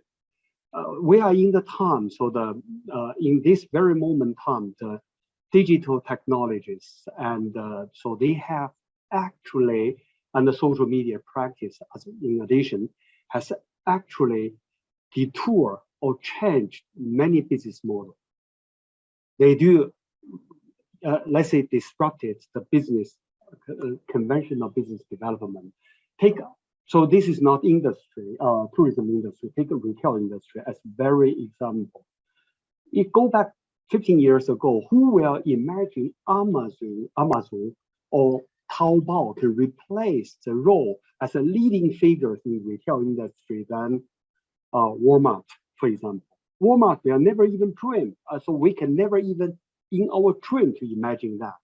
So the question we are in the past 2-3 years, we have been thinking is, will this after the pandemic, will the business go back as normal as before? We'll have some new players coming and to rub earth. By rubbing, I meant they introduce new business model to do that one, and to replace the old players become more dominances in the industry. This is a question. Actually, the industry, from my point of view, my conclusion is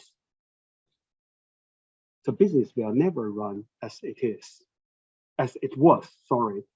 We have to adopt the new trends because the generation coming now growing, the major spenders of tourism industry, of any industry, they are the 80s or 90s and the born, and they are grown up and under the heavy influence of social media. So they go to a place, they will search, they will hear their opinions, they might not run by package. So the key here, we have been working in the term for O+. What we try to do, combining social media, combining different functions. So we try to creating a mechanism to help industry. For those players who are ready to actively adopting into the new trends of industry or new reality of business operation, meaning digitalized world and the social medialized world. So this is what I'm trying to say. This is maybe answer your question, maybe not, but this is what I believe in what has happened there. And if I was a tourism business and I came to you, Zhao, and I said, how can you help me continue to sell my souvenirs and my merchandise, that I can start something now, but continue into the future. I mean, just very briefly, what are the sort of top 3 things that you might suggest to say a big tourism attraction in London, for example? Join our ecosystem, relevant ecosystem. So ecosystem by definition or business ecosystem. And so meaning it was the mutually linked parties, buyer or seller, and where they're sharing certain needs, mutual interests. So you have to join them there. The better they have a ready system, they have buyers ready, they have supplier ready, and you get into an environment. There is cooperation, there is a competition, just like yourself and restaurant owner jump into a restaurant street in any given tourism cities, and you competing each other, but that's what customer want. They go to one street, then they can see the food from different local speciality from different part of the country, and you join them. And because you bring your traffic, everybody brings their traffic, you compete each other, you enjoy it. So for my opinions, the ecosystem solution and is the most important. Ecosystem is about sharing value. So and this has been really undermined, not highlighted enough for the 21st century's executives. So this is the most important business new model, the ecosystem. Business always about ecosystem, but the digitally enabled ecosystem with 2 elements, social media included, and social media digitally, way to exposure yourself, combined, and to be, to see, even C2C enhanced. This type of ecosystem is really badly in need. This is what I believe. Form a proper social ecosystem, not fight alone. So this is our characteristic in future. You don't fight alone. Very difficult. That's great. That's the key thing to don't fight alone. Okay, yeah. We'll remember that. Thank you. So many of my clients have, I have to be honest, have thought, whilst the pandemic has been going on, while China is, has been so difficult to work with, some of them have changed their attention entirely to different source markets. And they're concentrating on, the US market and the European market, and they've kind of ceased a lot of their activity. Whereas I think the more savvy ones have continued with their activity throughout this period. we need to keep in, my view is we need to keep in touch with people throughout the pandemic. We need to continue to keep in touch with our clients and our past and future visitors. But I'd like to hear from everybody, just this is our last kind of round, to find out what your view is on that. Do you think it is important to continue to keep in touch? What would be the main benefits, and how would you suggest a few tips for people who are watching, for our delegates, to keep in touch with the market over the next 12 months? Thank you. So I'll come to you first again, Philip. Thank you. So first, let me just say that the European market includes Chinese people. Okay, there are 140,000 Chinese students in Britain. You know, across Europe, there are very large numbers of Chinese students. There's plenty of Chinese professionals in Europe. And my view about this is European tourism doesn't even think hard enough about the Chinese inside Europe, all right, as well as the Chinese beyond Europe. So I think the first thing is to, is to answer your question, Ellen, is to find friend, okay? If you're a cultural city inside Europe, you should look at, not in my view, Beijing and Shanghai, but some of the second and third tier cities, Guangzhou, Chengdu, Shenzhen, although Shenzhen is now a first tier city. You should target those cities and develop a relationship which allows them to benefit as well as you to benefit. So that would, for me, the first thing. The second thing, you should look at the website of TeamLab. TeamLab is a Japanese immersive company that is rioting all over China. It's that successful. They were in Beijing and they got 100,000 visitors in 4 weeks, paying 12 euros each. So we need to understand what it is that Chinese younger people want. And these are younger people who've got disposable income and have got passports, can come. So do some research before you try and sell. Really try and find out. And try and find out, not in Beijing and Shanghai, but some of the other cities, Dalian, all kinds of cities that are extremely important in China. And I think the third is understand, as China moves from made in China to created in China, that what the Chinese tourism wants are interactive, creative experiences that they can bring their children to, because children are increasingly being educated, Chinese children, abroad. So creativity, partnership, and realize that there are cities beyond Beijing and Shanghai. Those will be my simple tips. And never forget about the Chinese in Europe. Thank you. Yes, the Chinese student market. I mean, it's so important, and we're here in the UK. Sure. Immense, isn't it? It's immense. Yeah. Thank you. Thank you. Matthias, should we come to you? Your top tips for staying in touch with the Chinese market during this time and in the future?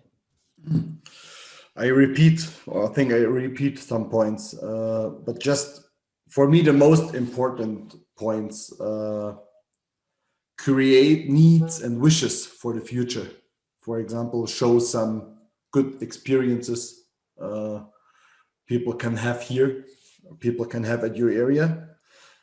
Try to keep in touch in all ways and answer questions fast. I think this is the way we try, and this is the way what I can suggest to do. Can I just ask a quick question here? We read quite a lot about influencers, Chinese influencers, and working with some of those influencers has been kind of the mainstay of quite a lot of marketing over the last 5 to 10 years. But are they still as influential, and are they still the right people to work with? If anyone wants to take that question, please go ahead. Quick answer, yes. If you have the right ones, definitely. Yes. Do you think so as well, Jack?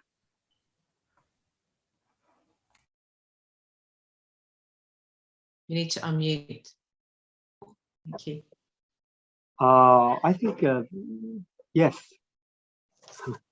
Okay, because we do see quite a lot on online about how it's better to now think very much about authenticity and working maybe with people that have smaller followings who are less of a celebrity but just influential, but in their sort of smaller environments. And this is interesting with students as well, because they can be quite influential, but not with the massive, millions of followers.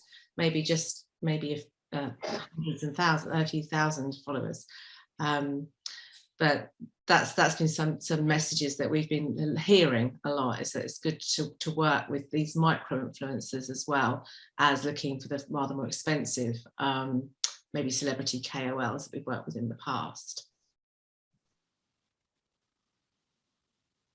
No, listen, I couldn't agree. We've been talking recently to an Italian influencer in Hangzhou. So it's, there are Chinese influencers and they're much more influential. But actually, what a good person to celebrate Italy is an Italian person who's a Chinese boyfriend and lives in Hangzhou and has lived there for years and years. I think, Europeans just need to do a lot more research and work a lot harder than they've been working. Okay, thank you. Jao, so you're just coming back to you to round things up. What would be your top tips on how our viewers can prepare themselves and keep in touch during this period? Yeah, I think it's I have 3 points, but before that, something maybe out of our control. And I felt I'm a little bit worried about the Europeans and a little bit political rise, lots of things. And when we are talking about the notions and all in the level of political correctness, and particularly after Ukraine and the Russian war, this might be build some barrier. So this is what I worry a lot, indeed, because in my practice and in my daily work, I'm dealing with Europeans every day. So that's what I heard a little bit about this one. So this might build some fundamental things and barrier between Chinese market and European market in all the business field. But I hope it is. I hope it will not happen. But if people see the Chinese history in the past 70 years, China has never been invading any country. So that's the whole thing. And but my idea by listening, so my suggestion to you, what I can say to the operators and as a Chinese, I think the Chinese first have to think about the world outside China can live with or without China. This is a fact. So China dominant, important market, but the Europeans can still survive with or without China. This is very important also for the Chinese to understand. So this is my personal opinion. But another side, European also should understand China not because of pandemic, China still in the special condition, can't lock down, the tourism not go out. But don't forget China. And the Chinese tourism are the biggest tourism group, and it's still there, and it's still great potential. Be prepared. So the very important message, they should be prepared. Europeans and the tour operators should really prepare, and so this is very important. And what to prepare? Most important from my point of view, we have a time. We should form our new strategy. One example should really, I say, join certain ecosystem and all forming in the city level. I love that concept I was marketed from Philips, the city level cooperation bypass the political unnecessary. This is ridiculous, the political strength now we are facing.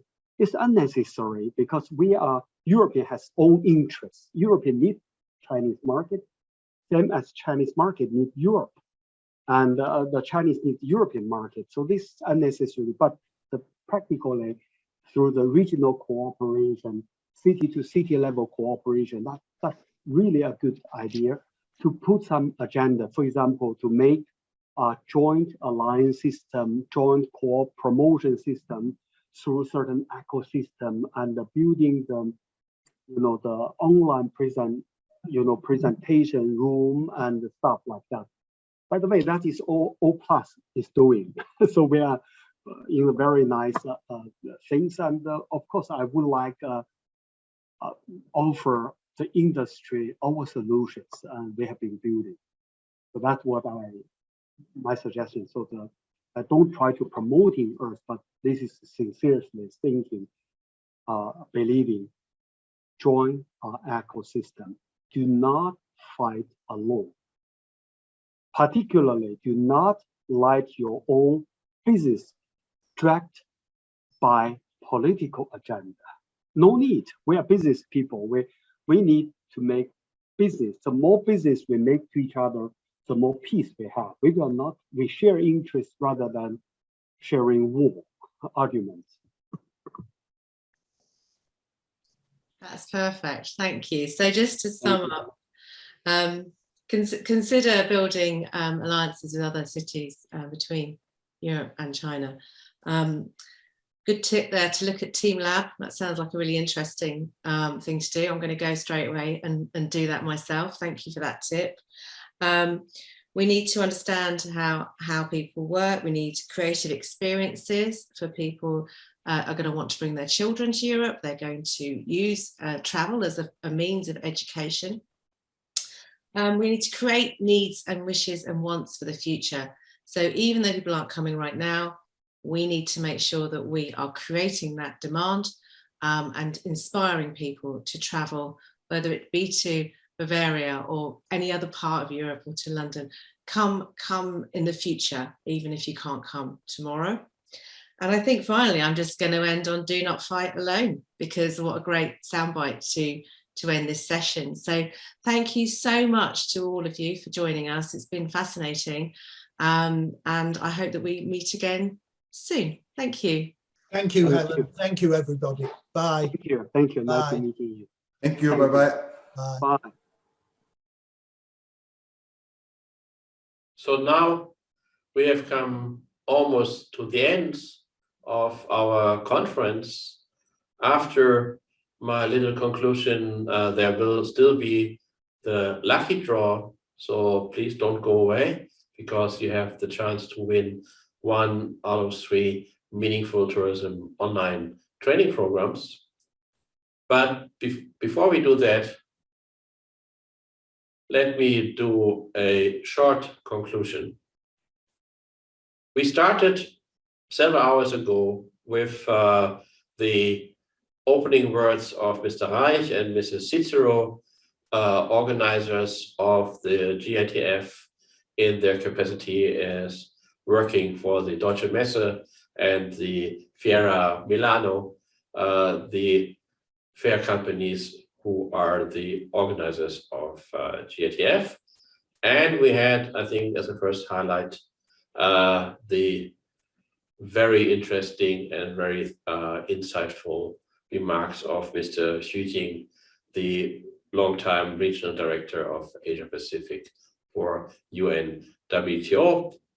After that, we had 3 keynotes. I had the pleasure to talk about China's outbound tourism after the COVID-19 crisis and the fact that now is the right time to prepare for this new wave of Chinese outbound tourists, which will come when, hopefully soon, China has successfully defeated the COVID-19 in China as well.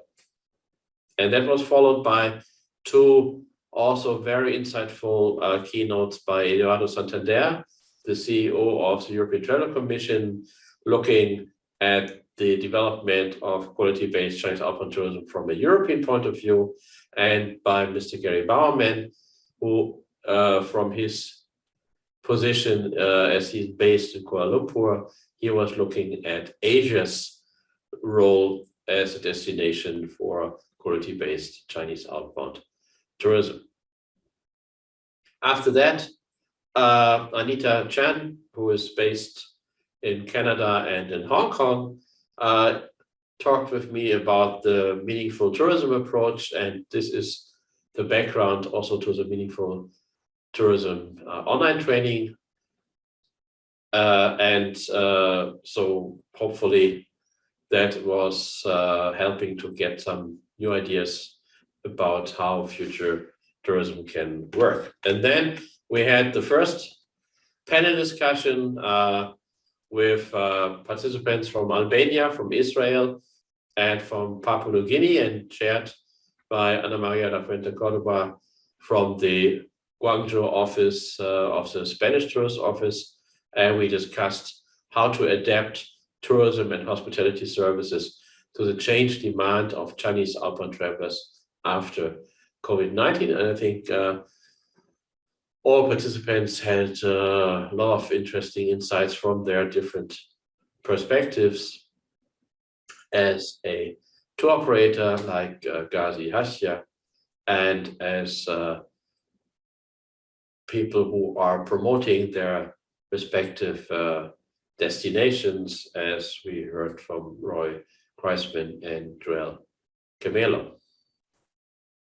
After that, I had the pleasure to interview Paul Moxness, who is one of the world's most famous experts for safety and security in hospitality, but also the author of a very influential book on how, especially in the hospitality sector, AI and digitalization can take over the boring part of the work so that the human beings are freed again to become a real host and create the interaction between people, which is the key of our product after all. And we finished with a second panel discussion talking about how to keep in touch with the Chinese outbound travelers during the time when they cannot travel. And here again, we had a European panel this time with participants from Germany, from Finland, from the UK, and also the chair, Helena Beard, also based in the UK. And I think there were a lot of good ideas how to keep in contact with the Chinese travelers through cross-border sales of those products, which otherwise the Chinese businesses might have bought in the destinations, but also to keep in touch with the exchange of modern art, modern culture, modern lifestyle, and not only in the direction from us to China, but also learning about the many interesting and up-to-date developments in art and culture in China, which will be interesting also for the audience outside of China. So I hope that you agree with me that this was quite a nice, rounded program, at least that's what we tried to achieve.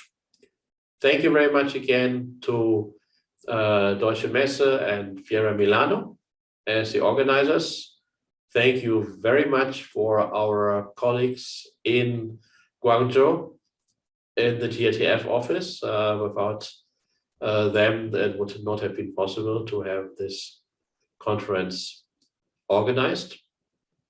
And finally, let me also ask to give us some feedback. So please tell us what you thought about the conference, what were maybe your major insights, what were points where you would disagree, what did you miss, what do you want to praise. So please contact us and tell us about your ideas, because this is certainly not the last time we organize such a conference. And of course, we always want to serve our audience, and we want to improve our quality every time. So with this, thank you very much, and I hope that it was time spent meaningful and useful for all of us. Certainly, it was my big pleasure to be your host today and bring you through this conference. And thank you so much, and goodbye. But of course, don't forget, we still have the lucky draw coming now. And now, before we come to the conclusion, finally, of this conference, there is the lucky draw. And I'm sure many of you have been waiting for this. So we are giving away 3 online training programs of the meaningful tourism approach. And we have been talking about this earlier in the conference. So, but just to give you a little bit of information about what this is all about. So I will show you what is this training program. The Meaningful Tourism Training is offering a 3-hour introduction into the meaningful tourism paradigm, and it is using 6 interviews with important experts, and is available in 3 languages: in English, in German, and in Spanish. It has an introduction where we are talking about the situation of tourism in the post-pandemic world, like we did today in the conference. We will discuss the new KPIs, the key performance indicators, and we will then have 6 toolboxes where in each of the toolboxes, one of the stakeholders, guest, host, staff, service providing companies, the governments, and the environment are discussed. And in each toolbox, there are 6 KPIs to achieve quality, satisfaction, and benefits. And an interview with a leading expert.